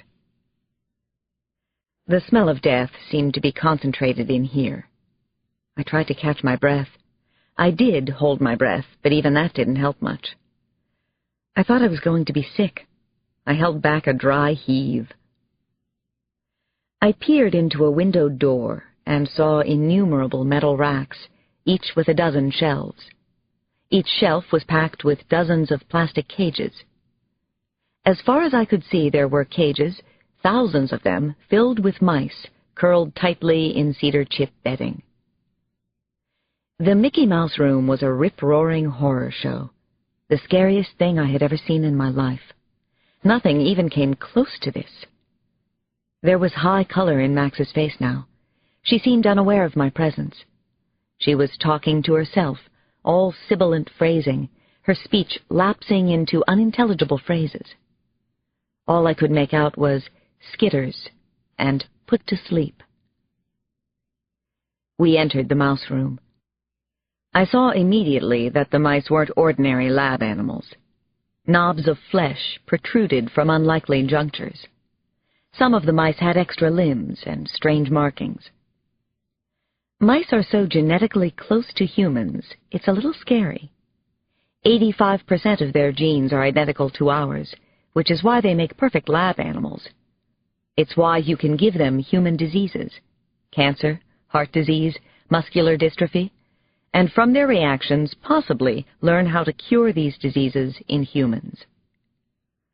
I love animals, and I'm also a doctor who's benefited from animal research. I can argue both sides of the animal research issue passionately, but either way I cannot abide cruelty. No matter what your reasons, you take responsibility for the animals. I began pulling down the cages one at a time, shaking them. There's no food in these cages. All of these animals are dead. Son of a bitch, I whispered. Put to sleep, Max said. Tears welled up in her eyes. It was something to see, this beautiful little girl crying over the fate of dead mice. Chapter 79. Max hated it when she cried, hated to show weakness. She wouldn't let on to Frannie, but she was freaking out, creeping out real bad, scaring herself with her own thoughts. But the worst thing was the anger she felt, the rage inside of her. No one should be allowed to do these things. Her senses were incredibly alive right now. Sight, hearing, smell, tactile. She'd felt this way when she was running away from the school. She hadn't known how powerful her senses were until then. Her nostrils differentiated the smells of burnt coffee, various chemicals, heated metal, and somewhere nearby, decaying flesh. This was all wrong. It was so wrong.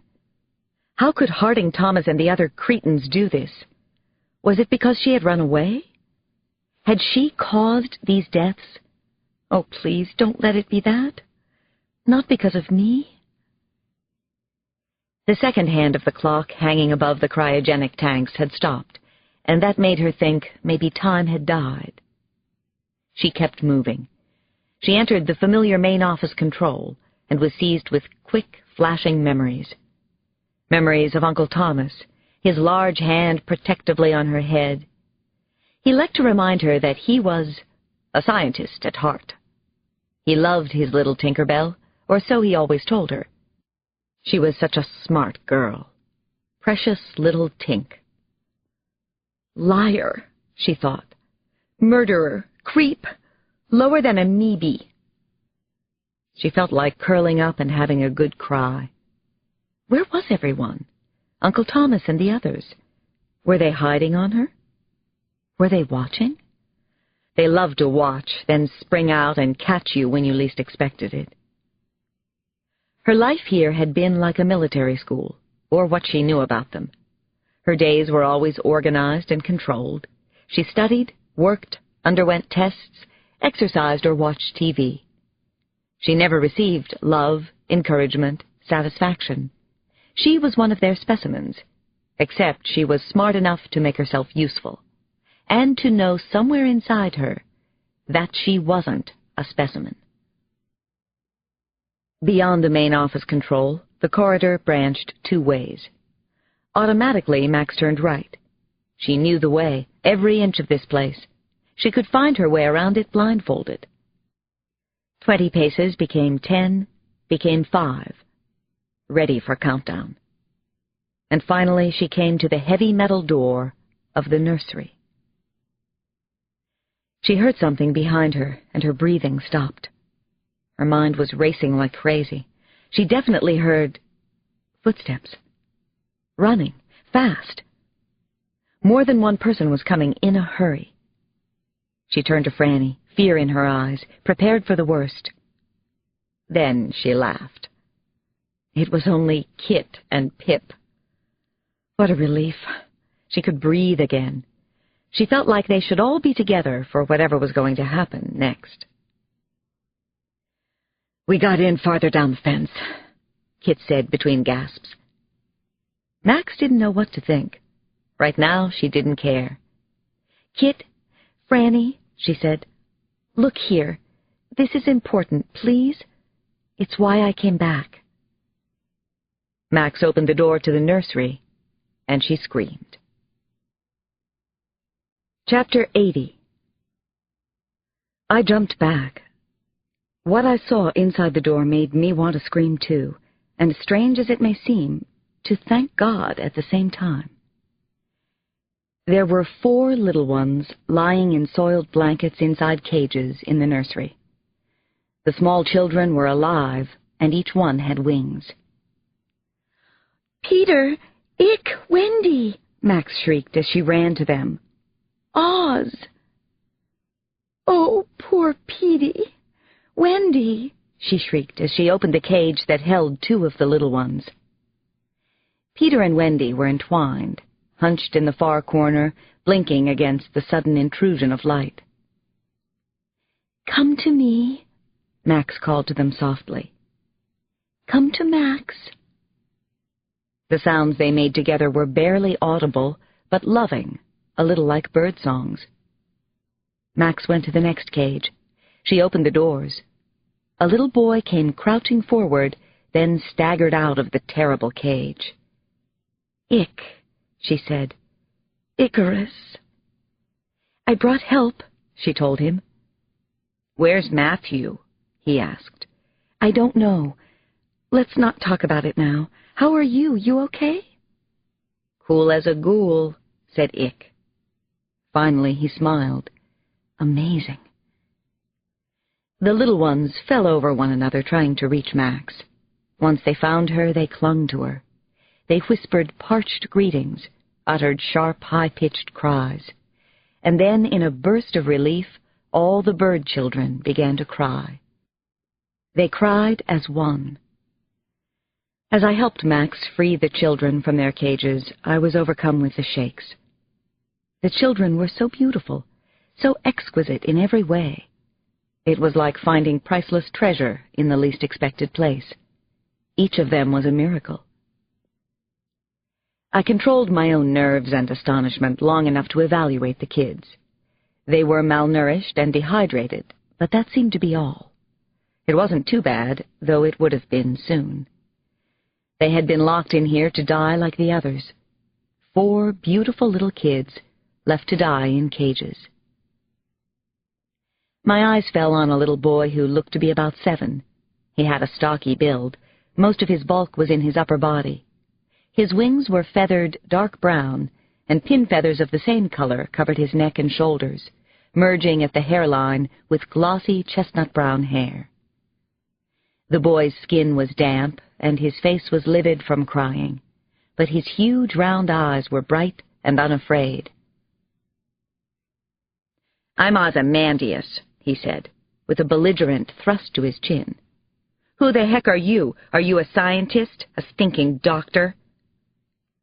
"I'm Frannie," I told him, "and this is my friend Kit. We came here with Max." "They're friends, Oz," Max said, hard as it might be to believe. "Hello, Oz. Ozymandias."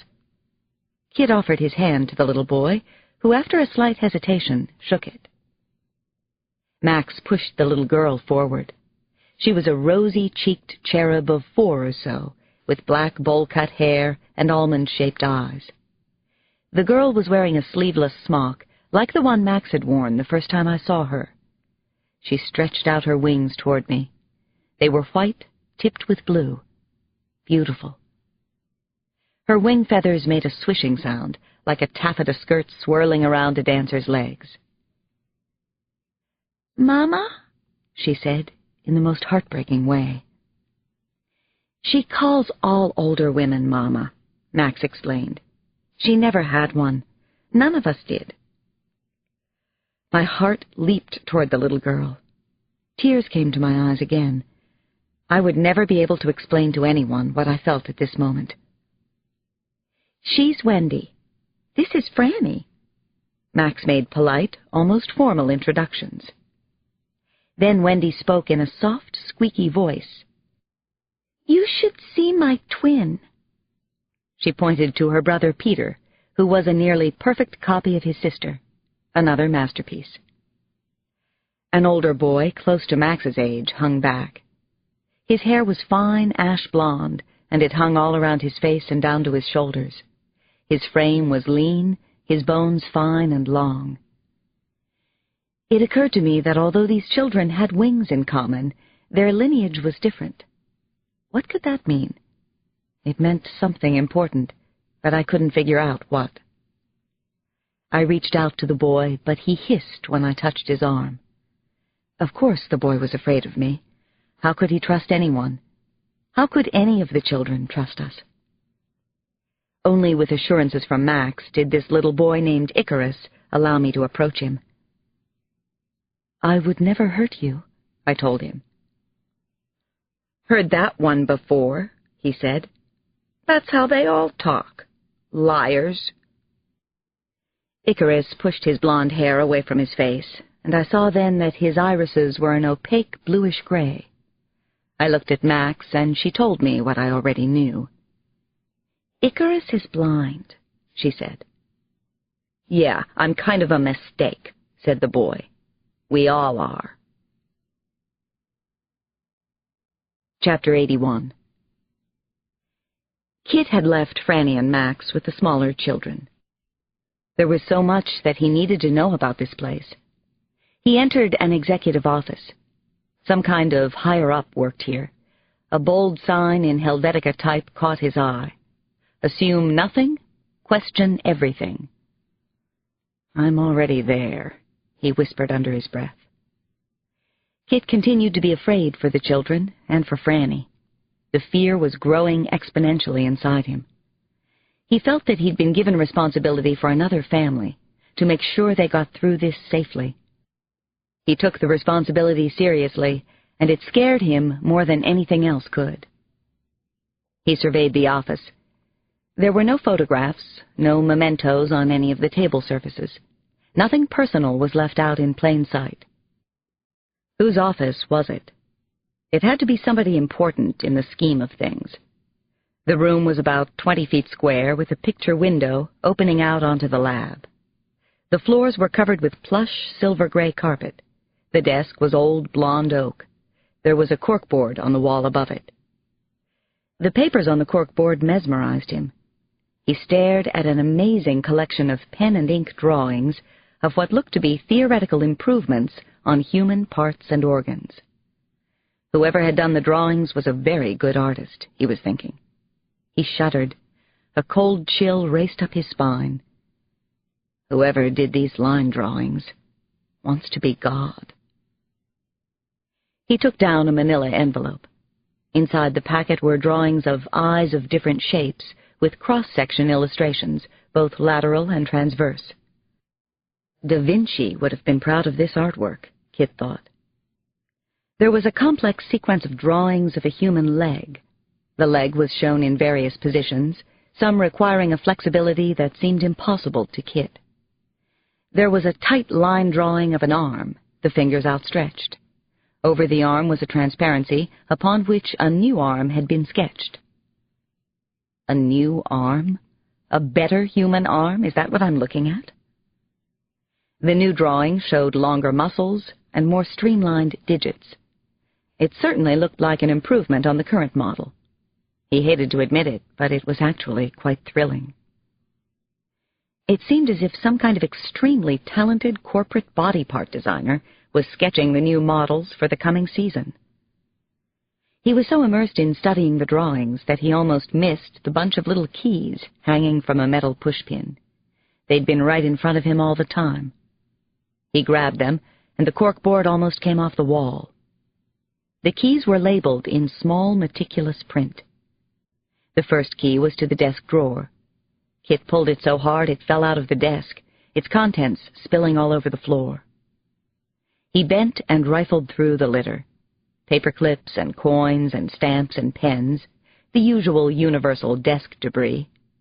There was a Swiss Army knife amid the clutter. He pocketed it. It could come in handy. The next key opened a long gray metal cabinet beside the corkboard. Inside the dark recess were quart bottles, tightly sealed from the look of them. He took down the first, labeled AGE1, and held it up to the light. Floating in dark fluid were a dozen embryos, no larger than marbles. Kit thought he might lose it, right there in somebody's fancy office. He turned away and blew out hard. He finally calmed down a little. He looked back at the embryos. human, he thought. Little dead babies kept in a closet? God damn them. He forced himself to study the embryonic heads, minuscule fingers and toes sloshing in the liquid, silent and dead. His stomach was sloshing around pretty good, too. Kit reached into the cabinet again and took out another large jar. He held it carefully in both hands. This one was marked AGE-2. It contained another embryo collection much the same as the first. AGE-3 and AGE-4 were identical to the first jars. The entire cabinet was filled to capacity with jars of embryos, so similar that he couldn't really differentiate between them. He took up the third key and slipped it into the lock of a file cabinet standing to the left of the desk. The lock clicked. Kit slid open the top drawer. Inside was an alphabetical arrangement of files, mundane interoffice memorandums, drafts of an untitled manuscript of some sort. The middle drawer contained medical magazines dating back to the 80s and clippings from Der Spiegel, a German newspaper, a clipping from the London Times. In the back of the bottom drawer, he found notebooks filled with formulas and data in scientific techese. It was frustratingly incomprehensible but looked important. He decided to take a few of the smaller notebooks with him. As he leafed through the papers, Kit felt a cold prickling at his back. It was too quiet in here. Too quiet in general. Why had the lab suddenly been deserted, abandoned? Why had the bird children been left behind? The embryos in the bottles looked long dead. Some of the drawings were fly-specked. Each manuscript was annotated, so marked up and crossed off it looked as if the author had started, stopped, started again, then finally given up. And how did all of this link up with Max and the other 4 children, the ones they'd found lying in their own waste, starving in the cages down the hall, the ones who were probably being put to sleep? Kit heard a noise behind him and turned. It was only Frannie. He wanted to tell her everything all at once. "Come look at this amazing stuff. Tell me what you think." Chapter 82. "Their arrogance is absolutely astonishing. Like nothing I could begin to imagine," I said angrily. My eyes were greedily taking in the elaborate line drawings on the walls. Kit was emptying out a carton of documents onto the floor. He lifted up sheets of paper to show me what he'd found. "This box is filled with pictures and diagrams of wings. All kinds of wings. They were designing in here. Do you believe this?" "More like redesigning," I said, as I leafed through a fistful of the well-wrought line drawings. "Whoever made these drawings is definitely playing God, Kit." "It's the group from Boston and Cambridge, the outlaws from MIT. They make their own rules. They always have. Anthony Pizer believes he's above the rest of us, and above the law as well. Look at these." He showed me a half-dozen memos to staff. At the bottom of each page was a handwritten AP, Anthony Pizer. I had been racking my brain to think if anyone I knew in the area might be Dr. Pizer. No one came to mind, and I had met most of the medical doctors and scientists in the area. David knew them all. Where could Pizer be hiding himself? Could this have been his office? Was he the mystery designer? Kit sat in a desk chair in front of a computer. He was punching letters on the keyboard, and a directory of contents had scrolled up. "I've been calling up a few files at random. I haven't been asked for a password once. The front door is wide open. Why? The keys to the files are hanging on the bulletin board, and... why? Don't ask me. I don't get it either. Not yet." My eyes fell on a pile of the notebooks he'd spilled onto the floor. Whoever had made the notes had a brilliant way with a fine-line pen. The drawings were made with a high degree of medical accuracy, but there was art to them as well. Had Dr. Anthony Pizer actually worked in this room? I suspected that he had. AP had been here. I picked up a drawing from the pile before me. It showed a little boy, an infant, with a heart growing outside its chest cavity. A huge heart. I studied it carefully. It illustrated why tissue engineering was so problematic. No one knew how to reliably stop the cellular growth once the process had begun. But even if that major problem had been solved, it was a hell of a leap from growing organs on lab animals to growing wings on a human child. And with Max, it wasn't just that she had wings. Her entire cardiopulmonary system was avian, and that led me to conclude that she'd been created out of whole cloth. My mind was churning at about 1,000,000 miles an hour. I felt I could go stark raving mad at the blink of an eye. The whole world was being turned upside down. Someone had challenged everything we had learned to believe in and accept. Assume nothing, question everything. That's what this was about, wasn't it? To evolve life as man chose to evolve it. I was considering outrageous possibilities I hadn't dared to imagine before. One winged child could have been a biological accident, but now that I'd seen the other 4, I had to accept that there had been a definite intent to create a new kind of being. And by God or despite him, someone had actually done it. Someone had succeeded at playing God here at the school. What had they created? Chapter 83. Kit continued to work furiously at the desktop. Like many of the younger agents in the Bureau, he was good at it. He liked computers most of the time and was comfortable around them. He brought up Netscape, then opened it. In the location field, he typed, about:"global." Up came all the sites the previous user of the desktop had visited in the last few months. Kit quickly scanned the list. He'd been doing similar detective work on the case before he left Boston. He honed in on www.ncbi.nbm.n.h.gov. It was GeneBank, the government-run repository for all known genetic sequences. He looked for keywords in red, indicating a previous user had clicked on them. There were several. He went to Taxonomy. Under Taxonomy Browser, he clicked Tree. Then he typed in Aves in the search field. Apodidae, swifts, Laridae, gulls, Columbidae, mourning dove, and Hirundinidae, swallows, had all been searched. The plot thickened. Kit closed the site and returned to the list about:"global." Next, he went into the Cold Spring Harbor Laboratory site. He futzed around with a few entries, then tried DSHL Publications, Genome Research. He went into the September 1997 issue, where he became puzzled again. The previous user had called up a paper on double-muscle Belgian blue and Piedmontese cattle. Cattle?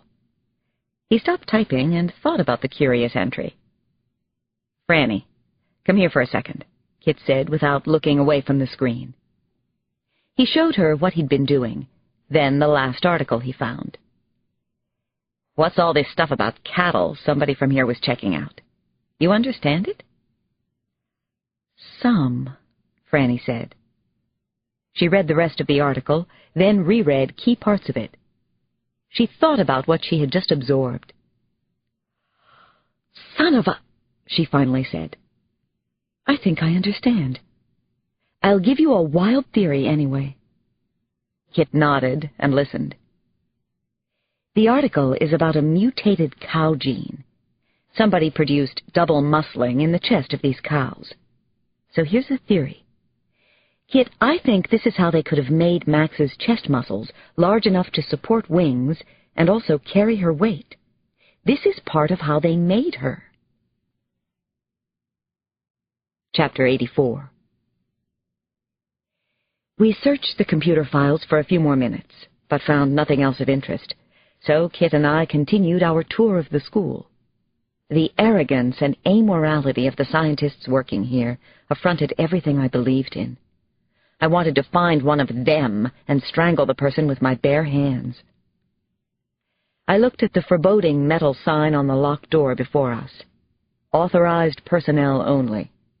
So, of course, Kit kicked it off its hinges. Authorization accepted, he said. We were instantly bombarded with alarms blaring in the room and out in the halls. We walked inside. The rank smell of human waste washed over us like a fetid cloud. The dark of the room was broken by neon-colored tracers flatlining across unseen video monitors. I found the light switch and flicked on the overhead lights. I have been exposed to some really bad things in my years of working with animals. Abuse, neglect, occasional cruelty. But I'd never been confronted with anything as horrifying as this. Nothing even came close. We were inside some kind of pediatric intensive care ward. It was filled with shiny new life support equipment, but also a dozen or so small cribs. All the equipment was new and expensive. I shook my head slowly back and forth. This couldn't be real. I held back tears, but it was hard. I looked at Kit. He had turned pale. Inside the cribs lay dead and dying children. Everywhere I looked, I saw failure of pulmonary, cardiac, and renal systems. The screeching electronic noise was meant to alert medical personnel of trouble, which was pretty much total.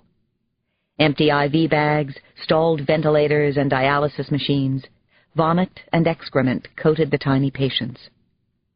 I finally screamed. I couldn't stop screaming. Kit reached out and held me. I took long, steadying breaths until I regained control of myself. "We have to do something for them," I whispered. "We can't leave them to die like this. I can't do that." I know, he whispered back. "We'll do what we can, Frannie." The room was painted pale yellow, with a border of whimsical cartoon animals running along the top of the walls.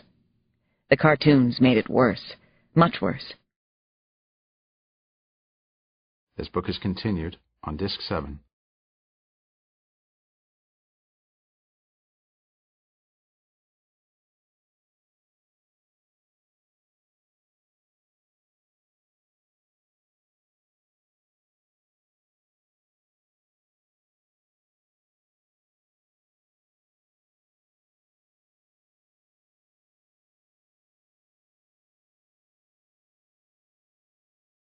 Disc 7. The cartoons made it worse, much worse. A flannel board next to a refrigerator held crayoned pictures, and yellow-on-white happy faces were stuck up at random on the walls. The happy faces killed me. Just killed me. I steeled myself to peer down into the closest crib.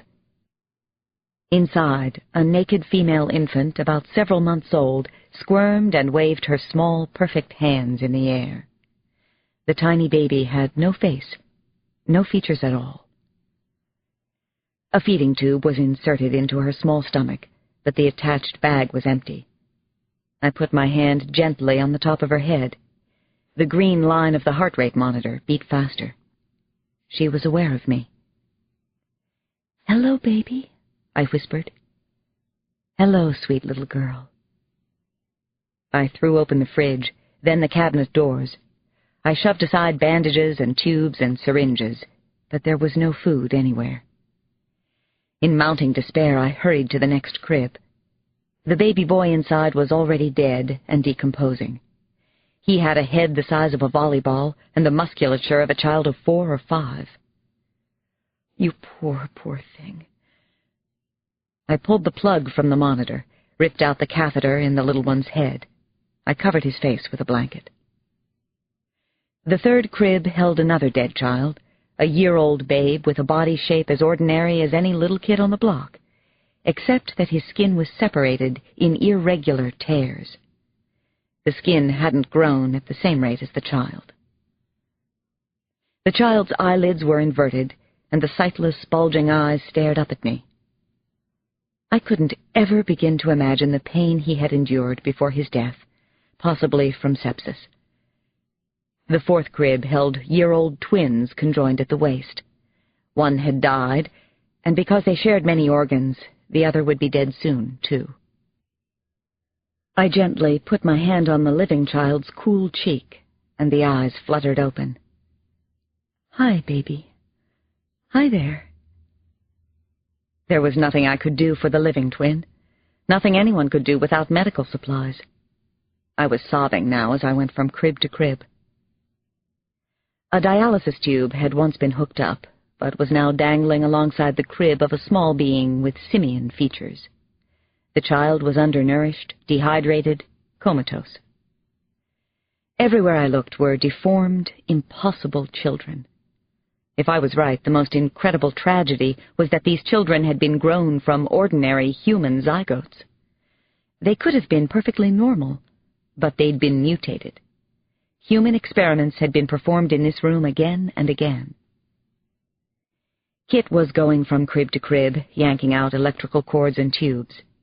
It was the only thing we could do. Suddenly, Max was in the lab beside us. I was afraid for her. I wanted to protect Max from this, but it was too late. Her eyes were sad but knowing. "They put the babies to sleep," she whispered. "They do it with the rejects, the losers. They do it all the time. Now you know." They. Whoever they were, I hated them fiercely. My fists were clenched tight at my side. "We should get out of here right now," Kit said. "They have to come back at least one more time.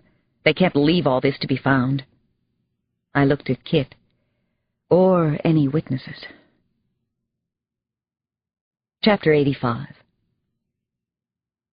Max, the other children, Kit, and I hurried through the towering fir woods as if we were playing a bizarre game of tag or hide-and-seek. We were it. They would be after us soon. We were witnesses to horrible crimes which included murder. Ironically, the mountains and woods looked so damn pretty. The light was softly dappled. Blue jays and phoebes twittered away. Leaves rustled and fluttered in a lightly pine-scented breeze. But it was as scary as an unexpected trip into Hades. We knew the horrible truth, at least a part of it. The children were whistling, and I couldn't for the life of me understand why. Max seemed to be leading them, and she was doing a good job so far. I turned to Kit. "Why are they whistling?" He shook his head. "No idea." Max screamed. "They're coming! It's security! Hunters! Trust me on it! Run faster! Get away from here! Everybody run!" I grabbed the closest child, Wendy, and I carried her down a narrow pathway that led deeper into the woods. Kit took hold of Icarus, the little blind boy, who was frightened enough to go with him. Kit had his gun out, dark and scary, but also comforting. "Wendy, look!" Peter called out to his sister. "Look up!"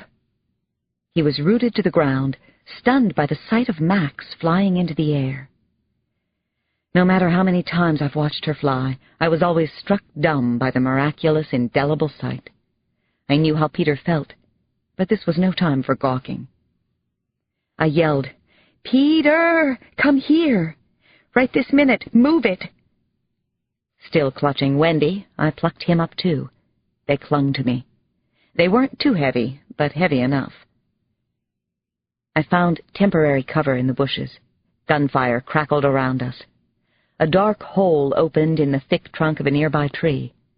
I picked up the two small children again and stumbled and ran as fast as I could. I looked back just in time to see Max drop out of a tree and land on one of the men doing the shooting. He was dressed in brown and green camouflage, like many hunters and survivalists in the area.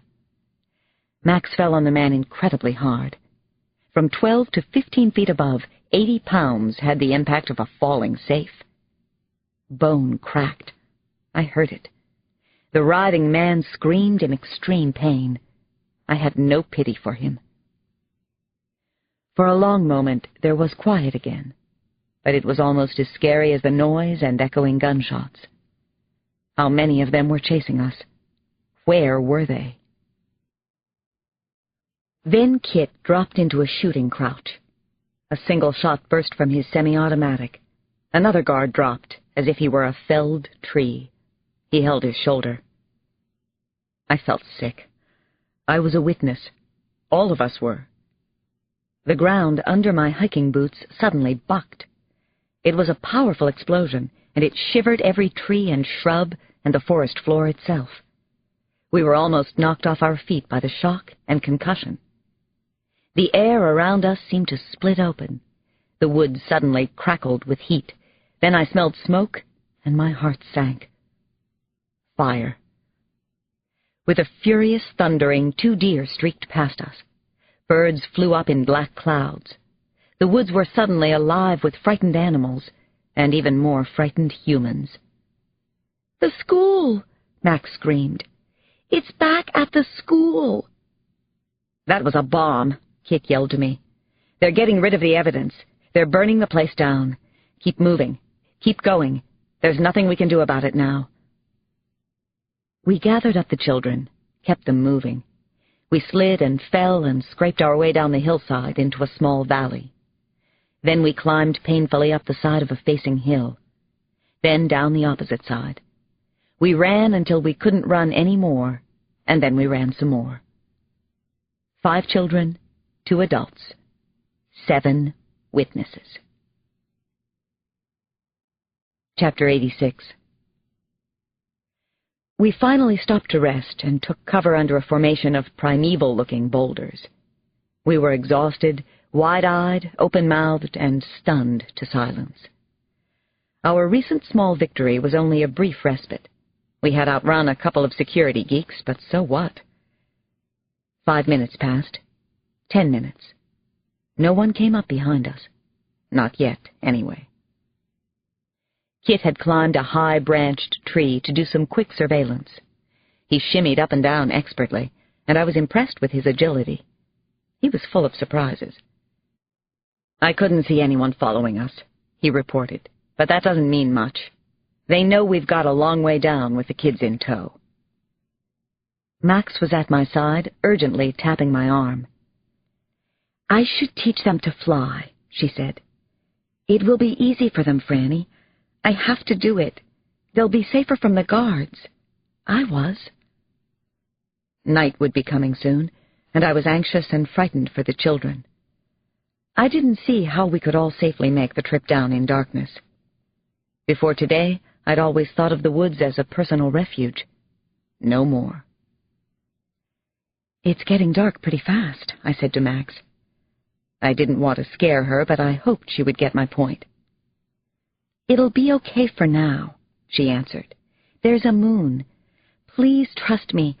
I have instincts about these things. Also, we can see better in the dark than you can." I was so impressed with Max. It had only been a few days since she'd thrown herself screaming against our net. Now she had assumed responsibility for her small charges.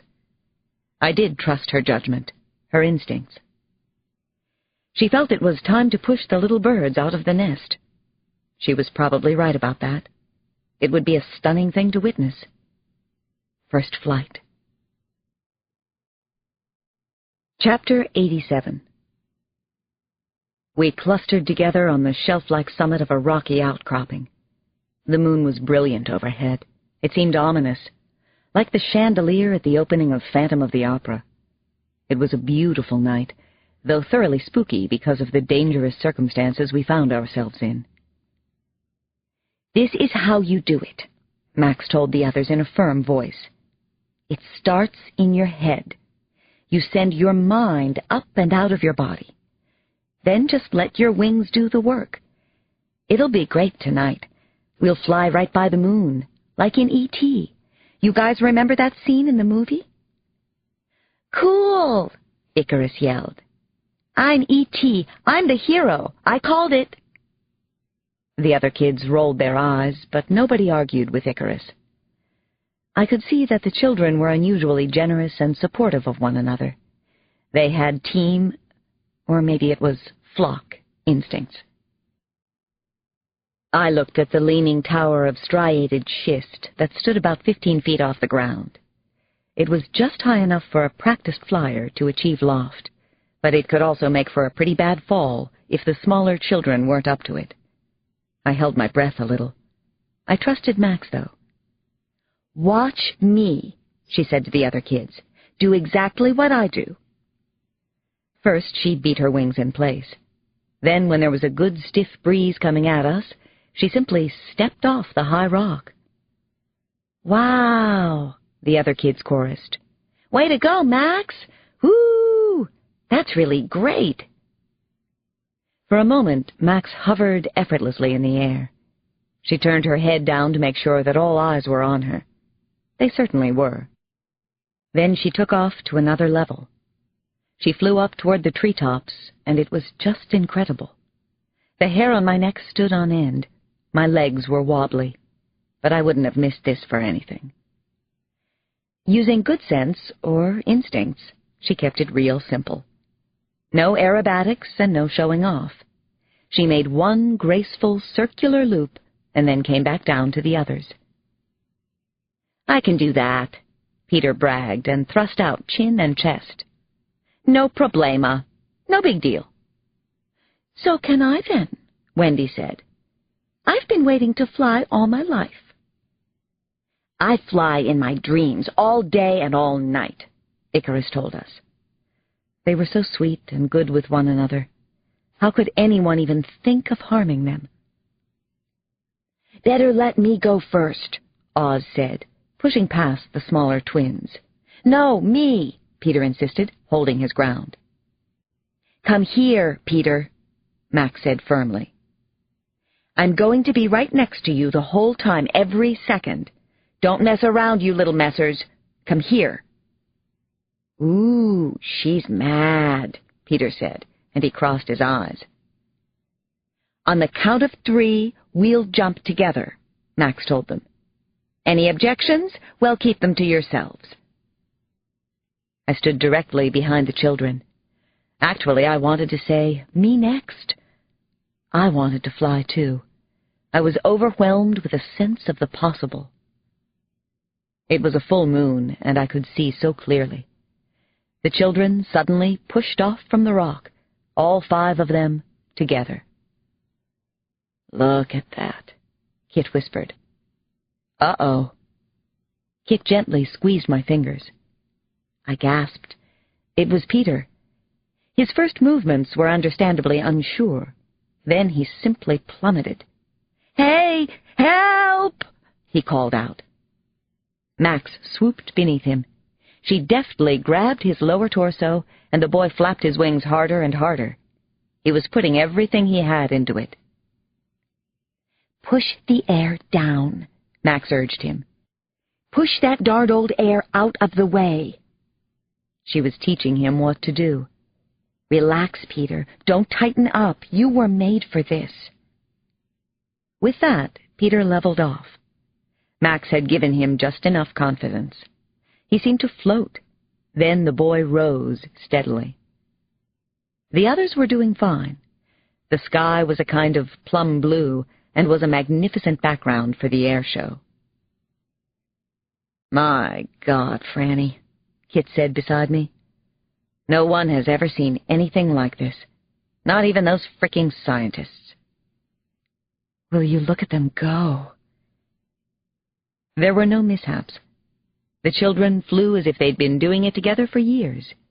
Max appeared to be giving them simple instruction, how to bank and how to create drag. They had whistled in the woods, and they whistled now. Chirrup, chirrup. At first I hadn't gotten it. Now I understood that the whistling was a way for Icarus to see. Chirrup. Together the children flew across a deep, scary ravine. They circled and formed a figure 8 in the air. I couldn't catch my breath as I watched them perform. Max called out, "I'm right here, Ick." Icarus whistled, then he spoke. His voice echoed through the night air. "I feel you. I feel you moving in the air." And although it was a little too dark to clearly see his face, I could swear that Icarus was grinning his little fool head off. Chapter 88. I cupped my hands together and called out clearly and loudly to Max, "Time to come down. Okay, Max? Right now." To my relief, she waggled her wings and gave crisp orders for her tiny squadron to land. One after the other they did land, small feet smacking the dirt floor, accompanied by squeals of laughter and the purest delight that only children seem able to feel and display. Actually, I felt guilty about giving them orders, knowing how discipline had always been instilled into them. But it had to be done. We still weren't safe in these woods, not even close. Men with guns would be coming soon, if they weren't already nearby. I hugged them all, and even Pip was delirious with happiness. But there was no time to savor the astonishing event. The air was cooling down fast, as it does in the mountains at the end of the summer. Kit didn't want to make a fire, and he was right, unfortunately. It would be a lot safer without one, but a whole lot colder. We found a reasonably protected place in the lee of a couple of large boulders. We pitched away loose stones and twigs and cleared a flat place for sleeping. We gathered piles of leaves and loose wood to use for warmth during the night. The kids wrapped their wings around and were insulated. "We'll be in a better place tomorrow," I told the children. "Maybe at my house." And maybe not. "You promise?" said Oz. I wanted to promise him pancakes with syrup and all the milk he could drink. I wanted to promise him a real bed without bars and a happy ever-after life. But I had no idea what the next 20 minutes would bring. "Go to sleep," I told them. I put my hand on Oz's head. "Sweet dreams, okay?" Oz gave me a cynical little smirk, and I couldn't blame him. I'd made a wish, not a promise. I stood over him as he joined the huddle of bird kids. They were scratched and bruised, and I didn't have so much as a bandage. I didn't even have a ragged blanket to throw over them. I bit my lips to stop them from trembling when Max began the Lord's Prayer. The others joined in and added names to the list of those God was to bless. I didn't recognize any of the names, except for Mrs. Beatty's. Didn't know whether they were animal or human, living or dead. There was so much history about the children I didn't know yet. Max said, "And God bless Frannie and Kit, our good friends. And God bless little Pip, too, our four-legged friend." Who had taught the children to pray in the midst of that depravity? Was it Mrs. Beatty's influence? Was it instinct? I wondered if God was listening to the prayers. These special children needed him, were under his protection. It was a knotty philosophical problem, and better left to theologians. Once the others were sleeping, Max came and sat with Kit and me. Kit asked her for the 50th time about the school. Who, he wanted to know, were the people who worked there? Max still referred to the people as them. She was afraid about the school in general. She had been conditioned for years not to breathe a word. Kit kept pushing her, coaxing her. "They'll put us to sleep," she finally said. "They're not fooling around." "How do you know that, Max?" I asked. I was hoping, praying that she'd tell me a hokey bogeyman story, some Dr. Frankenstein version of Wait Till Your Daddy Gets Home. "They kill the skitters in jars." She looked straight at me when she said it. Her face was a mask of total seriousness and truth. She turned pale. "And they have a kill jar for each of us." My breath caught hard. I knew about kill jars. They were containers filled with carbon monoxide. Kill jars were used to euthanize lab mice after they'd served their purpose in research labs. But they wouldn't put children like you to sleep, I said to her. Yes, they sure would put children like me to sleep, Max said. Her eyes were small and hard. They always put the rejects to sleep. Her voice was barely audible, as if she were talking to herself. Eve was put to sleep, and so was Adam, and I think so was my brother Matthew. Chapter 89. I sat braced up against one of the boulders and tried to let some of the shell shock wear off. I don't swear too much, but I was thinking, holy shit, holy shit, holy shit. What a mind-boggling day. I realized that my heart hadn't stopped pounding for the past several hours. I felt raw, used up, and incredibly tired. I knew I badly needed to sleep. And yet I couldn't get my eyes to shut. My eyelids weren't functioning as they should. I was breaking down. I was also heartsick and stunned by Max's earlier pronouncement. Children like her had regularly been put to death. They always put the rejects to sleep, she'd said. They did it as standard operating procedure. Adam was put to sleep. So was Eve. But who were these children with the auspicious-sounding names? Why had they been killed? What caused them to be rejected? Kit came and sat down beside me. He looked exhausted and worried, and I couldn't blame him. "I've got a confession to make," he said in a hoarse whisper. "I have to get this out in the open." I wasn't expecting that. Not right now. Confession about what? I stared at him. My stomach had already dropped a couple of notches. I didn't need any confessions, but there was no way he could take back his words. "Will you stop reading my eyes?" he said. "I'm not." "Okay, I am. I'll try not to. Talk. What is it that you have to say to me?" He sat cross-legged, facing me. He considered, weighed, then finally spoke. "A few weeks ago, a geneticist was killed in his bedroom in San Francisco. So was his live-in girlfriend. It was brutal and bloody. It was made to look like a burglary gone wrong. It wasn't, though. This geneticist," he went on, "had helped to discover a promoter gene. The promoter gene was probably used at the school." I knew that promoter genes enable genetic material to be transferred from one organism to another.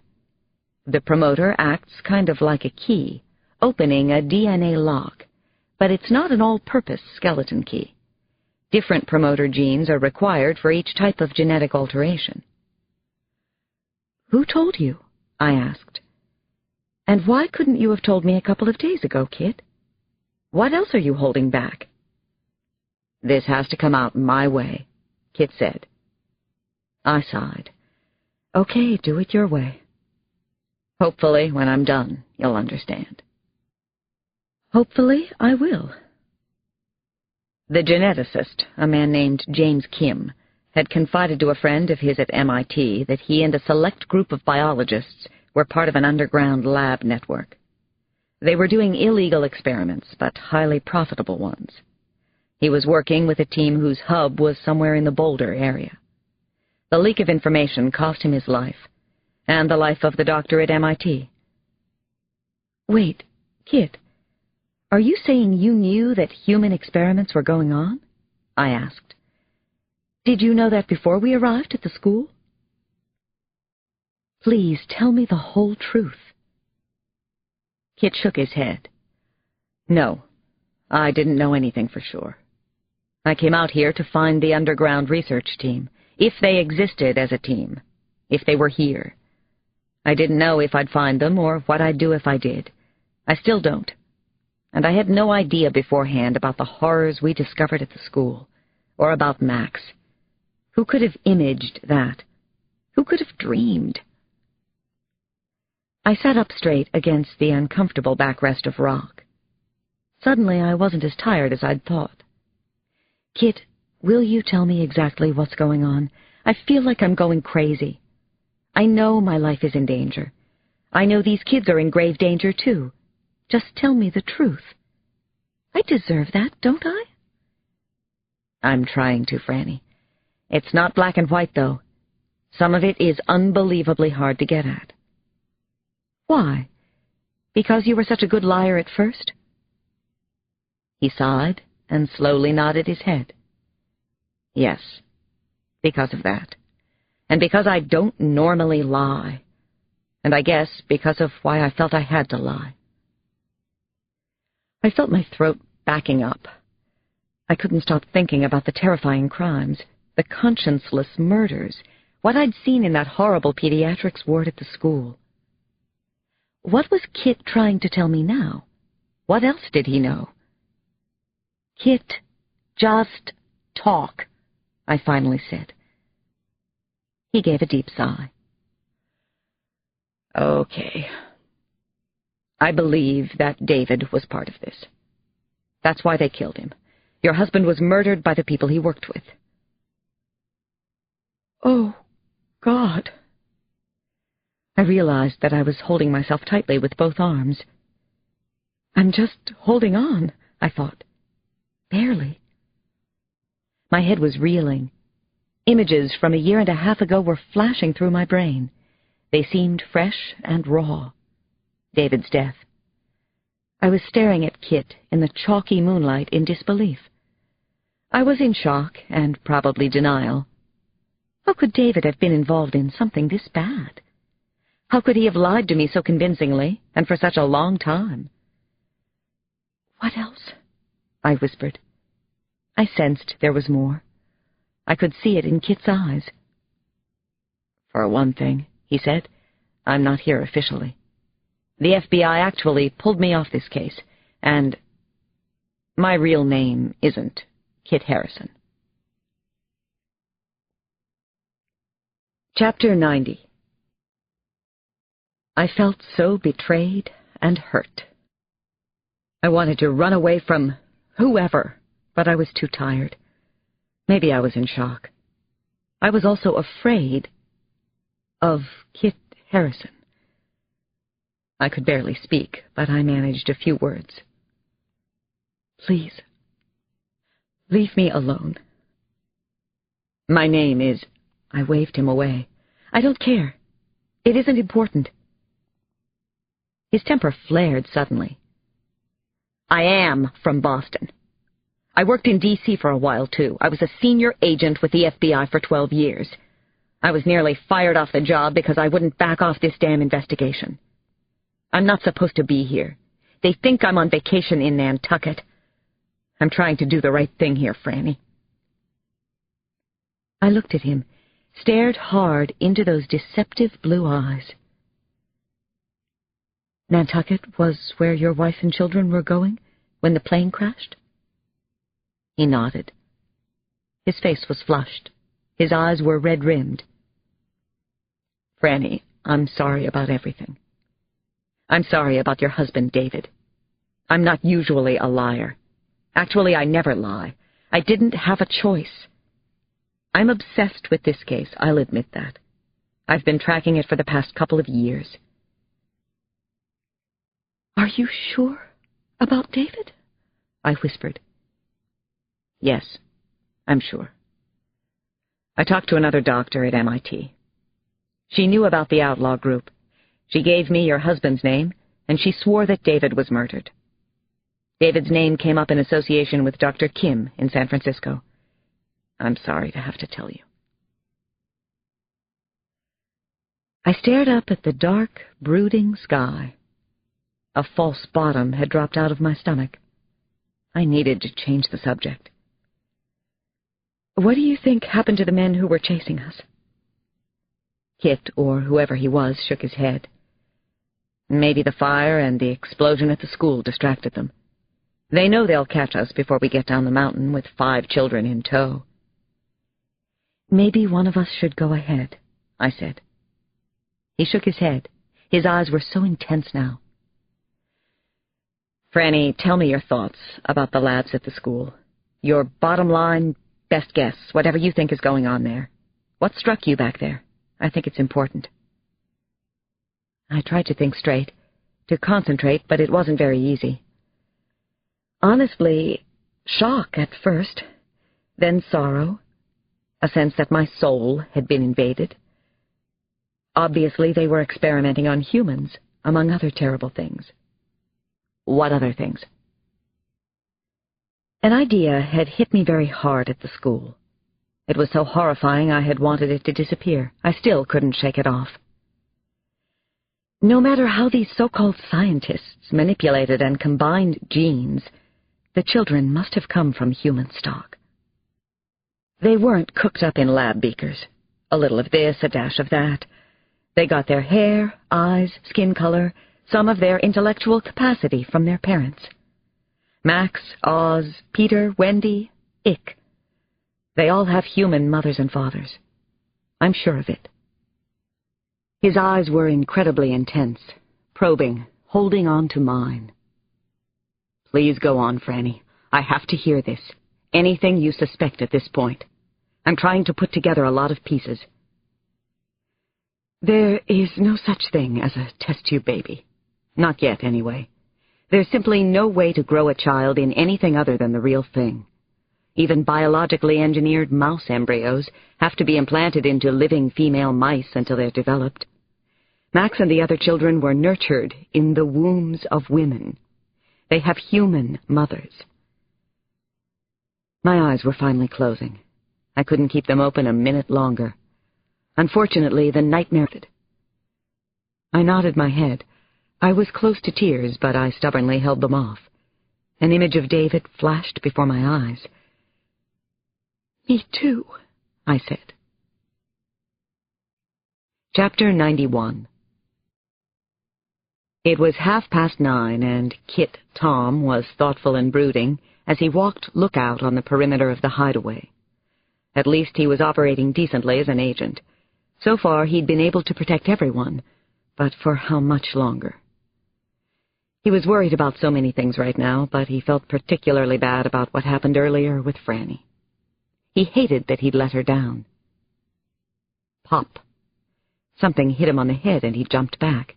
He looked up, expecting trouble. He found it, too. Max was bouncing on a sturdy tree limb above.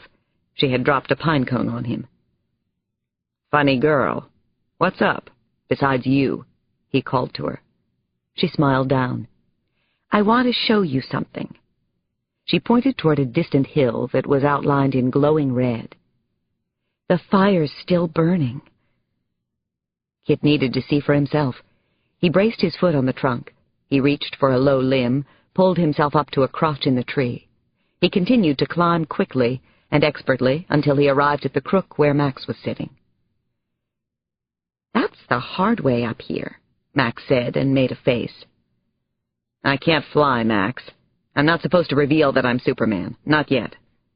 "Oh, okay. Your secret's safe with me. Hardy-har." She had mimicked Matthew's crazy laugh, and she regretted it instantly. Max scooched over to make room for Kit in the bough of the tree. "I'll keep watch up here for now," he said. "Why don't you go down and get some sleep? Please, get some rest." "I can't sleep," she said. "Anyway, I'm used to it, staying up. I was always afraid of being put to sleep. I have nightmares about it all the time, so I don't sleep too much." "We'll be all right for a while," he told her. Max frowned. "Bull." Kit smiled. "A little bit, I guess." "What's going on in there?" he asked, tapping the young girl's head. "Too much for my own good, especially now. I hated the putrid school, but it was my putrid home." He nodded, understood a little bit. "There are lots better places out here in the world. Honest. Wait and see." Max threw a deep sigh. "I like Frannie a whole lot. I even like you. Sometimes. Like now," she teased. "Are you going to breed with Frannie?" Max suddenly asked. Kit started to laugh. He couldn't help it and hoped it didn't hurt her feelings. "Are you going to?" Max insisted. "Your secret's safe with me, Kit. I'll pinky swear on it." "Frannie's not even talking to me," he told Max. Let her into his confidence. "How come?" "Because," he said slowly, "I didn't tell her some secrets I didn't feel I could tell anyone." Max nodded her head. "Oh, I see. Like the secrets I wasn't supposed to tell anyone? But you insisted I should tell you?" "Yeah, I guess so. Point taken." She was so damn quick. Max nodded with satisfaction. She licked her finger and made a mark, a score, in front of his face. "Anyone ever tell you how smart you are?" Max smiled, clearly pleased. She had such a beautiful, radiant face. "Wendy and Peter are smarter. I only tested 149 on the Stanford Binet. They're in the high genius range. Adam and Eve were off the planet, but it didn't save them. I always wonder why. Don't you?" "I wonder about a lot of things, Max. That's why I ask so many dumb questions." "Do you know why they were put to sleep?" Max shook her head. "I remember the night it happened, though. There must have been an error, a flaw. They were rejected. Something was wrong with them." Kit listened and shook his head. "Something is wrong with all of us, sweet stuff. Nobody's perfect. That's what makes us interesting." "I know. I understand that part. I really like your imperfections."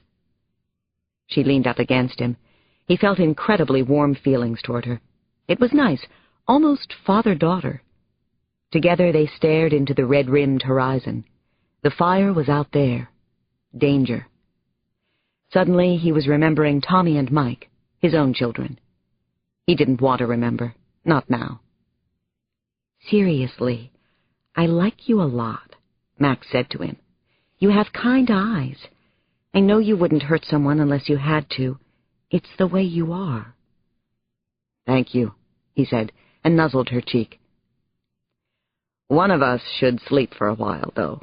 You go ahead." "I'm wide awake," Max said. "Besides, I can see and hear better than you. I'm our best chance." He smiled. "You're probably right," he said. He let his eyes slowly close, and it felt so good. "My real name is Tom," he whispered. "I'm Maximum. You'll see why." Chapter 92. I was running for my life inside a shadowy, feverish dream. David was in it, when I felt Pip yanking hard at my sleeve. "Stop it, Pip. You're already outside. Go pee by yourself. Be a good boy. Go on."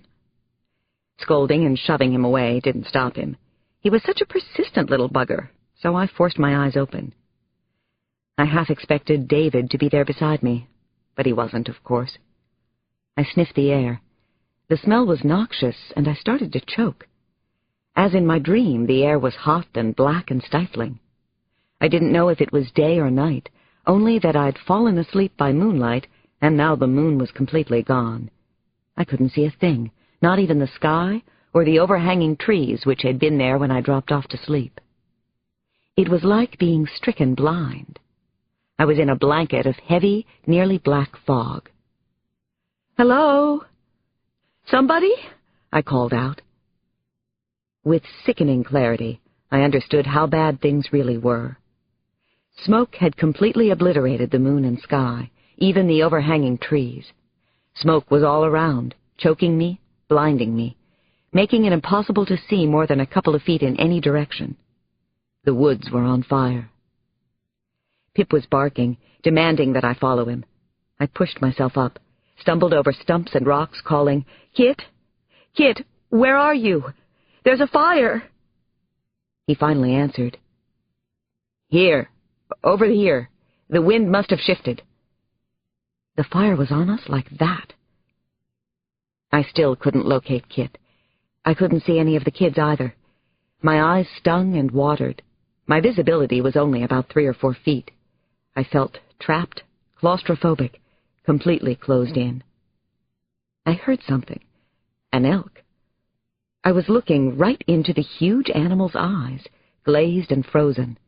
It was as lost and afraid as I was. Then it pounded past me. I could hear the fire now. It was a soft roar, seductive, almost melodic. Slowly I began to see again. The smoke wasn't as bad on slightly higher ground. The sky was turning red, brightened by the fire. Gazing north, I could see rows of withered, blackened trees on a distant hillside. A nearby tree caught and burned with a loud whoosh. A huge limb crashed to the ground. Sparks flew high into the air, like big firecrackers exploding. The fire had definitely turned with the wind. It must have been racing over the ground for the past few hours, gaining strength as it moved. Now the monster was big. Huge. They had gotten rid of all the evidence, hadn't they? The school was long gone in the terrifying blaze. I called out again. This time I heard retching coughs. The kids were nearby, but where were they? Max? Icarus? Oz? Max! I saw Kit first. "I've got the twins," he said, as he staggered out of the curtain of smoke. One twin was hoisted over each shoulder. He was strong. Pip started to growl again. He bared his little teeth. His coat was already covered in soot and ash. There was a shot, a flare of light, a gunshot in the middle of all of this. Where had it come from? What direction?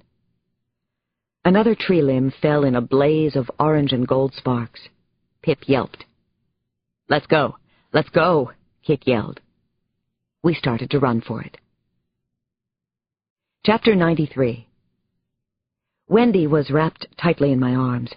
We were managing to stay ahead of the raging, thundering fire so far. Most likely the rapidly shifting winds had pushed it away from us for the time being.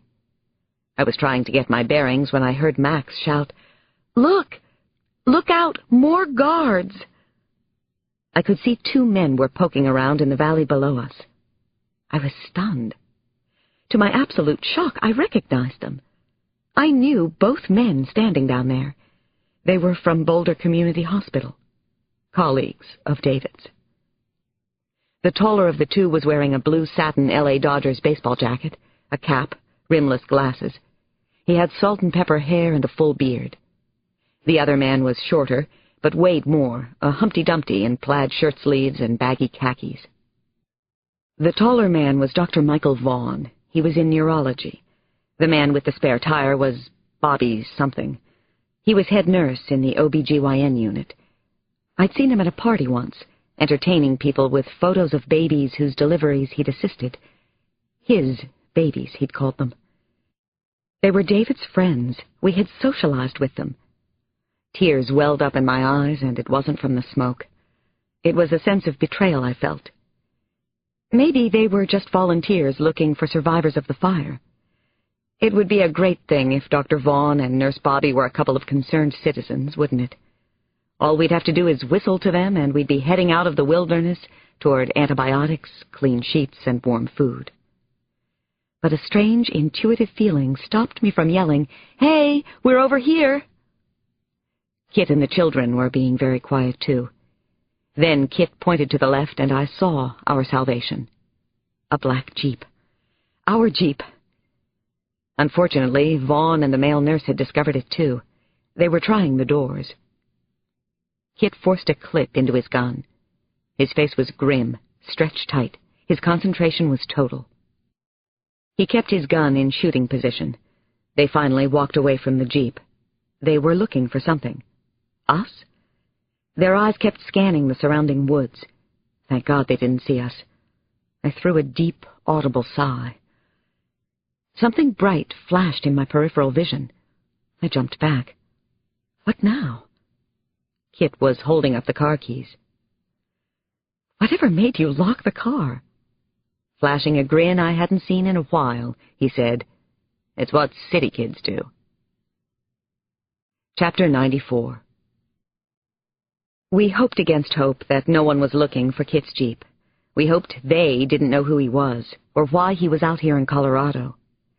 Then we worried about the FBI's lack of involvement, and specifically why Kit had been taken off the investigation. We had our plates full with worry. This was not good. None of it was.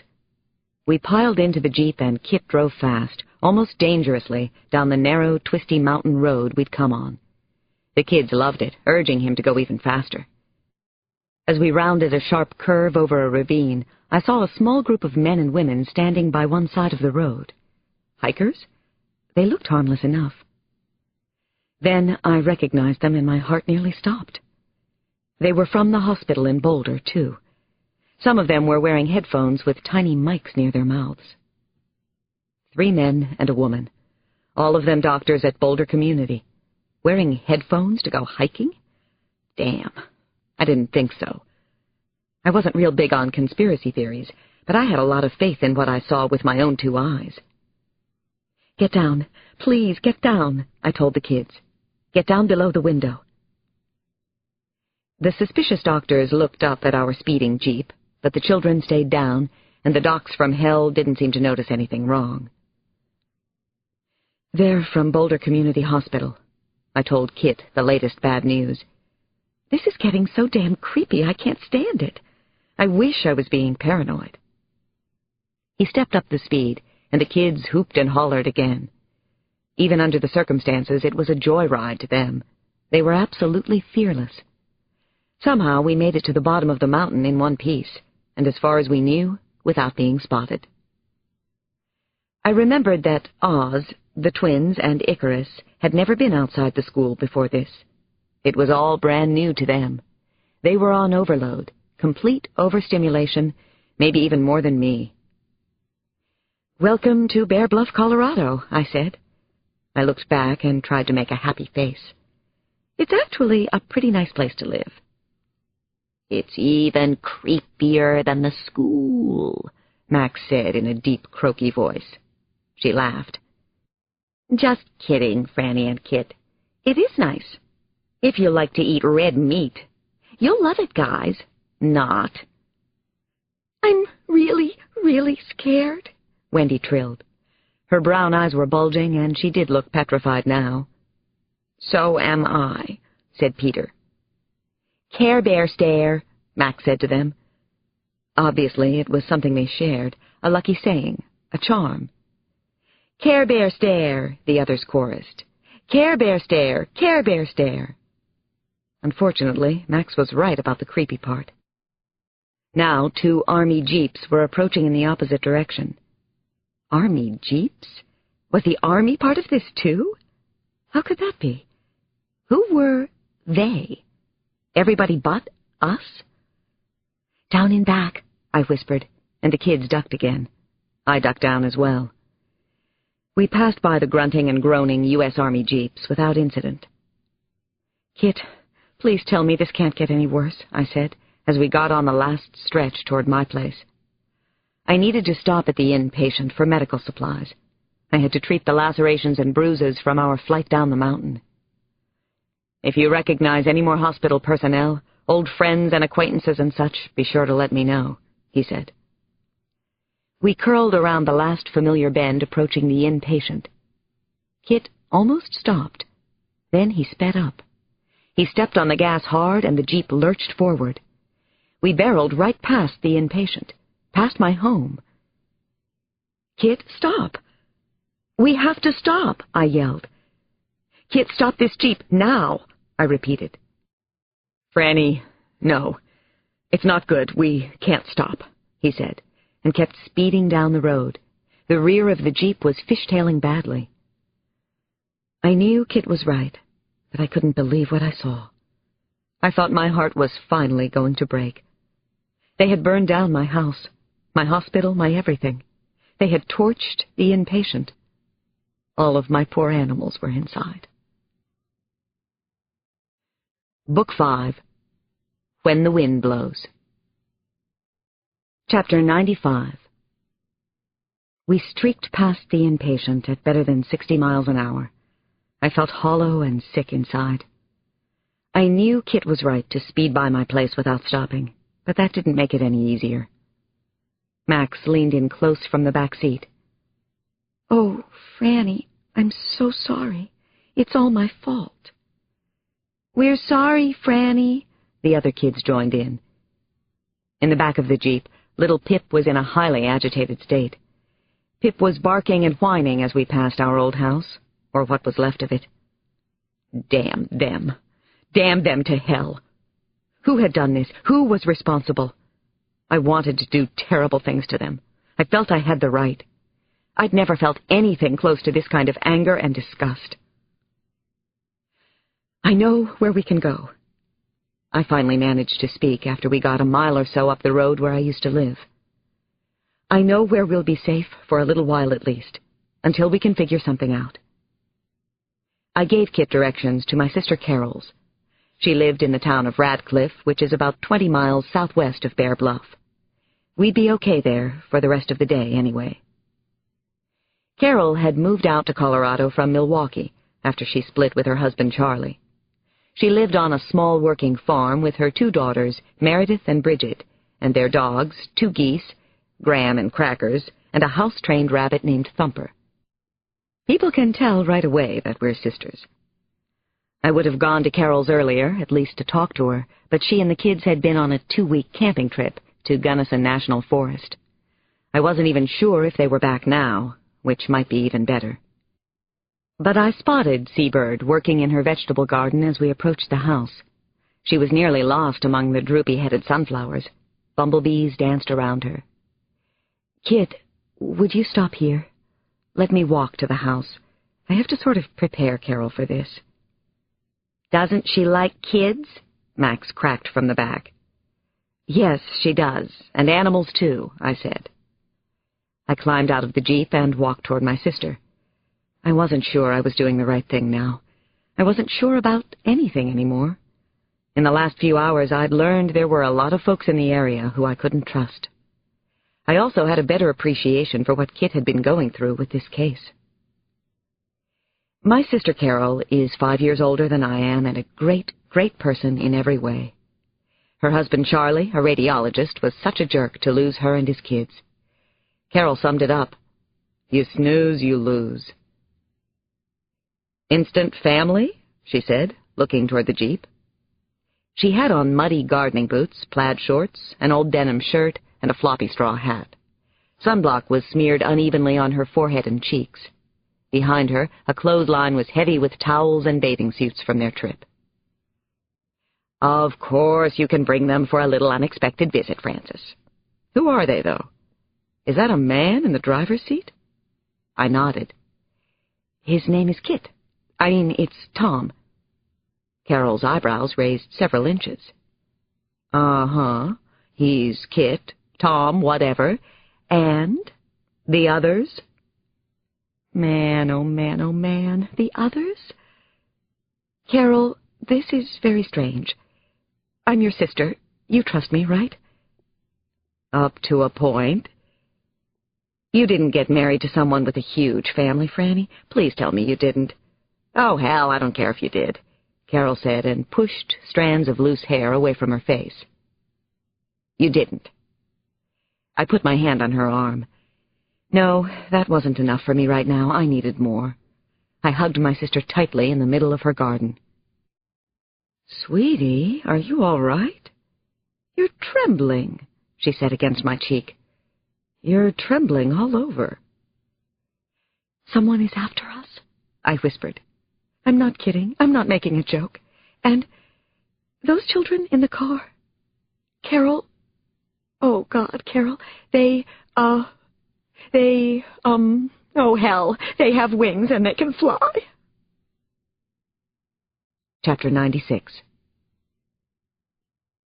Supper at my sister's house is usually a spontaneous event, what with Thumper or possibly one of the geese, Graham or Cracker, encouraged to wander in and out of the dining room like an extra guest or two. Over the table is a quote that accurately captures the family spirit. "If the sky falls, one may hope to catch larks." The sky was falling. I had to hand it to Carol, though. She was enormously cool under fire. So was Kit. And so were Meredith and Bridget, who are 2 of the nicest, kindest, smartest kids I've ever met. "Is this your idea of payback for Frank the Swan?" Carol said, and we cracked up. So did Kit, though he had no way of knowing exactly what we were talking about. Before she had left for her camping trip, Carol had brought me an old, hopelessly injured swan for mending. Over a home-cooked meal, I told Carol as much as I dared, and said that we would be out of her house as soon as we possibly could. It was also decided that Carol and the kids would return to Gunnison National Forest for another week of camping, just to be safe. When dinner was finished, Kit and I had to leave for a while. It was Kit's idea. We were going to see Henrik Kroner, who had been David's boss at Boulder Community Hospital, and who was also high on Kit's list of suspects. Kroner had studied embryology under Dr. Anthony Pizer in Boston. Henrik had come to Colorado from MIT. He'd never been charged or indicted in Boston. He lived in Boulder with his current girlfriend, Jilly. I remembered that Jilly was a pediatric nurse and worked in the hospital's in vitro fertilization clinic. I couldn't help thinking of all the murdered babies at the school, all of the rejects.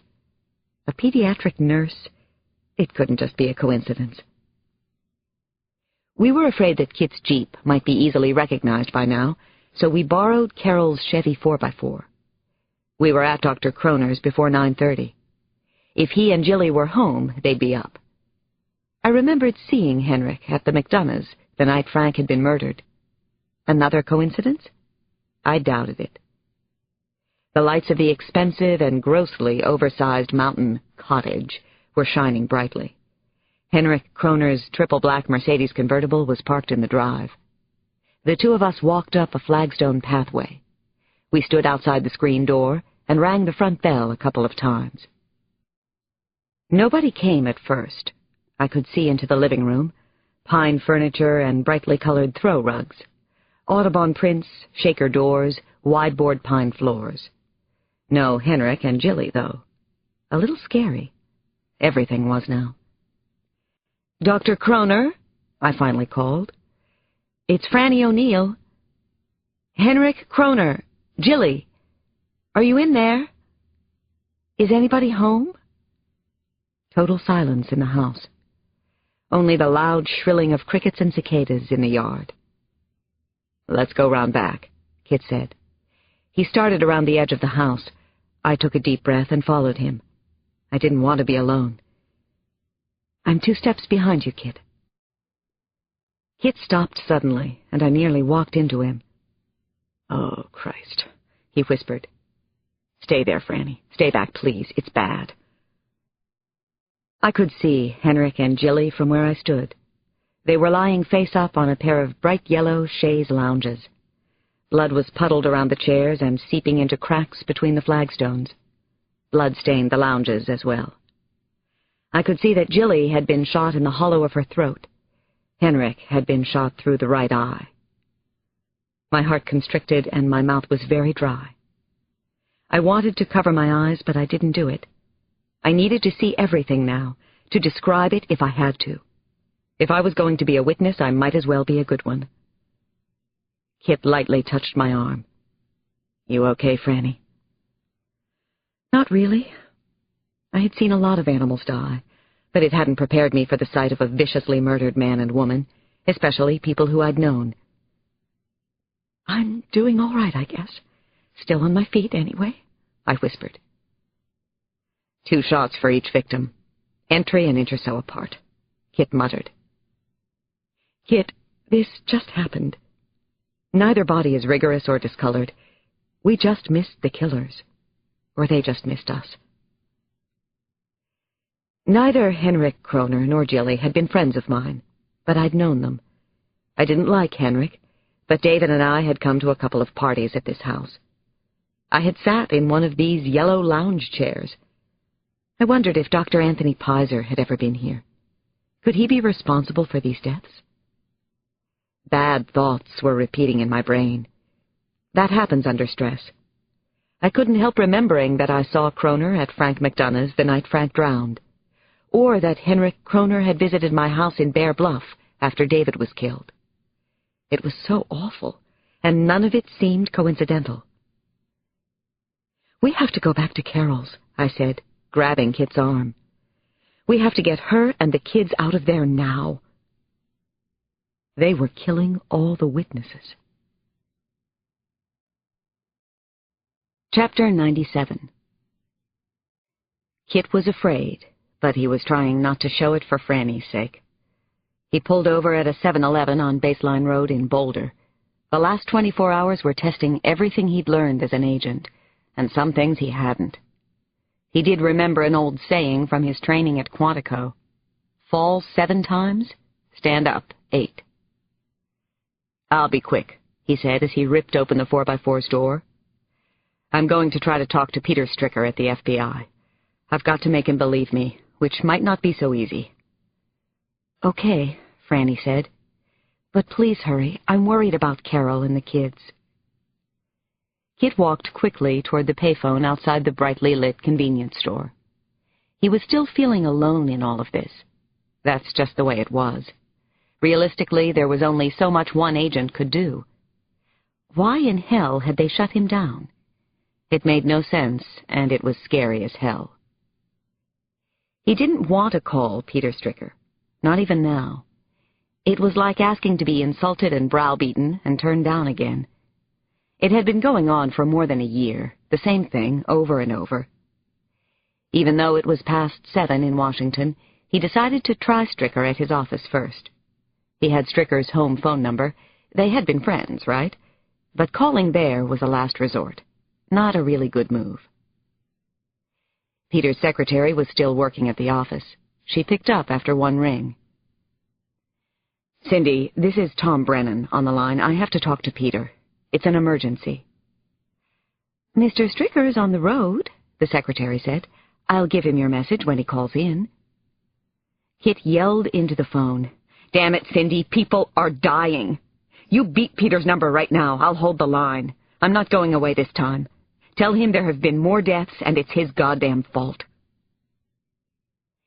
It didn't take long for Cindy to reach Stricker, and Kit wondered if he'd been in the office all along. Probably he had been. He heard Stricker's familiar whisper. "Tom, what is it?" He wished he could reach through the fiber-optic phone lines and strangle him. "There's been another murder. 2 murders. No, actually, Peter, there have been a lot more murders than that. Now let me talk. Let me finish what I have to tell. Don't say a goddamn word." "Tom, where are you?" "Not a fricking word." "I understand. Of course, go on." "All right, well, I'm not in Nantucket. I haven't been in Nantucket. I'm in Colorado, which is where I ought to be, which is where the Bureau should have sent me, where you should have sent me, Peter, if you'd listened to my warnings." "You've seen someone murdered. You said—" "Shut the hell up." "Yes. I just left the house of Dr. Henrik Kroner. He's dead, and so is his girlfriend. That's our fault. No, it's your fault. Kroner used to work for Anthony Pizer." "All right, I hear you. Where are you now, Tom? Where exactly is Dr. Kroner's house?" "Forget about Henrik Kroner. Kroner is dead, I told you that. Peter, they've killed children. They've destroyed embryos. They're experimenting on humans. I saw it myself. I saw the awful, horrible lab where they worked. I was there." "Tom, where the hell are you?" Peter Stricker finally raised his voice. "I'm on a fucking phone in the middle of hell, and in case you're interested, there are 7-Elevens here. I want 50 agents now. Get everybody from Denver.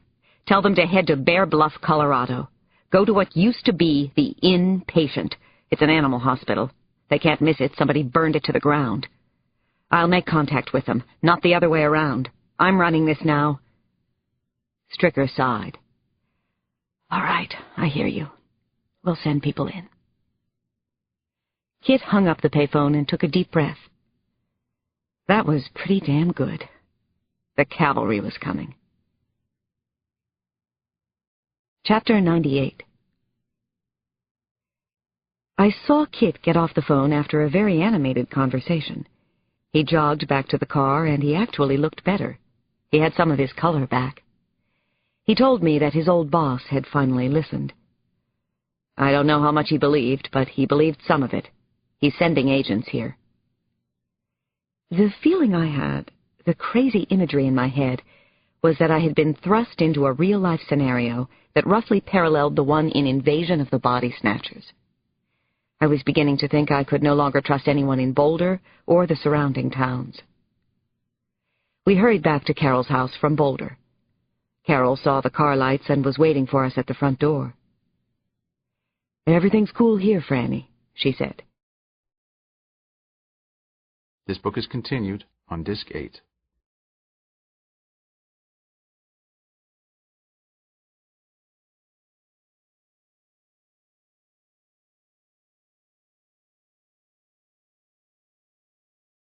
Disc 8.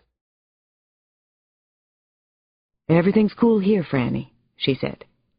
Obviously, she'd read the worried look on my face. The kids were really good. Nobody's been flying or anything. "Yeah, except for you, Meredith and Bridget. You're flying out of here right now. Another doctor from the hospital is dead. Henrik Kroner. Pack your things now." Carol and the girls were ready in 15 minutes, which was a new land speed record for them.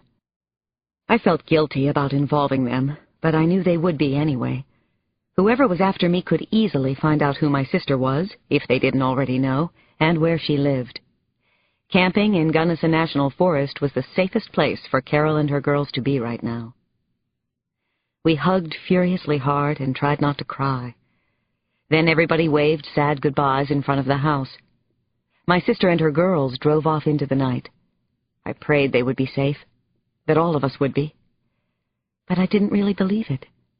Too many bad things had happened, and we knew about most of them. Chapter 99. Dr. Anthony Pizer was slow climbing out of the slate-gray Mercedes sedan. His face showed the pain of the exertion. Pizer was in his late 70s, and genius or not, he hadn't been able to arrest the ravages of aging and a highly stressful life. He walked slowly toward the men waiting for him in the small wooded clearing. He waved a greeting and looked to be a pleasant older chap. "We haven't caught up with her yet." Harding Thomas spoke before he did. "So it would seem," the doctor said, and smiled thinly. "Well, I'm not surprised. Under different circumstances, I might even be pleased with the results. She had avian instincts for survival and flight, and the clever intelligence of humans. She is superior to all of you, and she's proving it, isn't she?" "Of course she is. What a super girl." "We'll get her," Thomas said. Pizer nodded and pursed his thin lips. "I have no doubt of it. She's sought out help, and the humans will be her downfall. She's finally made a mistake." Harding Thomas nodded. As usual, the doctor was right. "Bring her in alive, if you possibly can. She's worth a small fortune," Pizer said. "But if that fails, bring her in dead. And that goes for anyone else who's seen her. The good that will ultimately come will justify everything. The most important days in history are almost here." Chapter 100. We slept fitfully at Carol's house, and we were all up before dawn. Kit needed to go to the inpatient, and we decided it was best if we all stayed together. Help was supposedly on the way. FBI agents would meet us at the inpatient. Kit had already checked around midnight, but they hadn't arrived yet. We left Carol's before 4, and it was incredibly dark and eerie on the back roads. There were no streetlights out in Radcliffe, or in Bear Bluff, for that matter. We were close to the inpatient by 4:45. We traveled up the familiar road, but Kit passed right by the place. He checked it out as we drove by. "I don't see anybody. Maybe Stricker didn't believe me after all. That asshole." We turned around and drove back. Everything looked dark and deserted. The FBI wasn't there yet. "Pull in, Kit. I have to look at my house." This had been my home, and I couldn't just let it go. No one was there yet. Kit turned into the driveway. I grabbed his flashlight. "I'll be quick." I hurried out of the Jeep and climbed the front steps. My charbroiled front steps. I was oblivious to everything except that this was my house, my workplace, and my poor animals had been trapped inside, cruelly burned alive. The building was still smoldering, and the heavy, acrid smell of the fire was overpowering. My house was no more. I barely recognized it. I got a surprise when I worked up the nerve to finally look inside. I moved the flashlight around, and the animals were gone. Someone had let them out before they started the fire. I was relieved, and also thankful. "Frannie?" Kit was suddenly there behind me. "You okay?" "I had to see it," I whispered as my throat began to close up. I covered my nose with a handkerchief, but it didn't help much. A thick, dry taste like charcoal was on my tongue. The fire had devoured everything. The furniture, rugs, and curtains were blackened rags and could never be salvaged. The walls and ceilings were blistered black. Kit held me from behind. He knew the thing to do. I turned and looked into his eyes. "Kit, maybe it's not the same people. Whoever burned my house let the animals loose. Those bastards at the school wouldn't have done that." "Maybe some of the doctors from Boulder started the fire," he offered, "instead of the guards, the hunters." "Maybe those young army guys, like the ones we saw yesterday," I offered, a paranoid thought of my own. "Let's go outside," he whispered softly. "We'll wait there. There's nothing here anymore." "I know. Thanks for letting me see my house," I whispered. I let him pull me out of the blackened shell of my house, away from my life for the past few years. We made it out onto the porch. We stopped moving.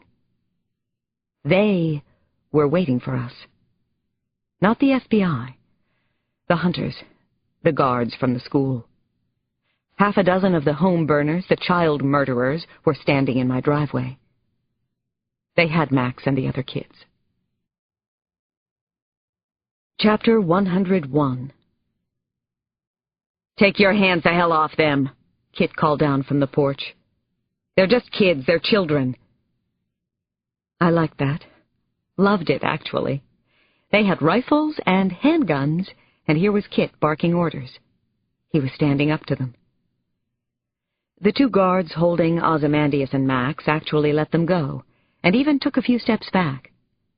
They were dressed like local outdoor types, work boots, wrinkled and stained khakis, hunting vests. There was no way to identify who any of them were. Army? FBI? Mercenaries? I'd never seen any of these particular men at Boulder Community Hospital, anyway. "Come down here off the porch." The man who spoke was broad-shouldered, in his late 40s or early 50s. His face was scarred and pitted, his eyes black marbles. I knew from Max's descriptions that he was Uncle Thomas. "You've caused enough trouble already," he called in a booming voice. "I will shoot you down off the porch." "We've caused enough trouble," I snapped back. "Give me a break." "You're a murderer!" Max screamed at the man, who clutched her hair with one hand. Her face was bright red, and she was struggling in spite of his grasp on her. "And you're an asshole, too. You're an even worse asshole than you are a murderer, Uncle Thomas." Thomas smiled, and he almost managed to look avuncular. "Thank you, Tinkerbell." He looked at us and pushed Max in front of him. "You two, come down here. Come on, or I'll shoot one of the children right now." "He definitely will, Frannie. He's a coward and a bully. He's a useless, worthless pig." Kit and I slowly walked down the porch steps and joined the other captives. We had no choice. The guards had guns aimed at us. We'd hoped to find the FBI here, but we'd found these killers instead. A couple of 4x4s were turning into the driveway behind our Jeep. Then a black RV pulled in. "You know these people?" I asked Max. "I know them," she hissed. "I wish I didn't. They're guards, keepers. They keep order at the school. They keep everybody in line. They keep you prisoner until they decide to put you to sleep. The head creep keeper is Uncle Thomas." She snapped her head toward the burly man standing behind her. "You're the worst of the worst. You betrayed us. You lie every time you open your mouth." "You're way out of line, Missy," he warned. His face tightened. He raised his arm to strike her. I threw myself at Uncle Thomas. I was in a rage. Thomas was momentarily caught off guard. Kit jumped into the fight. He hit one guy in the nose with an elbow. He knocked down a football player-sized lug who had been threatening us with the butt of a rifle. Then a third guard put a revolver against the side of Kit's head. Max broke loose. She raced a few yards toward the pine woods clustered on the far side of the house. Then she waved her wings and took off. She seemed to get stronger and smoother every time she flew. "Don't shoot! Please don't shoot her!" I screamed at the top of my voice. I was yelling into Thomas's ear. "Shoot her down," he yelled. "Don't hesitate. Bring her down." Two of the guards fired at Max as she lifted off. She didn't go straight up, though. Max shot like a dart back into the overhanging fir woods. She disappeared behind a copse of thick evergreen trees. Several guards gave chase, but a few stayed with us and the other children. "The rest of you, into the van, now. Go on or we'll shoot you right here." Thomas gave the orders. Then he cuffed me on the side of the skull. My ears were ringing and I almost went down. I hadn't expected to be hit. "So, shoot me." Wendy stepped forward. Her chin and her little chest were thrust out boldly. "Shoot me right in my face. Shoot me dead." "Shoot me too," Peter said. "Pow! I'm dead. Who the heck cares? Go on and shoot another little kid." "I was thinking I'd start with him." Thomas pointed his weapon at Icarus. "The deaf, dumb, and blind boy. Ick." "Get in the van," I said to the kids. "Now, right this second. Icarus first. Please." The kids looked at me, and I wanted to make it okay somehow. But it wasn't okay, and maybe it never would be for any of us again. Thomas kept his gun on us as we climbed into the van. "Busted," Icarus whispered from his seat beside Kit. "We're all dead." Chapter 102. Kit, the children, and I were pushed and crowded inside the semi-darkened van. I couldn't help thinking that it was like a hearse, or remembering what Kit had said before. They want everything to disappear. There can't be any witnesses. The hearse coughed once, then started up. It backed out of the driveway. The driver made a right turn, away from the village of Bear Bluff. Heading where? "They're going to put us to sleep," Oz said matter-of-factly. He bluntly stated my worst fears. "Who did they put to sleep at the school?" Kit asked Oz. "You could take the agent out of the FBI." He was still trying to collect information, to get at the truth. "We're not supposed to talk about it," Wendy warned. Her eyes were wide with fear. "Lots of little skitters got killed," Peter chirped back. He shrugged it off. "What are skitters?" I asked Peter. "Critters who live in the labs, especially the new babies. They're called skitters, or labbies," Oz answered. "Ask Max about it. She worked there." "Oh, yeah. Max isn't here to ask." "Don't worry, she's smart. Max can take care of herself." I nodded at Oz. "I know she can." "What about Adam and Eve?" I asked. "Who were they?" "They were our dearest friends." Peter volunteered more information with a sad little voice and an even sadder look on his face. Same age as me, you know. Born in the same year, 1994. Put to sleep, Oz said. He made a line across his throat and let his tongue hang out to the side. Best to forget them. Out of sight, out of mind. One sleeps, the others weep. One sleeps, the others weep, the kids repeated. One sleeps, the others weep. I was getting a clearer and even more terrifying picture of the school. The younger children were much more open about it than Max had been. They weren't as afraid to talk out of school. Jesus, Frannie, Kit said, resting his hand on mine. These poor kids. You have any idea where they're taking us? Which direction we're headed? I shook my head and blew out air. Back into the mountains. West, I think. That's about all I can tell. Meanwhile, the kids' sing-song played in my head. One sleeps, the others weep. Or how about, they all sleep, nobody is left to weep.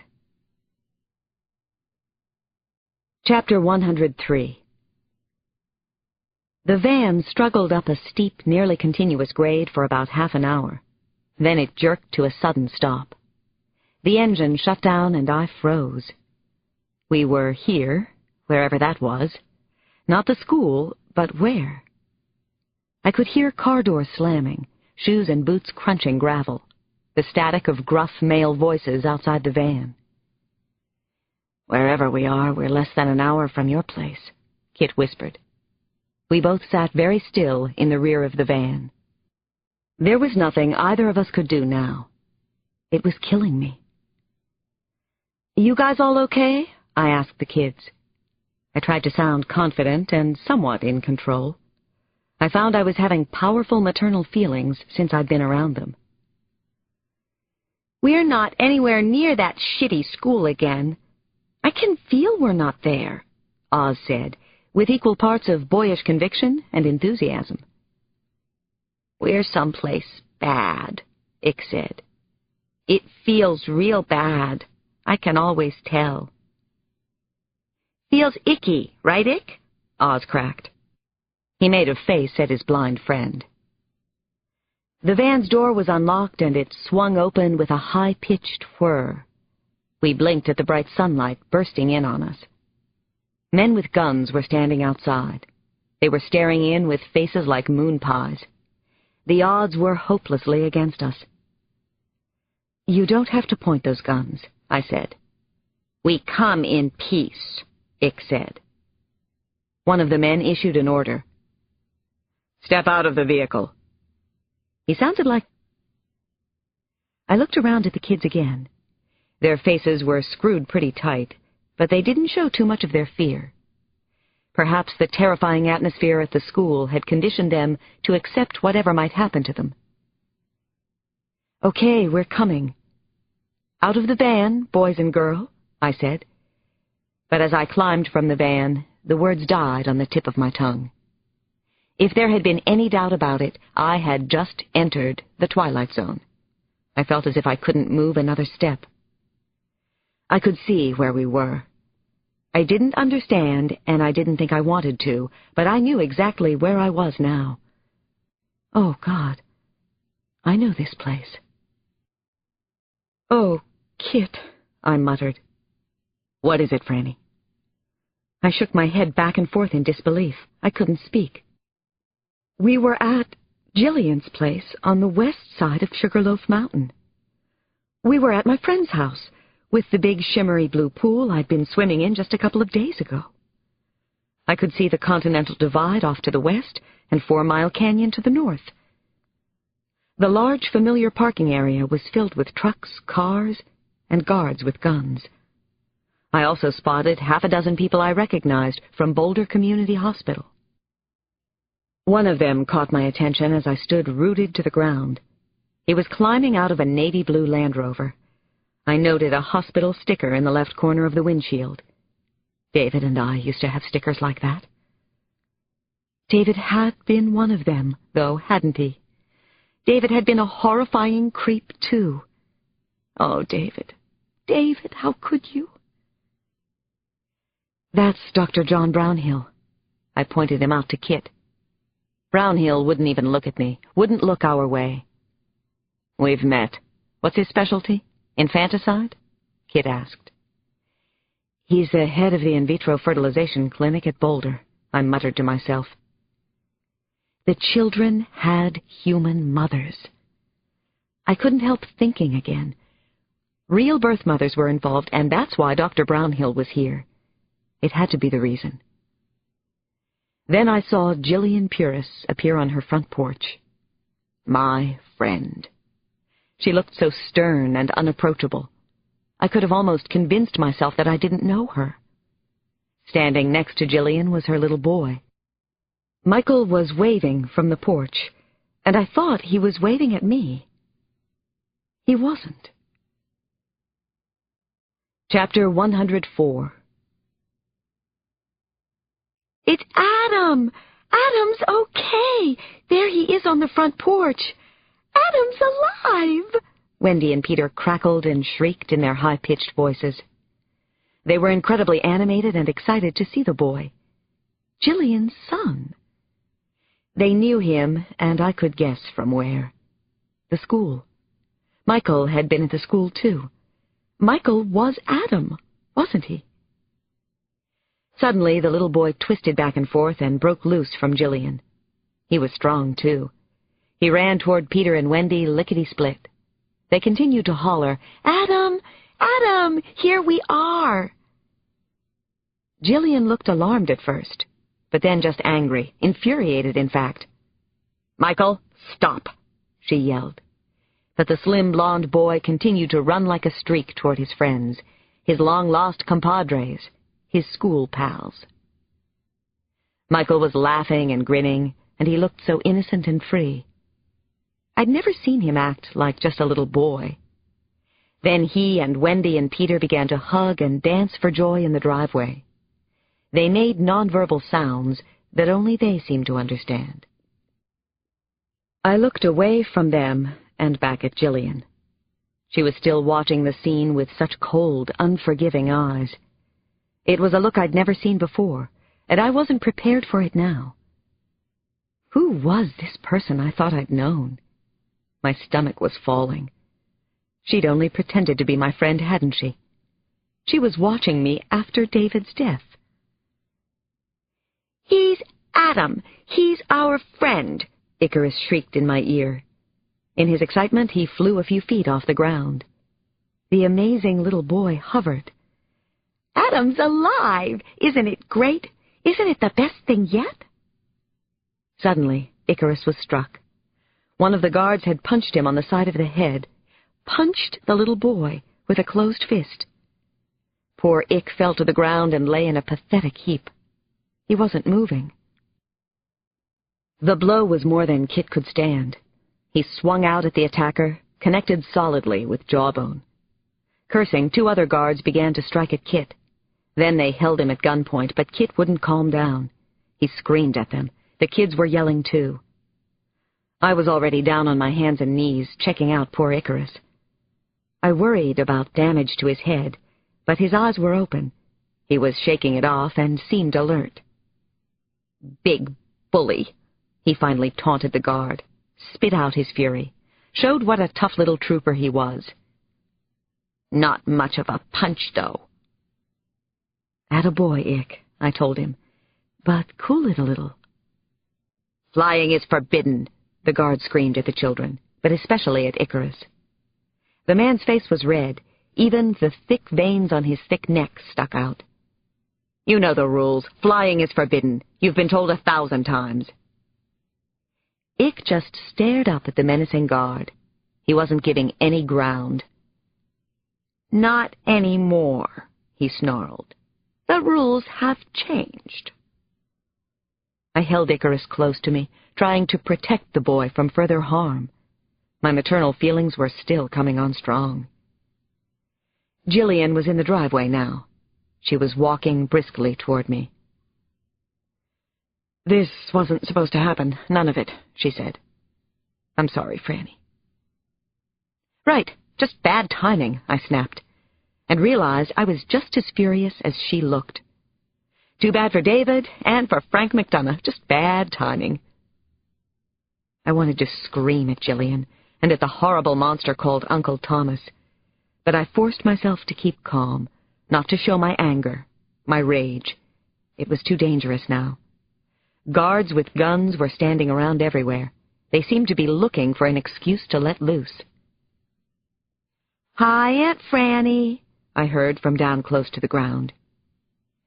Michael innocently grabbed me around the legs and hugged me tightly. He was a beautiful little boy. I'd always loved him and raved about him, but now, honestly, he scared me a little. Everything did. Jillian scared me most of all. My so-called friend was an unrepentant monster. Nothing was as it appeared to be. Everything was part of this ongoing nightmare. Michael was Adam. Adam was God only knew what. Jillian wasn't my friend after all.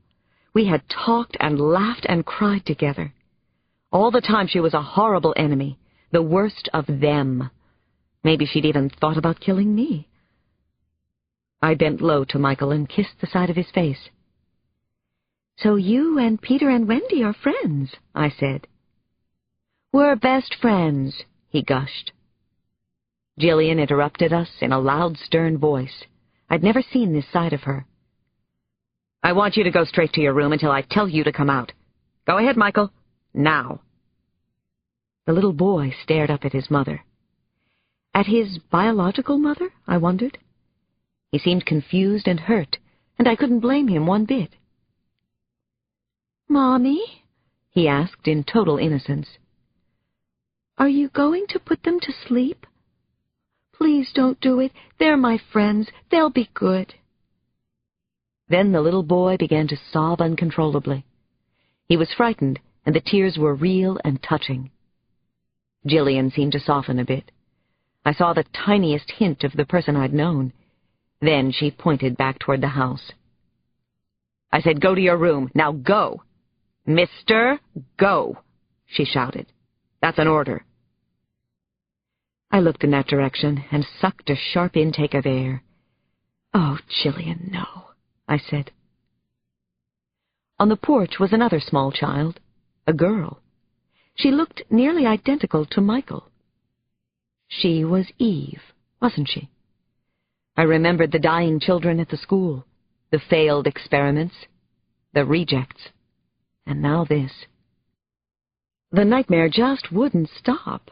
It was coming in nauseating wave upon wave. I recognized a man standing in the doorway behind Eve. He was Dr. Carl Puris, Jillian's husband. But he couldn't be. Carl Puris had died of heart failure 2 last summers before. Kit spoke up at my side. "That's Anthony Pizer," he said. "Dr. Pizer is alive and well in Colorado. I finally found the bastard." Chapter 105. Maximum. Maximum. Just go for it. Go like the wind blows. Go even faster. Max tried not to be too pitifully scared out of her mind as she extended her wings and power-dived between a pair of tall fir trees. She flew deeper and deeper into the heart of the woods until she finally felt safe enough to hover and land. Only then did she look behind to check her back. No one was there. She saw that she was all alone again. Actually, she didn't like that either. She hated it, in fact. Hated it. Something inside had warned her to get away, to escape, to fly as fast as she could. She had to get help somehow, but Max didn't have a clue how to do it. Who could she go to, now that Frannie and Kit weren't around to give her their good advice? Had they ever told her something that might be helpful now? What lessons had she learned so far? Her brain was on fire with questions, but no answers. She didn't know exactly how it worked at the school, but she was smart, and she snooped. She sensed that Adam was very special.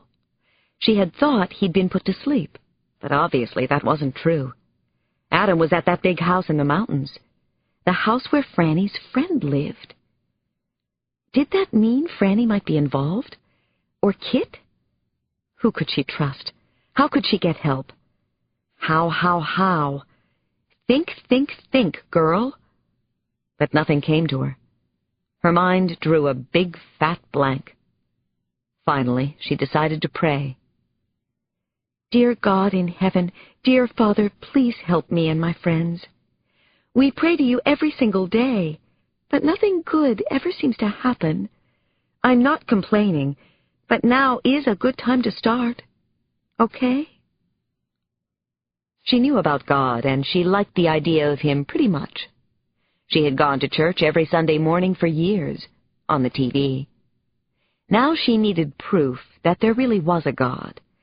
Max needed her prayers answered just this once, and she felt she deserved it. All the children from the school deserved it. They always had. And now she remembered something Uncle Thomas had said at the school. Like most things, he repeated it a lot, drummed it into her head. He loved his own ideas and sayings, the big jerk. He'd said, "The Lord helps them who help themselves." Chapter 106. We were taken like pathetic, probably doomed prisoners to a place inside the large, sprawling mountainside house. I knew that the house had been built on what had originally been a mine site. It wasn't uncommon on Sugarloaf. Local kids had been playing in the shafts for years. The guards separated Kit and me from the 4 winged children. Wendy and Peter started to sob, but it didn't matter to the security men, who seemed heartless and uncaring. "It's okay, babies," I told them. "No, it isn't. We know it isn't," they wailed in unison. They were probably right. Unfortunately, their instincts about danger, and maybe about some humans, were so true, so accurate. 2 levels of heavy concrete and metal basement had been constructed when the house was built. I had never been down here, and had no idea the basements existed. It was more deception, wasn't it? Nothing was as it seemed when it came to Jillian. I took everything in. I was still being a witness. A bright red box on the wall was marked safety blanket. Lab coats and safety goggles were hung on hooks everywhere. A stainless steel door was marked safety showers. I doubted that the massive Defense Department shelters in New Mexico were anywhere near as complex or state-of-the-art. A great deal of money had been spent here. We passed a lab, and I could see inside. The new aesthetic of interior design. Burnished surfaces, not dull white walls. Brilliant lighting, not dingy fluorescence. A couple of scientists were working under a cell culture hood. Cells could be kept alive for long periods under the hood. I felt a sharp jab in the back. A guard was moving us along, moving me along. Kit and I were taken to quarters near what one of our captors called the North Woods Labs. Oz, Icarus, and the twins were taken elsewhere. No one would tell us where. "Are you going to put us to sleep?" I asked a black-bearded guard who stood at the door to our room. I was being bitterly sarcastic. "No, I'm sure that's what the decision will be," he said. He looked around at the others who had guns on Kit and me. "If it was up to me, I'd fuck your brains out first. You don't have a lot up top, but your ass is cute." He laughed. So did the other brutish guards. Then the door banged shut on Kit and me. "What the hell happened to Stricker?" Kit said, and slammed his hand against the wall. That was definitely Dr. Pizer outside. It was definitely Carl Puris, too. "I went to his funeral in Boulder, Kit. God, my head hurts." Pizer had a girlfriend named Susan Parkhill. She's another top biologist. I suspect Susan Parkhill is none other than your friend Jillian. I reached out and took Kit's hand. He had been alone in this awful mess for such a long time. He'd been working against incredible odds and strong forces. Only now did I understand what he'd been through. There was a sharp rap on the door. It burst open almost immediately.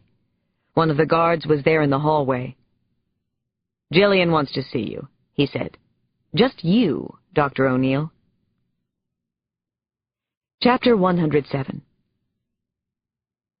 I was getting much better at cynically recognizing things for what they were, at seeing the dark side of life out here in Colorado, a place I had once considered paradise gained. Jillian wasn't a friend. She was my mortal enemy. I knew exactly what was going to happen next. This was to be an interrogation. It involved life or death. Jillian wanted more information from me. I shouldn't give it to her.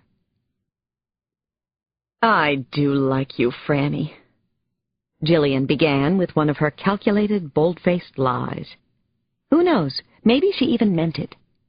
She was sitting on a high-backed black leather chair in the library den upstairs. She stared deeply into my eyes. I felt betrayed all over again. I wanted to scream at her, curse her out royally, but I held everything in. Well, almost everything. "Was that before or after you had David murdered?" "And Frank McDonough," I said. A cold look swept into her dark brown eyes. Her face was flat and expressionless. It was as if I was meeting her for the first time. And I would do it again. In this case, the end totally justifies the means. Da Vinci and Copernicus had to break laws to make their discoveries, Frannie. Think everything through before you judge too harshly. Please, join me. She pointed to a chair facing hers at a long mahogany table. I shook my head. I wasn't going to join Jillian in anything. I was feeling sick in the pit of my stomach. Maybe this talk is good for your soul, but it doesn't do much for mine. Please take me back downstairs. I don't want to hear any more. Susan. Dr. Susan Parkhill? She frowned and tapped her fingers impatiently. All right, then. I need to hear things from you. Who have you spoken to? Make this easy for me, for yourself, and for those children you seem so fond of. I haven't told anyone, I said in the calmest tone I could manage. Now, may I go back downstairs? Jillian's eyes bore into my skull. Who did you tell? Anyone other than your sister Carol? It was like a sucker punch to my stomach. I couldn't speak. We haven't found Carol and her girls yet. We will, though. I don't need your help for that. Is there anyone else? I shook my head. God, how I hated her. There was a moment of silence between us as she studied me, my old friend. You don't lie very well. That much I already know. So I suppose that I believe you, Frannie. The expression on her face changed. It actually softened. Jillian wanted to talk about herself. I recognized the self-satisfied look in her eyes. I'll tell you what happened, she said. It's astonishing. You'll understand once you hear it. We turned all the expected research procedures over. Instead of inducing a minuscule amount of bird DNA into human zygotes, we induced a quite sizable amount of bird chromosome. We melted the chromosomes of several birds and of our human patients by heating them until they separated into their component strands of DNA. This may sound exotic, but it is an accepted technique. You don't have to talk down to me. She made a soft, tutting sound. My husband's breakthrough was to induce controlled genetic recombination between the strands. He actually directed what in nature is a random process of swapping genes from strand to strand. He didn't actually expect the cells to divide so readily, but they did. We were stunned when the sonogram showed that Max was viable. She started everything. She was the first breakthrough, however imperfect. Sonogram. I was right then. The children had been implanted in women's uteruses of some kind anyway. Jillian continued. Her eyes were on my face, but she was staring right through me. We worked through Dr. Brownhill's in vitro fertilization clinics in Boulder and Denver. Couples trusted him, and he convinced them there was no precedent for his methods. which happened to be the truth. We'd harvest the woman's egg, fertilize it with the husband's sperm, introduce a little DNA. Then we implanted the embryo into the woman's uterus. You had the permission of these women and their husbands, of course. The mothers aren't important, Jillian said angrily. We studied birds at first because birds live a very long time for their size. I nodded. I'd already figured that much out. The wandering albatross can live up to 70 years. Parrots live even longer. There are countless avian examples. The winged children were just the beginning. It was at that time we made the most important breakthrough. This is what changed everything. One of our worker bees discovered a promoter for a gene that soaks up free radicals. As you know, free radicals damage cells. Without cell damage, organisms cannot die of natural causes. Suddenly, I couldn't breathe. My body went cold. I could only listen to Jillian. She smiled thinly. Michael looks like any other little boy, doesn't he? She said. So does Eve. Actually, those darling children are worth any cost, any sacrifice. Michael's life expectancy is 200 years, maybe even more than that. I couldn't believe what I'd heard. Was that what all the costly research here and at the school was about? I think I may have gasped. My mouth certainly dropped open. Michael's life expectancy is 200 years. Jillian nodded her head slowly. She had me. I understood what had been done. I finally got it. My son is the next step in the evolution of the human race. Chapter 108.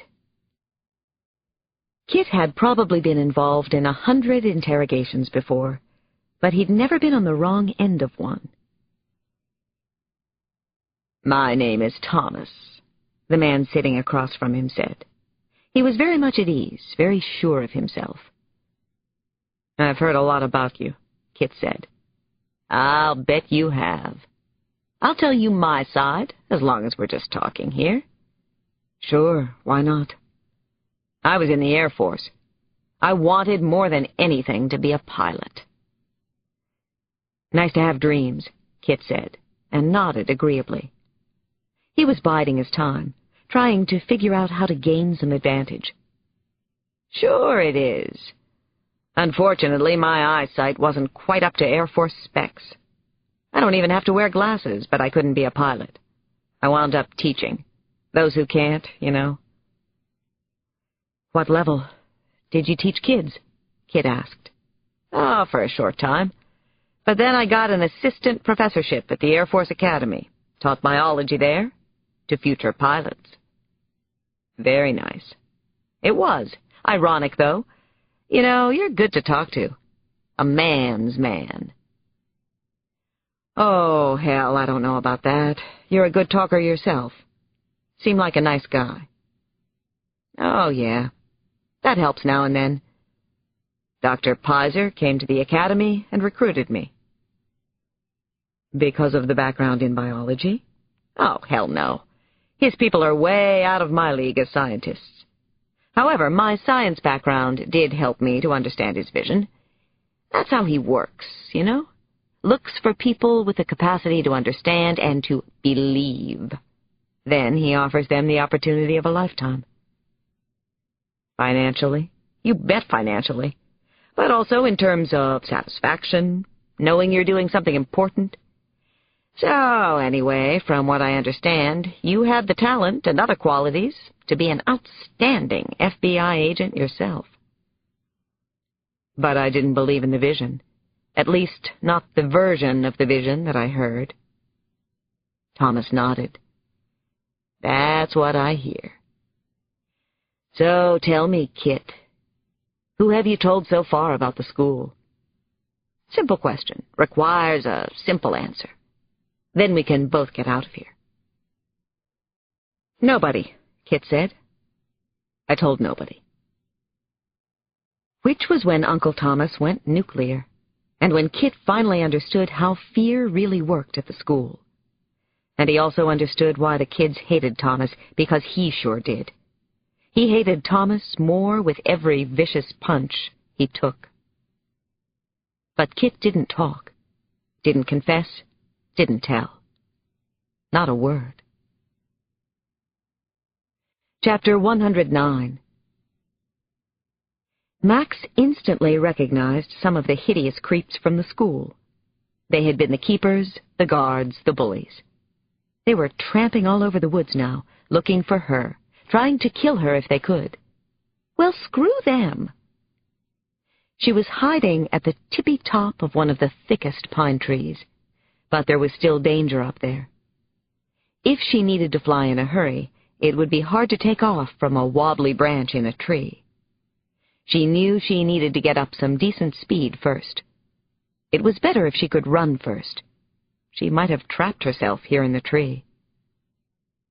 She desperately wanted to fly now, but a couple of helicopters were thundering above, crisscrossing over the dense patch of woods.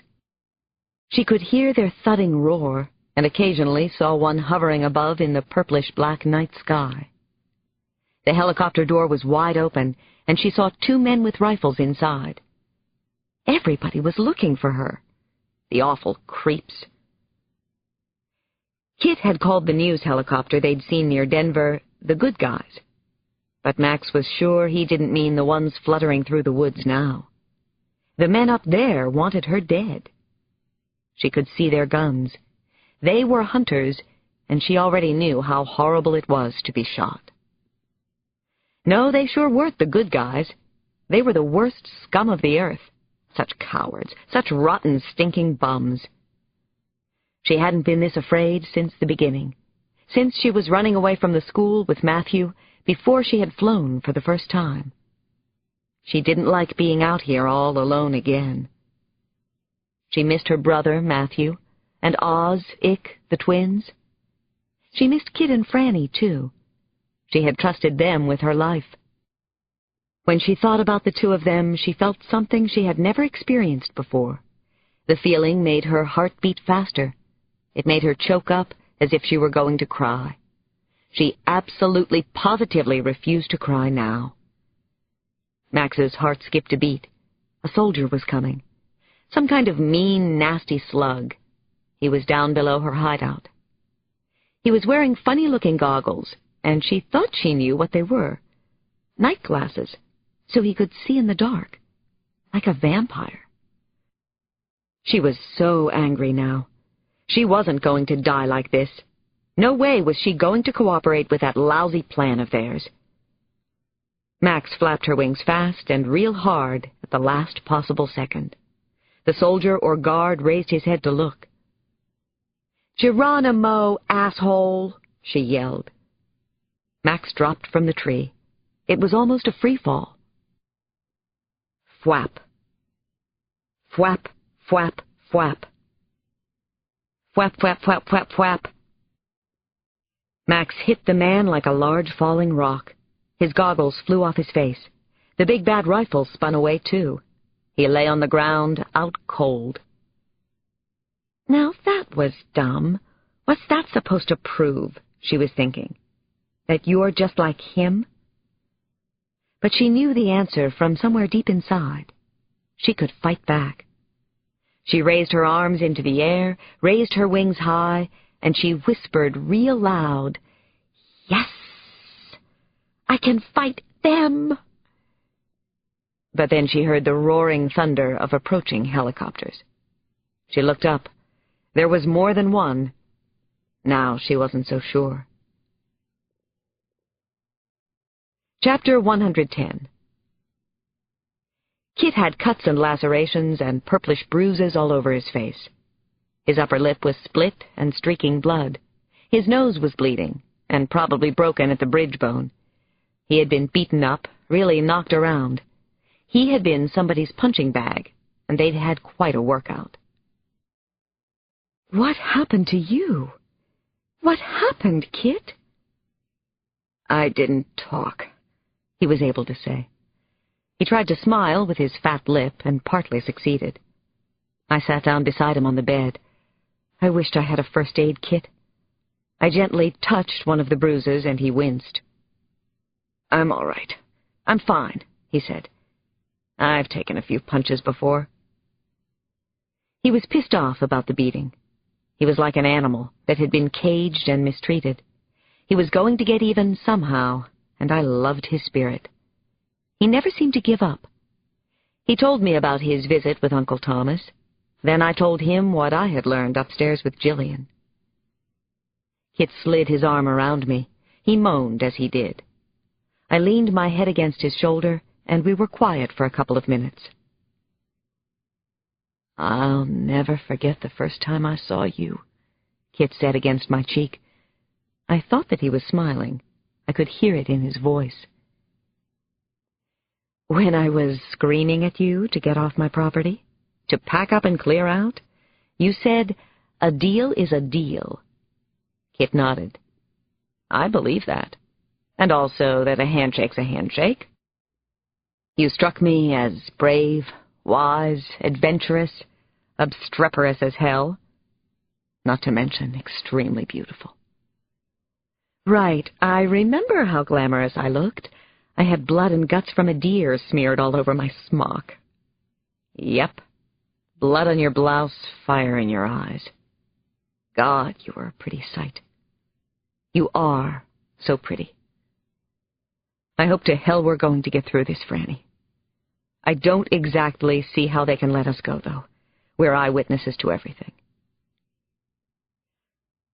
"Our last day on Earth," I sighed, letting the words sink in a little, thinking about their meaning.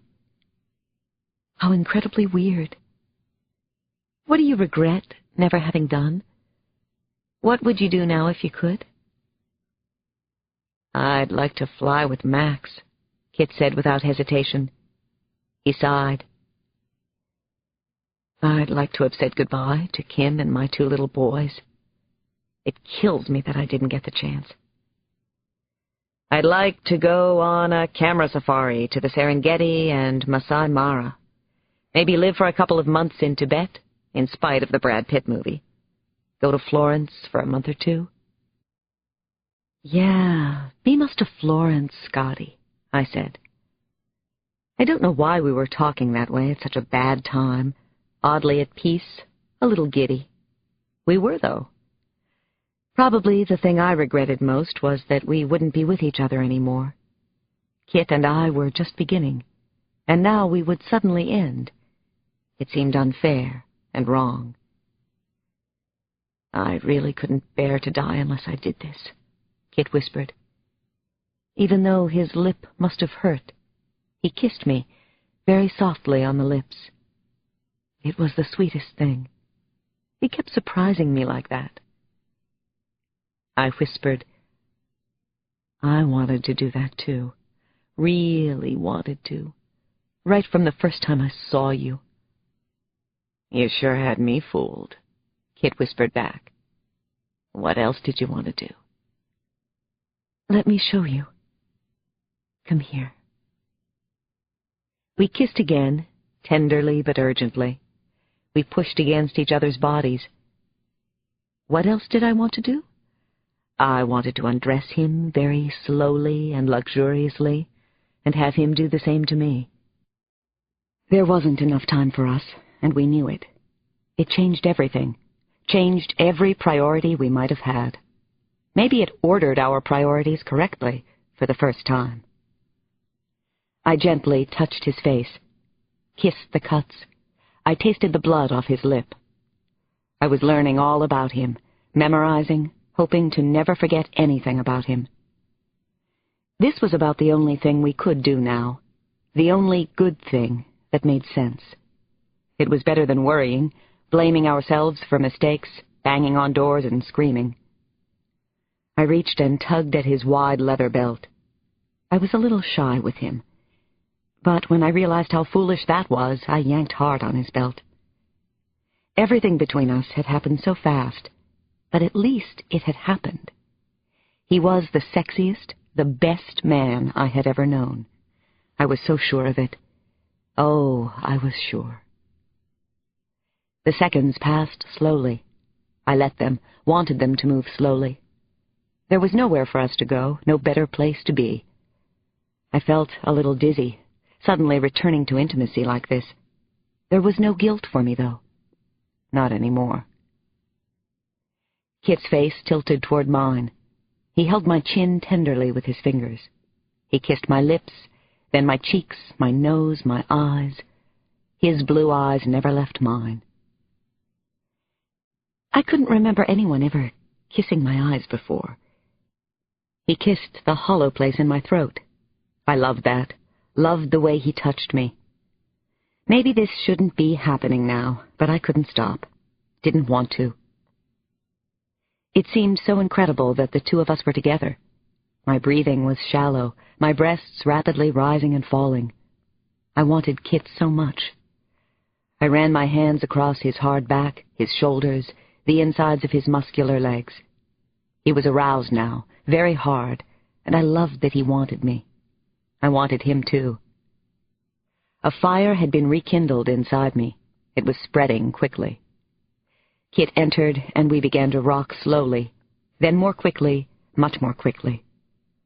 I felt our bodies find a rhythm, and it was so right, so good. I had the thought that we were flying, and this was how it was supposed to be. Chapter 111. Max had only dozed. It was all she dared to do. She had moved again, changed locations. She was hiding at the top of a small mountain, thick with boulders and aspens. She had buried herself under damp leaves and brittle old branches in a deep, narrow crevice. After an hour or so, she raided a nearby summer house for food and water, just for old time's sake. And because she was ravenously hungry and thirsty, flying burned up tremendous amounts of energy. She had gorged herself, eaten too fast. Now she was sick to her stomach. Her tummy was cramped, and she felt nauseated. Just plain awful. But it was time to go anyway. Time to rock and roll. Time to live life to the fullest. And probably time to die. That wasn't so great, but it was okay with her, Max was thinking. At least she'd been free for a while. She'd been able to fly and see a little corner of the world. Most people never got to do that. Not as she had. The morning sun was coming up fast, and she was so happy to view it one more time. She wanted to fly right into the glorious sunrise, to be one with the great orange and yellow ball of sun. She felt incredibly connected to the rest of the universe. Did that make sense? Was she more connected than most people? She thought that she was. Maybe because she could fly. God, she felt stiff and achy all over. She needed to take a hot shower, needed to have Frannie comb out her hair, preen her feathers. She wanted to be with her friends, and for once have everyone else leave them alone. Damn them all! She hated Uncle Thomas, the other guards, the strange men in the business suits, whoever they were. Hated them with all of her heart. Max crept up onto a bluff that overlooked the upper part of the valley. She figured she was about 2 miles from the house. Kitty toes, she thought to herself. Don't make any noise now. Don't blow it and get caught. You can't get caught now. Max lifted her head, peered out over the valley, and her heart nearly stopped. Oh, no. She could see an army of men and women looking for her. She quickly ducked back down behind the rock face. She raised her head again, just a peek. She saw one of the helicopters, and it gave her an idea. She didn't know whether her idea was stupid, or pretty cool, or totally insane. She concentrated on the distant whirly bird, cleared her brain of everything else. Yes, it was a pretty cool idea. Maybe because she didn't have too many other choices. At least it was a plan. Something to get her through the next few minutes.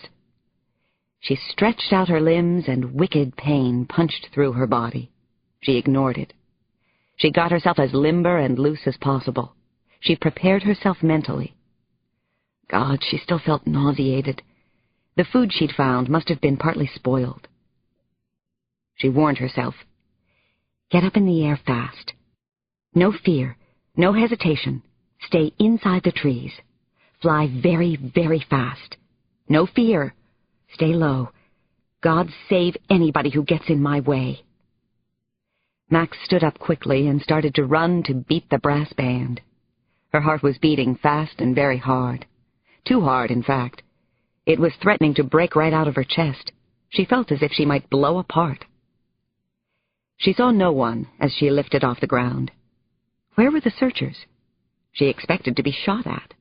She winced at the thought, wanted to shut her eyes, but didn't. Stay low, fly very fast. Please don't let them shoot me down again. Just let me be okay for a few minutes. Let me fly for a minute more.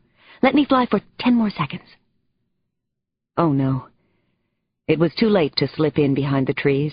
The guard was right there, so freaking close he could almost grab her. He must have been sneaking up on her, silent and deadly as an Icarus fart. As he raised his rifle from hip level, Max dived like a bomber. She had no choice. Try as she might, she couldn't knock him down. She was too achy and sore, too exhausted and sick. So she let it all go. Her insides, her sickness, her nausea. Gross times 2. Whatever she'd eaten at the summer house, cold beef stew, chocolate chip ice cream, lots of milk that smelled a little sour, ham and provolone cheese and red pickle relish without any bread, whatever she'd found in the fridge, she returned the favor. She threw up on the guard, all over his face and his dumb Colorado Rockies ball cap. His hands shot to his eyes. He probably didn't know what had hit him. He dropped his gun and let out a loud yell. Max winged past him. She disappeared amid the maple and fir trees and thick brush. She was safe. She didn't get shot. She screamed, "Yes! Yes!" She was flying again, remembering how much she loved this. Just let me fly for 60 more seconds. She made a wish. Just let me fly one more time. Chapter 112. I woke with my face inches from Kit's, and I liked being there, close to him like this. I was pressed against his body, holding him tightly. Strange, but it was the first morning in a long time that I hadn't come awake in the middle of a terrifying nightmare. But, of course, I really had. He was awake. Kit was looking at me. His blue eyes were more dazzling than ever up close. How unexpectedly sensitive and sweet he had turned out to be. How easy to be with. I'll bet you were a really, really good father. Hi, I whispered, and smiled, and felt warm and fuzzy for the first time in ages. Hi back at you. I guess it wasn't a dream that we made wild and passionate love last night. Suddenly, everything seemed so simple and right, and the irony of it just killed me. Kit and I were falling in love, or maybe we had already fallen. Our situation couldn't have been any worse. Our chances of surviving were non-existent. We were witnesses. We had seen the atrocities committed at the school. There was a light tapping at the door. We looked at each other. Was this it? Had they come for us? Thomas and his band of goons? Kit and I exchanged looks again. We heard a key slowly sliding into the lock, metal against metal. We climbed out of bed and hurried into some clothes. The door opened, and I couldn't believe who it was. "Hello, Aunt Frannie. It's me, Michael. I came to rescue you." Chapter 113. There was someone else there, too. A man in a blue summer suit stepped into the room right behind Michael. He had a semi-automatic in his hand, and the gun was aimed at Kit. Inexplicably, he smiled. "I came to rescue you, too," he said. His voice was soft, very quiet. It really made you pay attention. "Who are you?" I asked. I'd never seen him before. I was pretty sure he wasn't from Boulder Community Hospital. I didn't think he was one of the guards either. Kit spoke up. "His name is Peter Stricker. He was my boss at the FBI, the regional head. Peter ordered me off this investigation, said it was going nowhere. He threatened to fire me when I wouldn't give up the case. And now here he is. Hello, Peter. I see the case finally has your attention. Stricker was tall and well-muscled. He had slicked-back, light blonde hair. He was a smug-looking yuppie, if ever there was one, with an easy, well-oiled smile. "Who can you trust these days?" Stricker said in his whispery voice. "Nobody, I guess. Not your closest friends. Not even some of your old buds at the FBI." "Does that mean there are still some people I can trust at the Bureau?" Kit asked. "Oh, sure. A few dinosaurs here and there. The director happens to be one of them. Actually, only a couple of us are lucky enough to be involved in this, plus a few very trusted stalwarts from the Army. Everybody who found out about this wanted a piece of it. It's the American way. You were right, though. This is big stuff. The biggest I've ever seen." "Does this mean the U.S. government is involved?" I asked.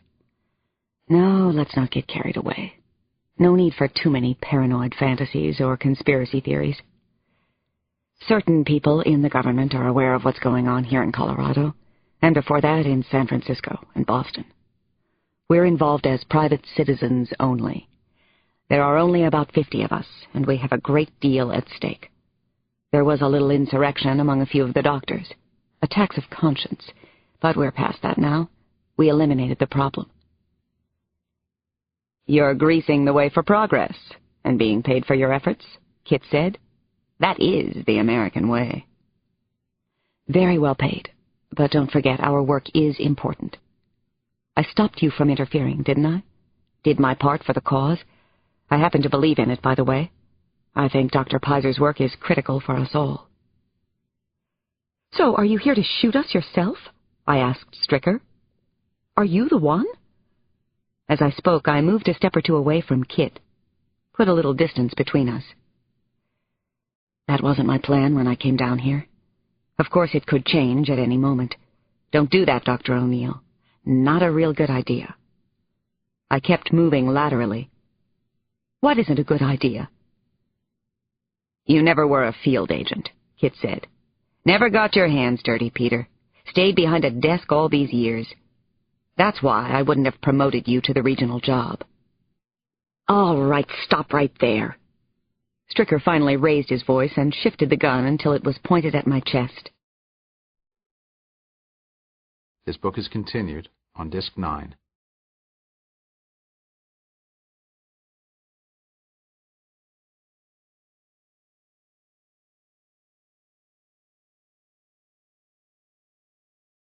Disc 9. "All right, stop right there."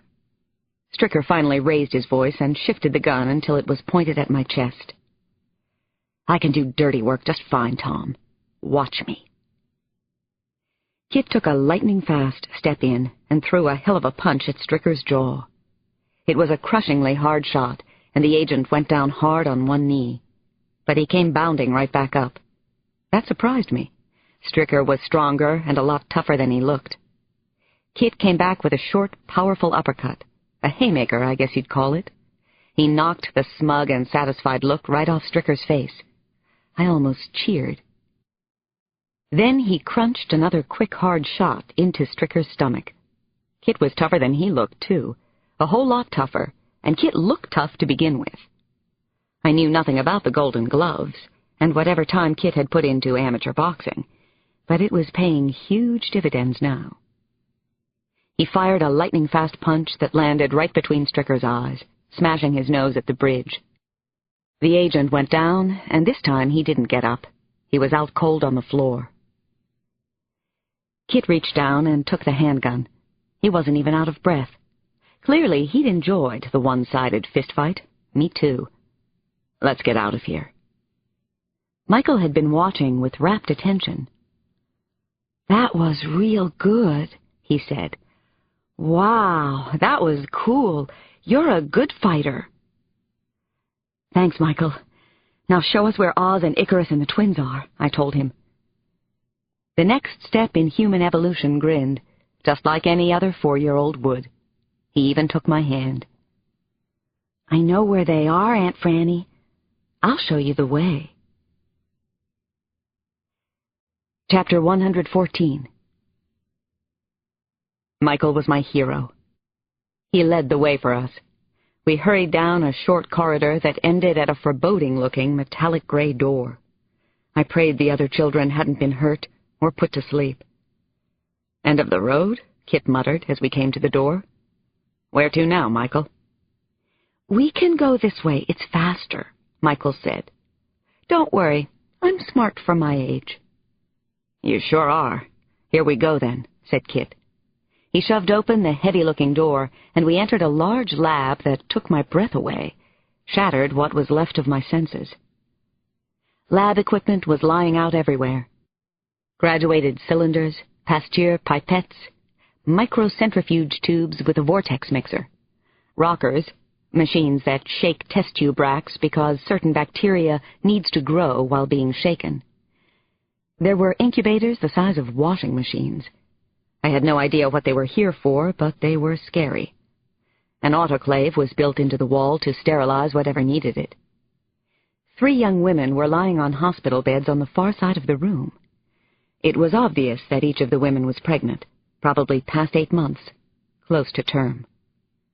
A tall, well-built male nurse saw us enter and hurried our way. He looked concerned, maybe angry, maybe both.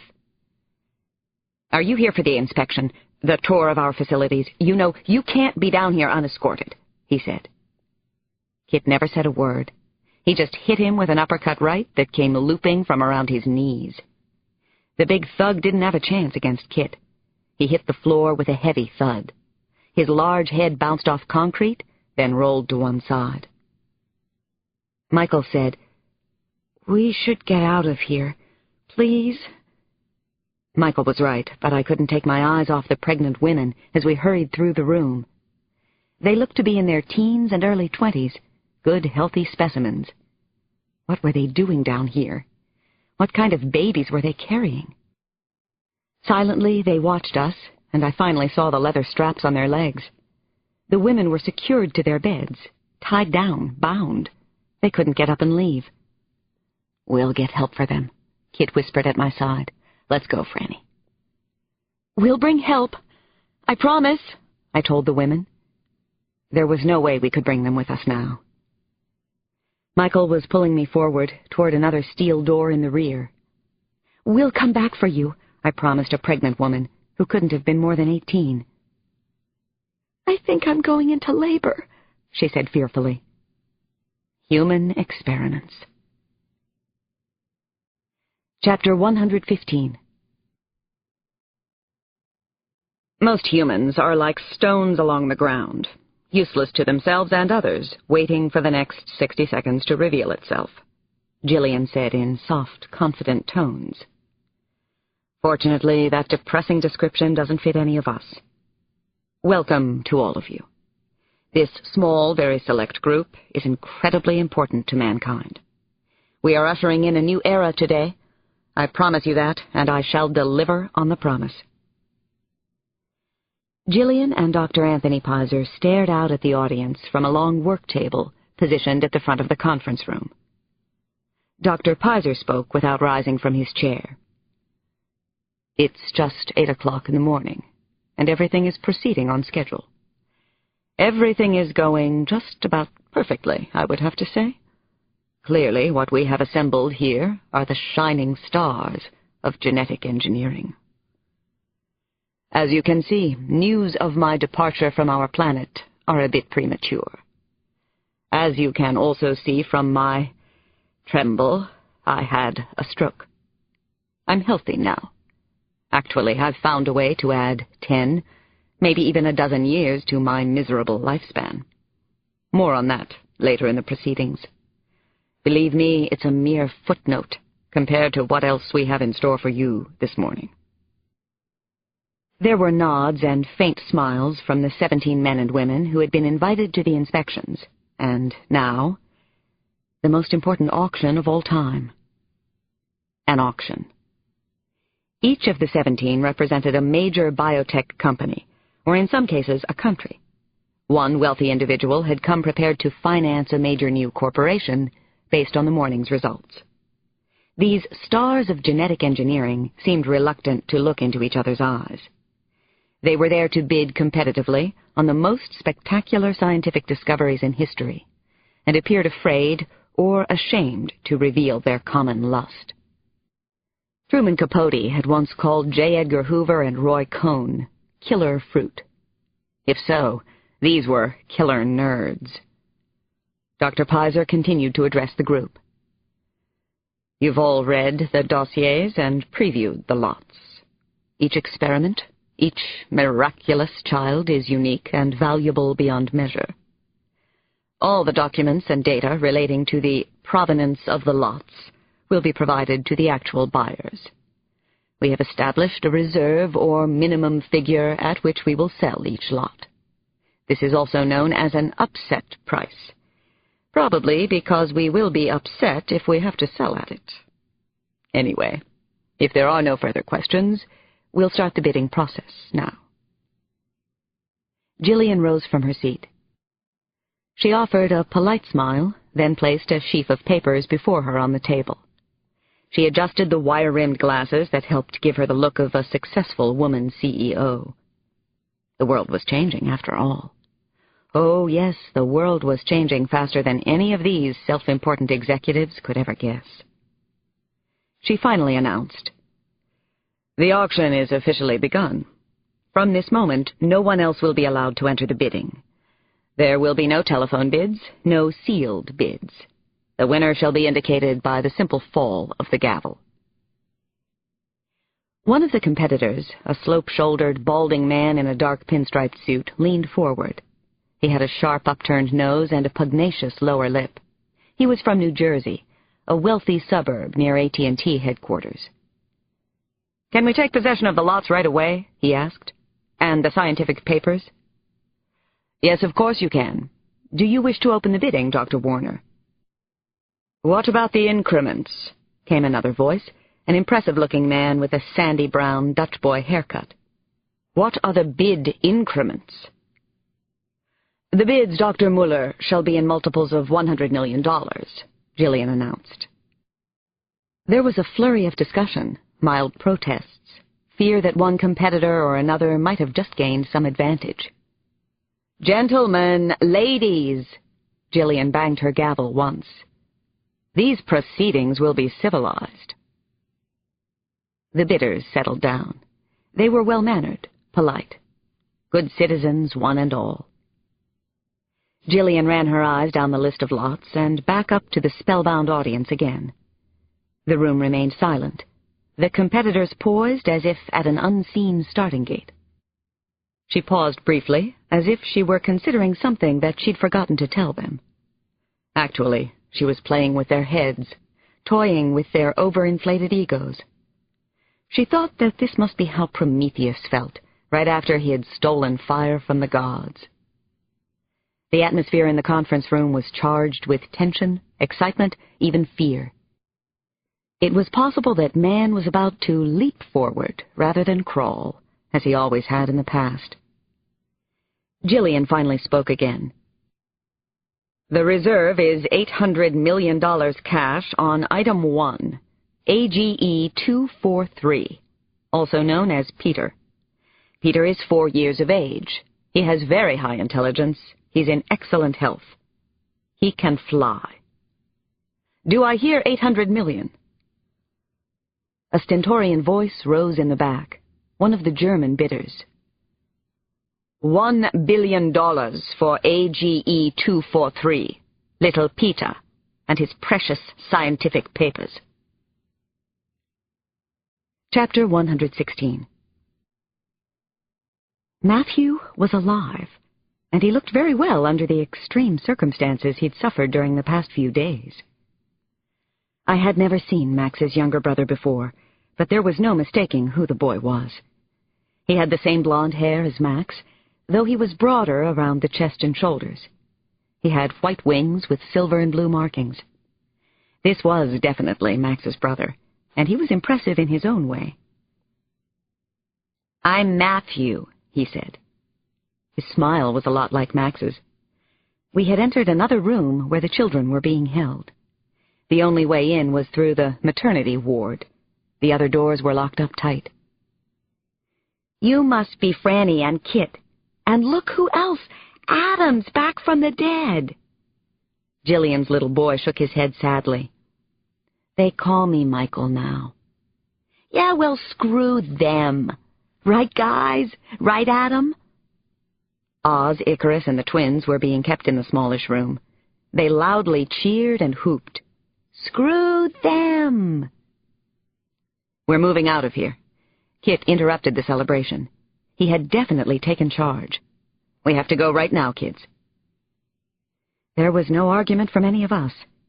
We followed little Michael, scurrying down a couple of long underground tunnels. He seemed to know his way, and he certainly was smart as a whip. We climbed a narrow stairway leading to a heavy double door. I prayed this was a way out. Kit pushed the door, and it opened. A deafening alarm sounded over our heads. The good news, we were outside the house. "Go, go, go!" I pushed and shouted behind the kids. "Scatter! Get away from the house!" "Keep going," Kit urged. "Don't stare, don't look around, go!" "Going, going, gone!" Icarus called back. "The Great Escape!" Oz yelled. The kids thought this was a big adventure, and I guess that was a good thing. We were on the run again and headed toward the safety of the woods. But something was going on at the house. We had to cross a large, graveled parking area. There were a dozen vehicles waiting in the lot. Town cars, Range Rovers, Jeeps, minivans. Drivers were posted beside several of the cars. I'm sure they couldn't believe what they were seeing. Who could? 5 kids with wings. 2 deranged-looking adult chaperones. Everybody running. Suddenly, I saw others emerging from the house. I recognized some doctors from Boulder, but there were men and women I didn't know. They all wore business attire. They looked like business people. What business did they have here? They were leaving the house in an awful hurry. Alarms were sounding loudly everywhere. Someone on the porch saw us and pointed. Then they all looked our way. Guards began to rush out from a couple of doors. They were heavily armed. They had already spotted us. I gauged that we were too far from the woods to get away. "Fly!" I yelled at the kids. "Fly away right now!" And that's exactly what Oz, Ick, Peter, and Wendy and Matthew did. It was really something to see. The flock took off as if they'd been practicing together for years. Even Matthew fit right in. "That's it! Fly! Get away!" I kept shouting. "Up and away!" Kit was at my side, calling to the kids, too. "Get to the woods! Hurry!" I saw Jillian, and my heart froze. She was in a blue suit, and she was running from the house. What kind of meeting had we interrupted? She screamed at the guards to shoot. What are friends for? She was heading right toward me, shrieking her head off, when I suddenly took off and went straight for her. I zoned in on her. We were on a collision course. That confused her for a couple of seconds. I could see it on her face. Maybe she wasn't so smart after all. "Fly away!" I kept yelling encouragement to the kids. "Get out of here! Go, go! The woods!" I looked at Jillian. She was still coming for me, even picking up speed. Collision course. All right, then. You'll be sorry, lady. You'll regret this. I hit her head on. I tackled that awful bitch the same way I used to do with my brothers about 15 years ago when we played no-helmet tackle football on the family farm in Wisconsin. I drove my shoulder into her pillow-soft stomach, no holding back. It was shades of Paul Hornung, Jimmy Taylor, Ray Nitsky, and the world-champion Green Bay Packers. I used to worship the Packers as a little kid, as a cheesehead up in Wisconsin. Jillian groaned and actually said, "Oof!" It was an unbelievable, indescribable pleasure to give her some physical pain. I hoped I'd broken a few of her bones. I gave Jillian an extra kick while she was down, and I felt really good about that, too. Then, oh my good God, I saw Max flying over the roof and chimney of the house. Chapter 117.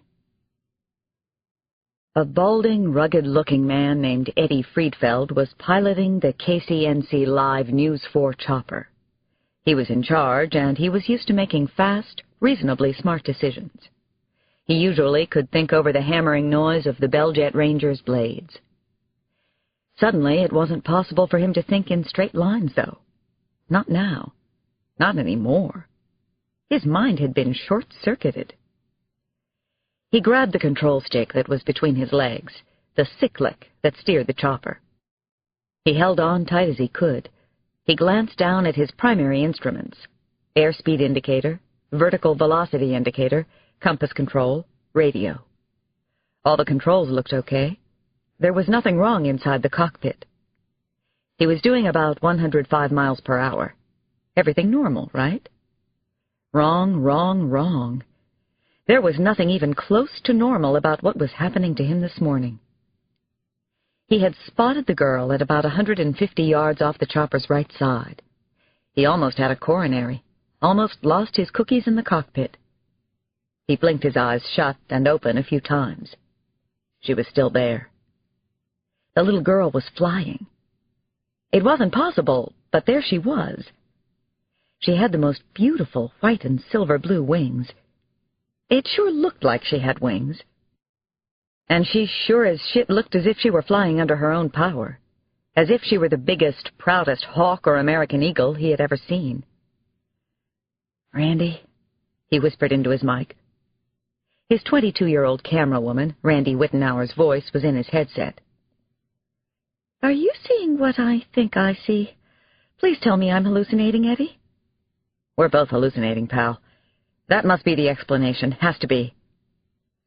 The UFO, whatever was out there, was at about 500 feet now, and closing on the helicopter fast. Eddie Friedfeld was getting a prickle up and down his neck. His shoulders were tensed so tight they hurt.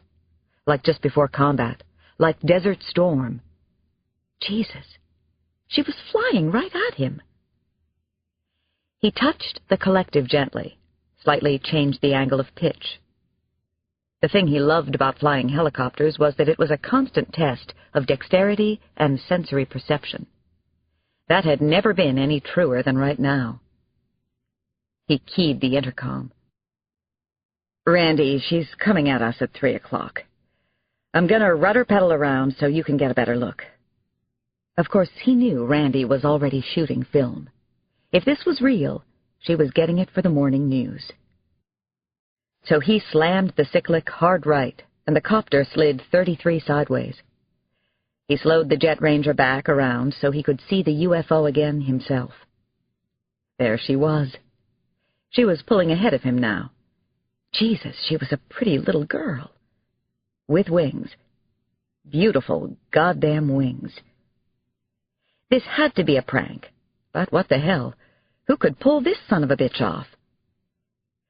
"We're rolling tape. Lots of tape," Randy let him know. "I'm getting all of it. Every amazing flap of her mind-blowing wings. Feeding it to home base. This should wake everybody up this morning. Wake Denver the hell up. Isn't she beautiful?" Yes, she certainly was beautiful. She was a mind-blower. Friedfeld was literally afraid to blink his eyes. The little bird girl with the golden yellow hair did a few pretty amazing turns and rolls. She almost looked as if she were writing in the air. Was she writing? Was it some kind of message? What message, though? He thumbed the toggle that patched him into production at the studio. "Shadow 9 to studio. You getting this? Come back to me right now, Stephanie.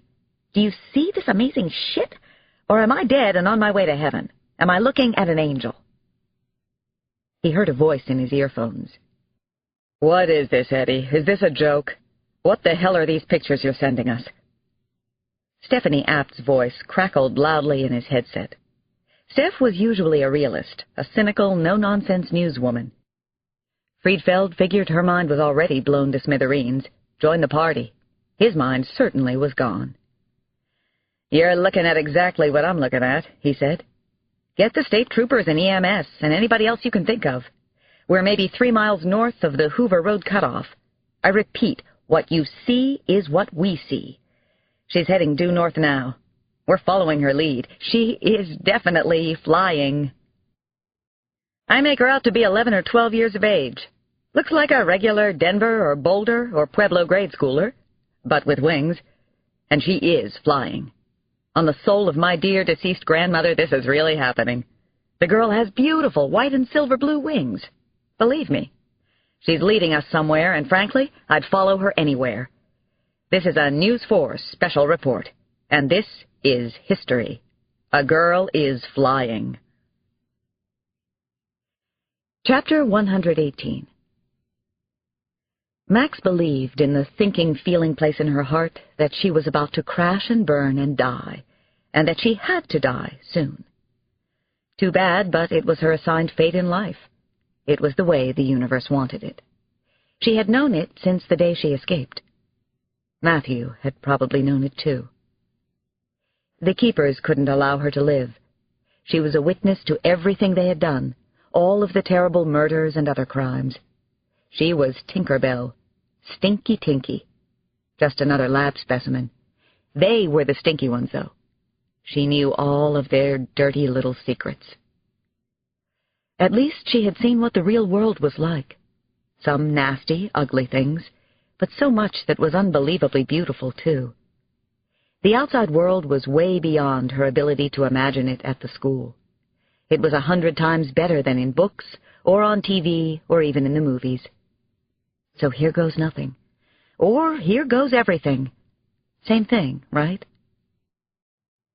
She was getting closer and closer to the big house, Jillian's place. She saw lots of people way down there, running around like tiny stick figures. Max lowered her head and dived toward the men with guns. She realized she had no choice in the matter. This was her fate.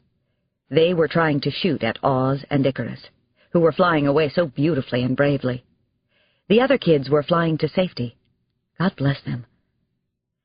Some of the guards were threatening Frannie near the main house. Frannie seemed to be doing okay by herself. She was kicking a little butt. So was Kit. Then somebody shot Kit. He was hit. Kit fell to the ground, and Max remembered how horrible it was to be struck by a bullet. She felt it, experienced Kit's pain. The wound was in his neck, and he wasn't moving, wasn't saying anything. Max felt as if she'd been shot again herself. "Kit!" she screamed from the sky. "Kit, get up! Please get up!" She power-dived at one of the gunmen. 40 miles an hour, at least that. She hit him hard with the sweep of one wing. He went down, and she was glad. Not glad that she'd hurt the man, but that she'd stopped him from hurting anyone else. She still couldn't conceive of hurting somebody without a good reason. It wasn't in her nature. She wasn't like them, the keepers, maybe the whole human race. Max was suddenly aware of more choppers following her, arriving from the east. More good guys. There were 3 of them now, approaching the house at high speeds. They shuddered and thundered, whipping up the air terribly, rippling the leaves and branches of trees and even the tall grass. At first there had only been one news helicopter, but then the others had seen the news and joined in pursuit. The helicopters she had brought, the good guys, were filming everything. The names were brightly emblazoned on their sides. KCNC News 4, KDVR News 31 Fox, KMGH News 7, KTVJ News 20. A bad guy helicopter started to lift off from behind the house. They have no right to get away, Max thought to herself. Those bums have no right to fly. No right. She leaned her body into an even steeper dive. Maybe too steep. Suddenly she was at 3/4 throttle, doing as much as 60 miles an hour. Too much, way too much speed. Scary. It was as if she were standing on her head. She was dive-bombing straight for the windshield of the rising black helicopter. She couldn't let them get away, though. They have no right to fly. They mustn't escape. And then she saw something coming fast at the rising helicopter from the opposite side, rising out of the fir trees. What a great surprise! The best thing she had ever seen. "Matthew!" she screamed. Chapter 119. Carol O'Neill and her two girls, Meredith and Bridget, were camping along a wide, bubbling stream in the Gunnison National Forest. They had brought along a small Sony TV. They had the set turned on, the volume as loud as it would go, but even that wasn't loud enough, and the picture was way too small. "It's Max! And there's Aunt Frannie!" Bridget shrieked as they watched the live news report inside their RV.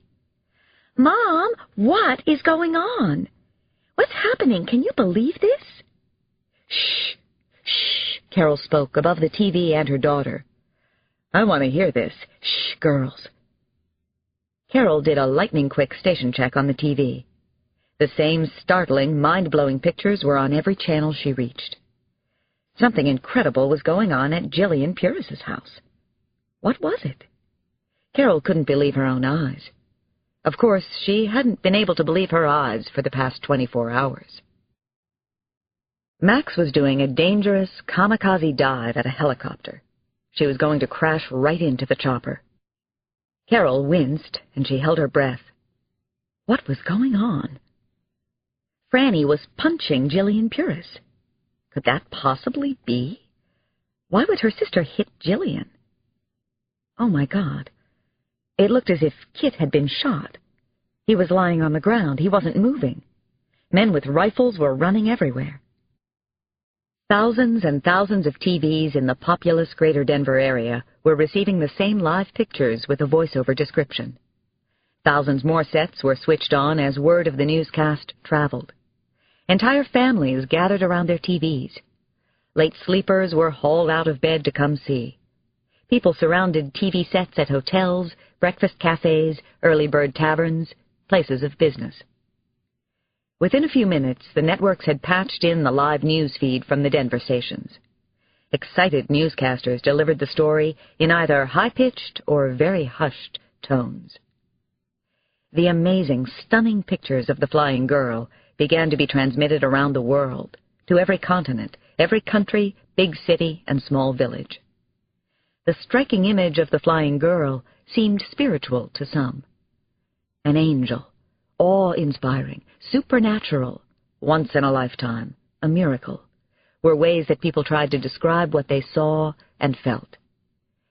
The first sight of her was an indelible image, never to be forgotten. It struck the deepest chord in every man and woman, every child who saw it.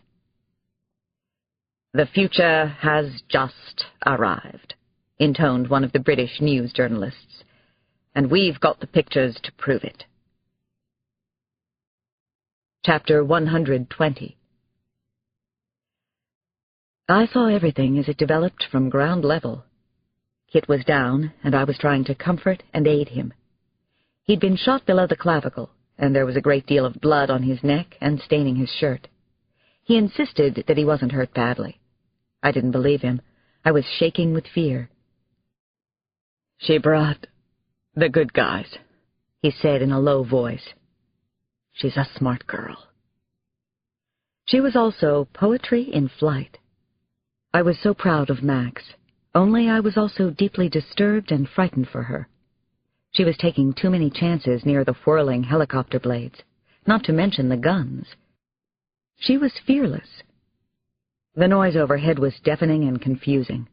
I could make out a bold scrawl of call letters on the sides of the helicopters. The TV news was here, live. Max had brought the cavalry, hadn't she? The TV choppers were filming all the surprised, guilty faces. Jillian and the rest of the bastards, including her husband. Maybe they wouldn't get away with this after all. Their dirty secrets were being exposed on TV. That's what I hoped, anyway. Max suddenly banked sharply to the right. She wasn't just fearless. She was reckless. She dived toward the black Bell-Jet Ranger helicopter that was rising from behind the main house. It looked like she was trying to hinder or even stop the takeoff. She didn't want them to escape. From out of the towering pines, Matthew joined her. Jesus, what a sight that was. Brother and sister finally reunited. They were getting their revenge, a little payback. "Watch out!" I screamed. I stood up to yell. I waved my arms. "Max, come down! Max, don't!" There was no way she could hear me over the roaring, thundering noise that filled the sky. Max was definitely too close to the rising helicopter. She was doing it on purpose. Too close, too dangerous. She appeared to collide with the helicopter in midair. It happened fast. I couldn't tell if she'd actually struck the copter, and if so, how much damage she'd done to herself. I watched, and I was still yelling as she began to plummet. "Oh, Max, don't fall. Please don't. Oh, please, Max." The helicopter had jigged, tried to avoid her, but now it wobbled and spun. It was out of control, dropping rapidly from about 500 feet. The chopper was definitely in trouble. The blade slowed, and it began to shudder and shake. I could see men and women inside, looking out the windows, frightened, close to panic. Matthew floated like a leaf above the failing chopper. He was watching close up, way too close, as if this was all some kind of game to him. It looked like he might be sucked down into the maelstrom. I left Kit for the moment. I thought he'd be all right. I prayed that he would. I was racing toward Max when the ground shook, the result of a terrifying, fiery explosion. The helicopter had crashed into treetops and limbs on its way down. A deafening metal-against-metal shriek pierced the air. The copter collided with the ground and burst into flames that shot high over the tops of the surrounding evergreens. Smoke, black as coal, billowed from the wreckage. Everyone on board must have died in that insane, terrifying instant. I was a witness again. I didn't want to be. I desperately wanted my old life back. I saw Max struggle out of a cloak of thick black smoke. Her wings and face were covered with soot and ash. She was still flying, but she looked exhausted. She was trying to fight off fatigue, but it weighted her down. The other children were circling back from the shelter and safety of the woods. They whistled for Icarus, and he managed to stay with them. They joined Max, and she guided them out onto the rolling, technicolor green lawns beside the house. No sooner had Max and the smaller kids landed when she and Matthew began to race across the manicured patch of lawn. Their stamina was incredible. They took off again, shot straight up toward the shimmering morning sun. I saw what they were up to. At least I thought I understood. They were following a grayish Mercedes sedan. It was moving at high speed along a dirt road, a back way to the main house. I had been on that poor excuse for a road a couple of times in the past.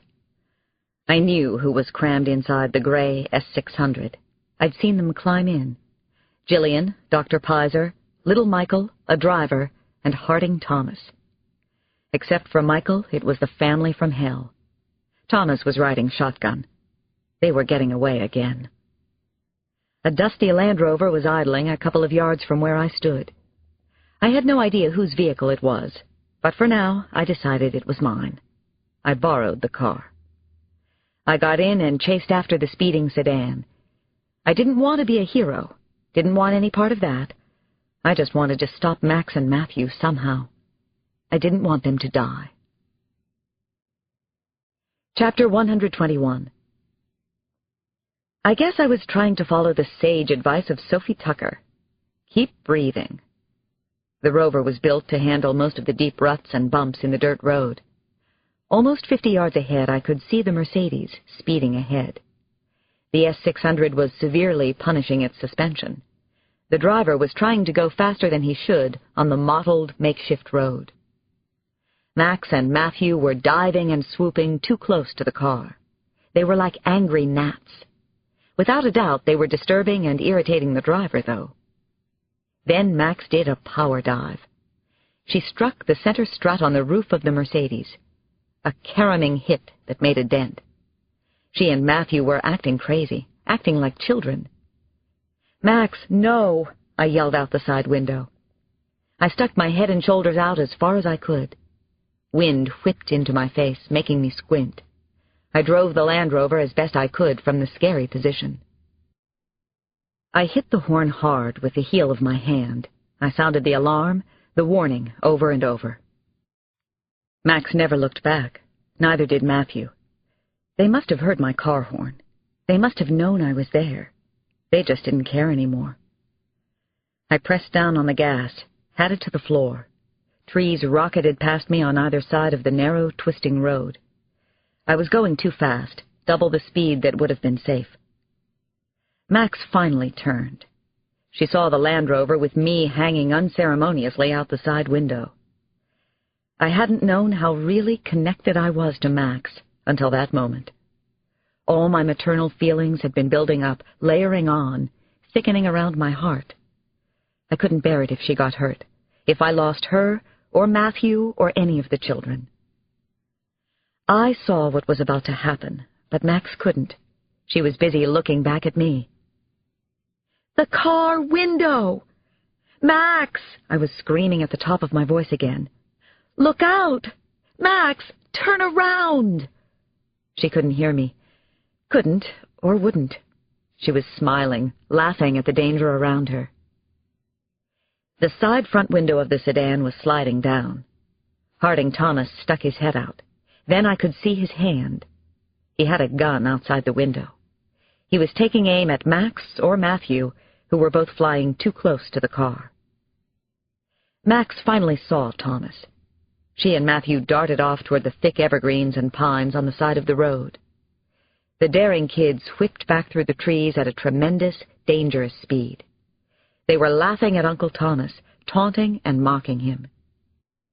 Thomas fired his gun anyway. He blew a huge furry branch off a tree. The S-600 picked up more speed. So did I. I was ready to do anything to stop them, to protect Max and Matthew if I could. They had suffered far too much from the monsters inside the car. Jillian, Dr. Pizer, Thomas. They shouldn't escape again. Shouldn't get away with this. But they were getting away. The Mercedes was roaring down the mountainside and would soon be gone from sight. Chapter 122. I shifted into fourth gear, and the Rover obeyed, roared forward. The woods were still rushing by me, incredibly blurry and fast, extreme danger on either side. There was no room for even the smallest error. I'd never driven at anything close to this speed. I realized I could easily spin out and crash. I could die in a split second, and the thought terrified me. Still, I kept my foot pressed to the floor. The slender, twisty road suddenly tilted up toward the sky again. It was a tricky, dangerous roller coaster track, a wild mouse ride. I'd thought it would take us down toward town, but it didn't happen that way. Max and Matthew appeared again, flew into full view. Max went right, Matthew left. They seemed to have a plan this time. They zigzagged directly behind the gray sedan, close on its tail. The car's brake lights were flashing repeatedly. The kids were flying too fast, though. I saw Thomas twist around to get his gun sight on them again. He lunged even further out the open side window. Because of the slick turns of the road, Max and Matthew had no trouble keeping up with the slipping, sliding car. It was an amazing chase, stunning to watch. The kids began shouting at Thomas again, teasing him, calling him murderer and asshole. Their taunting voices echoed back to me. I slammed my palm into the horn again and again, but I finally stopped. It was useless. Max and Matthew were beyond listening to me or anyone else. I couldn't stand to watch what might happen. But I couldn't look away either. Chapter 123. Max lowered her right wing, and she swooped at full speed toward the car. She didn't seem to care about Thomas and his gun. She torpedoed herself straight at the Mercedes windshield. She must have seen the driver's terrified eyes, maybe even her own reflection as it rolled across the glass of the windshield. She screamed, "Murderers! Murderers!" at the top of her voice. I could hear her clearly from several car lengths behind. The gray sedan went into a severe skid. 2 of the wheels left the ground. The whole right side did. Then everything terrifying and bad seemed to happen at once, and much too fast. Max had come close to hitting the windshield. She must have cut into the driver's vision, and now both she and the car were spinning out of control. The sedan tried to avoid colliding with her. Then Max caromed off the spinning, sliding Mercedes. She was thrown like a raggedy doll toward the woods. I watched as she hurtled forward, then smashed into an oak tree. She hit the tree trunk unbelievably hard. I was almost certain she died in that terrible instant of impact. My body shuddered. Harding Thomas had turned to fire, his head thrust out the window again. He probably couldn't believe his eyes. He watched Max crash into the tree, but he didn't see a low tree hanging over the roadside until it was too late to duck back into the Mercedes. Thomas's head was horribly wedged, then flattened between the metal of the car and the unyielding wood of the tree trunk. I could hear the savage crushing sound, the crisp snap of bone. I saw the terrified sneer on his mouth wiped away. Blood spattered and spurted everywhere. Flesh and bone was pulverized. I witnessed the instant of the terrible man's painful death. I braked hard, and the Rover went into a long skid. The car spun a full 360 degrees. The Mercedes sedan was fully out of control, the driver apparently unable to maneuver. Harding Thomas's head and shoulders hung lifelessly out the side window. The car struck the trunk of a tall oak. It bounced off, ricocheted sharply to the right. The wheels rose up, then touched down again.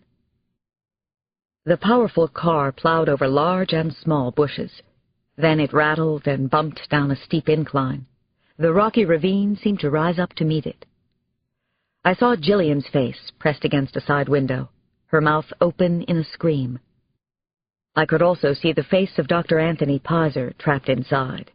His eyes were fixed wide, and I thought he might be dead already. The Mercedes rolled. It toppled again and again, picking up speed. The driver's head came crashing through the windshield. The sides of the car crumpled toward the center. The roof caved in. The windshield blew in a torrent of glass. Finally, the sedan crashed into moss-covered boulders that lay 70 or 80 yards below the road. They must all be dead, I thought to myself. I pulled myself out of the Land Rover. My vision tunneled. Everything was chaos inside my head. My legs were weak, but I struggled forward toward Max. I was afraid that I was too late. She lay in a twisted heap at the base of the tree she'd struck. There was a huge gash in her chest. At least one wing looked broken. "Max! Max!" Matthew was yelling, shrilling loudly as he flew toward her. He made a pitiful wailing sound that was more like a young bird's than a boy's. "Max! Oh, Max!" I found that I was screaming, too. Chapter 124. Nearly 2 hours had passed, but it seemed like only minutes. I was shaken, but it didn't matter. I needed to perform at the top range of my capabilities, or maybe even beyond that. Everything was a blur of urgent, rushing bodies inside Boulder Community Hospital. Kit was being operated on just 2 rooms away. I was with Max in the largest operating theater. She was conscious, moaning softly, but at least she was alive. She had sustained severe damage to her chest and to both wings. There were deep cuts and lacerations, broken bones, possibly a collapsed lung. She'd lost a lot of blood, and that was a serious problem in her case. It was also a unique problem. Max's blood type was non-human, non-avian. It was something in between. Matthew was a match. The twins were a match, and Peter and Wendy had donated what they could spare. I was wearing a light blue mask and scrubs, and for the first time I was in a hospital operating room as a doctor. I was the only real bird authority near Boulder Community. I'd done scores of operations on injured birds that none of the surgeons here knew the first thing about. I was it, and I guess I wouldn't have had it any other way. I didn't want anyone else to work on Max. Her pulse was thready, not a good sign. A bad sign, in fact. I looked around the operating room at the solemn and frightened eyes looking back at me. None of them knew what to do here, what to make of me or any of this. They did know that Max was in extremely critical condition. I sucked it in and took charge as best I could. "Let's go to work," I said to the hastily assembled emergency team. I chose isoflurane gas as an anesthetic because it was safer for birds, and I had no idea how sodium pentothal would affect Max. Also, my long familiarity with isoflurane allowed me to calculate a safe dosage. One or two of the other doctors looked skeptical, but no one questioned me. Following my instructions, the surgical team carefully wrapped Max's wings to her body before masking her. If she panicked in the twilight of unconsciousness and beat the wings, she could do irreparable damage. The gas hissed, and Max struggled, as I knew she would. She was definitely a fighter. But then she finally went down. There were tears in my eyes, and an OR nurse wiped them away. Not the time, not the place for emotions. "I'm right here, Max," I whispered. "Trust me. I'm here, sweetie." "She's a friend," I explained to the surgical nurse on my right. "I'll be all right." "I'm sure you will be," the nurse whispered. "I'm right by your side." I shook off my emotions as best I could. I was in a hospital operating room as a doctor. I had a life to save, a human life, the life of someone I cared about. But I also knew that Max's chances weren't good. The anesthesiologist nodded at me. We were ready. After making sure that Max was unconscious, I slowly unwrapped her myself. I examined the tears in her wings, and worse, the sucking wound in her breast. The sight of the dark, gaping hole was unnerving. I couldn't afford sentimentality or any other distractions as I plucked feathers from around the dangerous chest wound. I scrubbed the area and flushed out metal, wood, shards of glass, and more feathers. I was fearful that her lung might be punctured. Using my scalpel, I began to debride the area, ridding it of ruined skin and tissue. Then I cut. I worked on the chest wound first. I was afraid of blood leaking into the pericardial cavity. All of us were. But the lung wasn't punctured. It hadn't collapsed. I did what I could, then moved on to other problem areas, other serious wounds. "I'm right here, Max. I'm still here," I whispered. "Can you hear me? I know you can hear things better than most of us." The tendon that stretches from the humerus to the third wing finger of her left wing was badly lacerated, but not severed. I used a Bonnell-Mayer suture pattern for the tendons, and then closed my incision. I was pretty much working on instinct now. Beside me, a pediatric surgeon worked on a long, deep gash in Max's cheek, and then one under her clavicle. The surgeon, a woman, was good. For long periods of time, I almost forgot she was there. Max was fighting so bravely. I knew she would. "You're doing great, Max. Keep it up. You're the best, Maximum." I became aware of a nurse sponging my brow. It was something I could definitely have used at the inpatient. I heard snatches of the hushed conversations of the nurses and doctors around me, but I was concentrating on the complicated operation and didn't pay attention to what they were saying. I needed to figure out how all the unusual pieces fit together.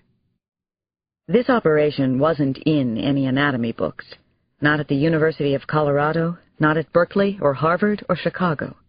Not yet, anyway. I used a PDS suture and performed an end-to-end penorrhaphy. I quickly decided on a simple interrupted pattern, a long row of little knots. I glanced up at the stainless steel wall clock. I was stunned that nearly 3.5 hours had gone by like an instant. I realized my body was soaking wet. I felt a hand on my shoulder and heard one of the doctors softly say, "We've done what we can for her." Chapter 125. We couldn't lose Max. Not after what we'd been through, after what she'd been through. I waited until she was getting amoxicillin and saline sub-Q, and then I placed figure-8-shaped bandages on each of her wings.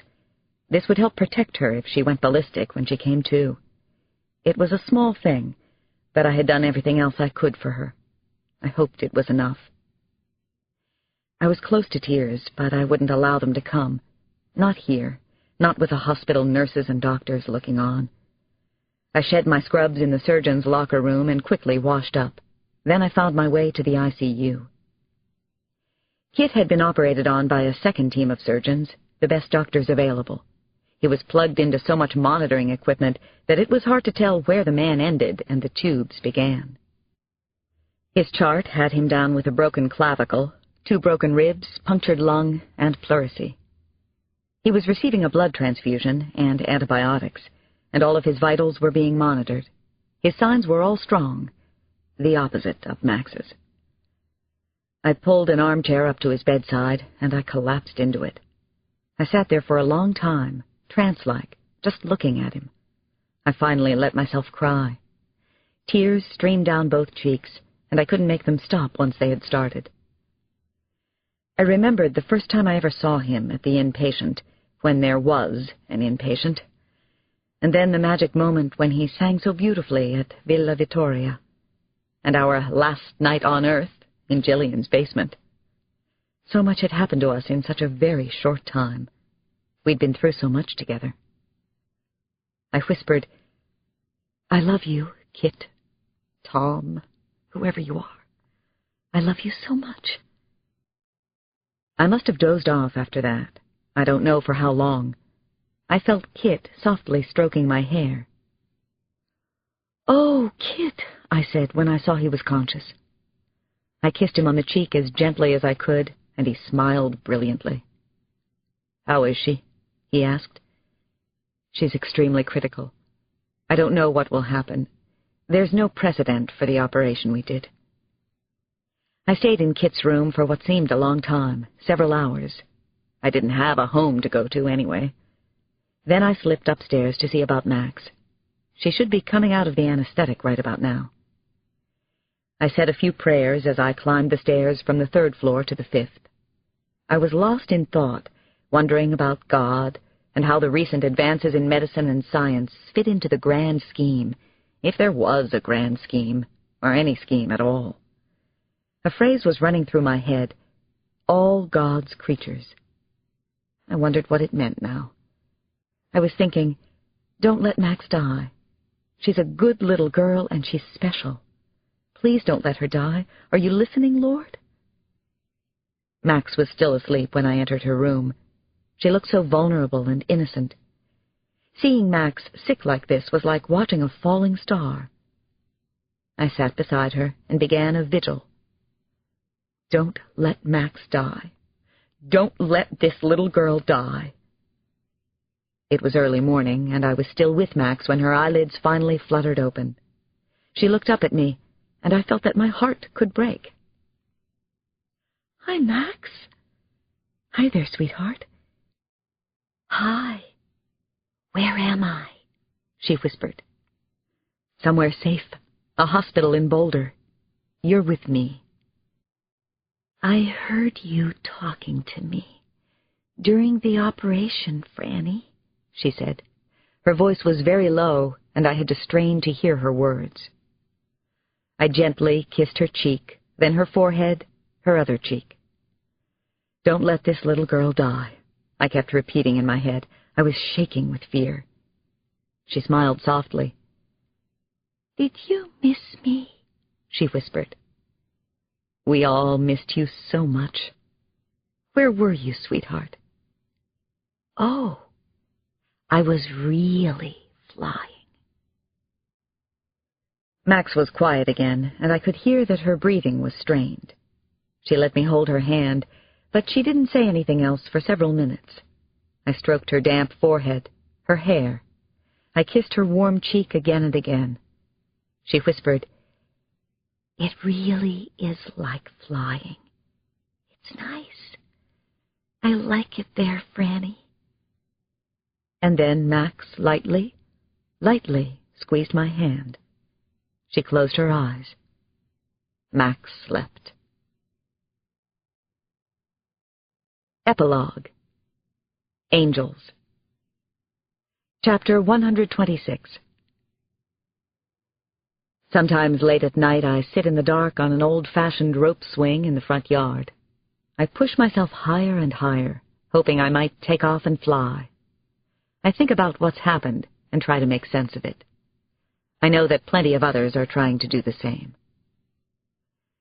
I'll tell you what happened after the showdown at Jillian's house.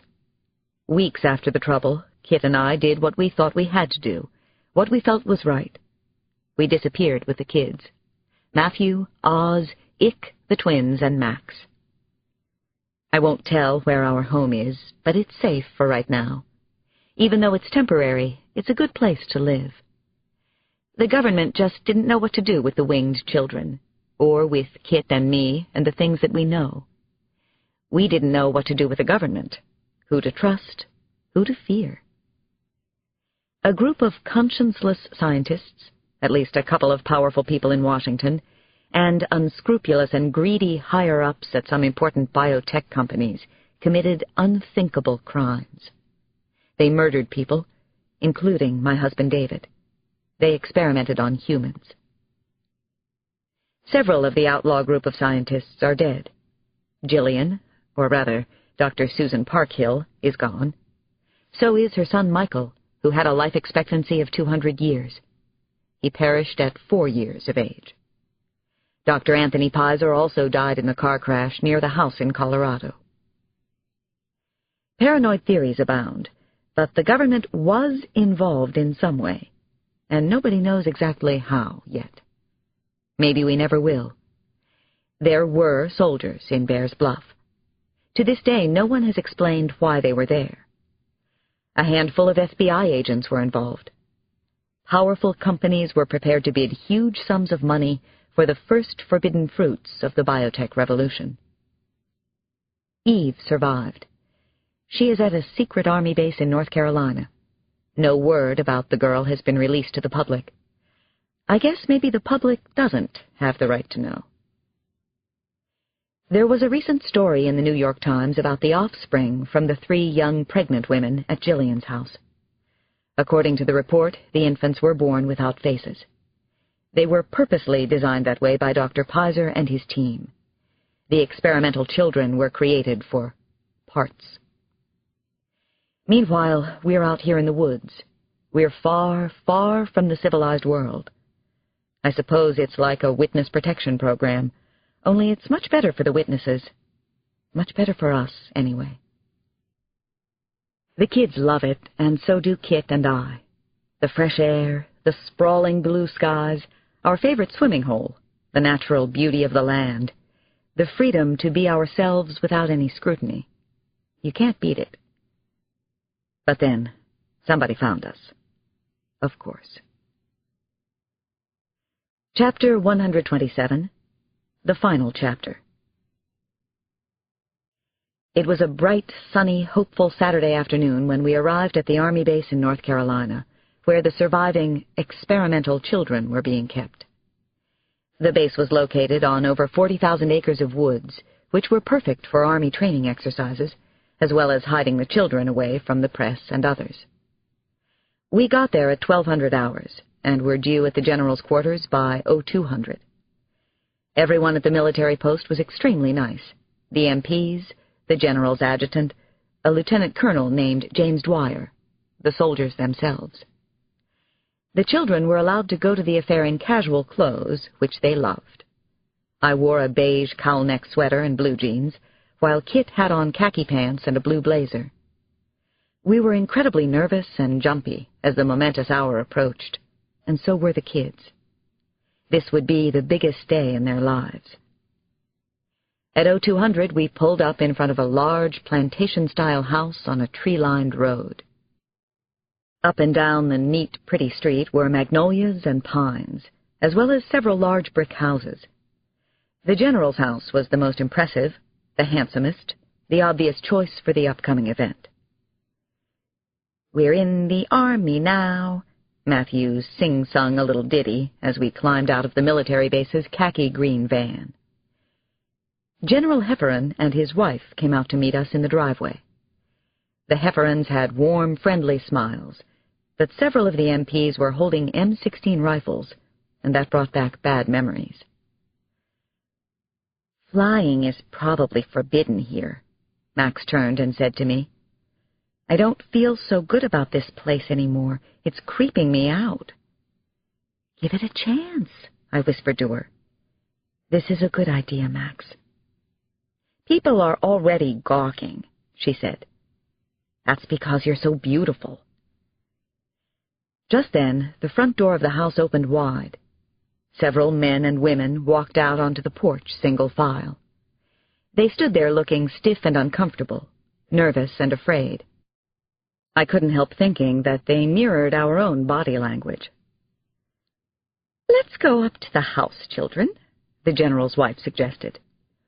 Each of the children was given name tags, and they pinned them on. I helped Peter, who was being a little pill, and Kit assisted Icarus, who seemed the most nervous of all the kids. "Let's go up to the porch," I said. "Be good now." The children started to walk across the manicured front lawn. They were quiet and subdued. They had never met their birth parents before. As we got closer, I could see that the men and women assembled on the porch wore name tags too. They stood in distinct pairs inside the larger group. They fidgeted and didn't know what to do with their hands. They were trying not to stare at the children. "Here's your Mom and Dad," I whispered to Peter and Wendy, who were trailing close behind my skirt. I almost started to cry, but I held the tears back somehow. I felt as if something was about to break inside of me. "This is Peter, and this is Wendy," I said. "We're Joe and Anne," the parents introduced themselves. The woman's lips were quivering. Then they broke down. Joe was a large, generous-looking man, and he bent down and put out his arms and choked on his own tears. Wendy surprised me and ran right to her dad. Then Peter did the same, flinging himself into his mother's arms. "Mommy," he cried. Just about the same thing was happening with the other children and their birth mothers and fathers. The kids had been wary and even cynical as we traveled to the Army base, but all that was behind them. The Army, the people in Washington, had done a good job arranging the reunion. Most everybody on the porch had tears spilling from their eyes, including General Hefferon and his wife, and even a few MPs. Max and Matthew were wrapped in the arms of a handsome-looking couple in their late 30s. I knew their names, Art and Teresa Marshall, and that they were good people from Revere, Massachusetts. Icarus was being hugged by a slight-looking woman who was down on her knees and had one of the brightest, biggest smiles I've ever seen. Oz was in the arms of his birth mom. She was cooing softly in his ear. Oz was cooing back to her. Something had finally gone right for the children. I stood there holding Kit, and tears streamed down both our cheeks. I was almost blind with tears, but I couldn't take my eyes off of the children and their mothers and fathers. "Let's fly for them," Peter started to chirp in his unmistakable high-pitched voice. "Come on, let's show everybody. Come with me, Wendy. Let's go, Slowpoke. Let's fly as high as we can. Peter, don't you dare." It was Max calling from across the porch. The crackling sound of her voice stopped Peter in his tracks. He rolled his eyes, and then he grinned. "We'll all fly. We'll do it together," Max said then. And that's what they did. The children ran across the front lawn together, and they took to the air like an amazing flock. They whistled so that Icarus could keep up. They rose up over the rooftops of the houses, the surrounding magnolias, and towering southern pines. They floated effortlessly in the cloudless, baby-blue skies. It was so unbelievable to be there, like nothing anyone had ever seen in the history of our world, certainly like nothing the mothers and fathers had experienced before. Just to watch the beautiful children fly like birds.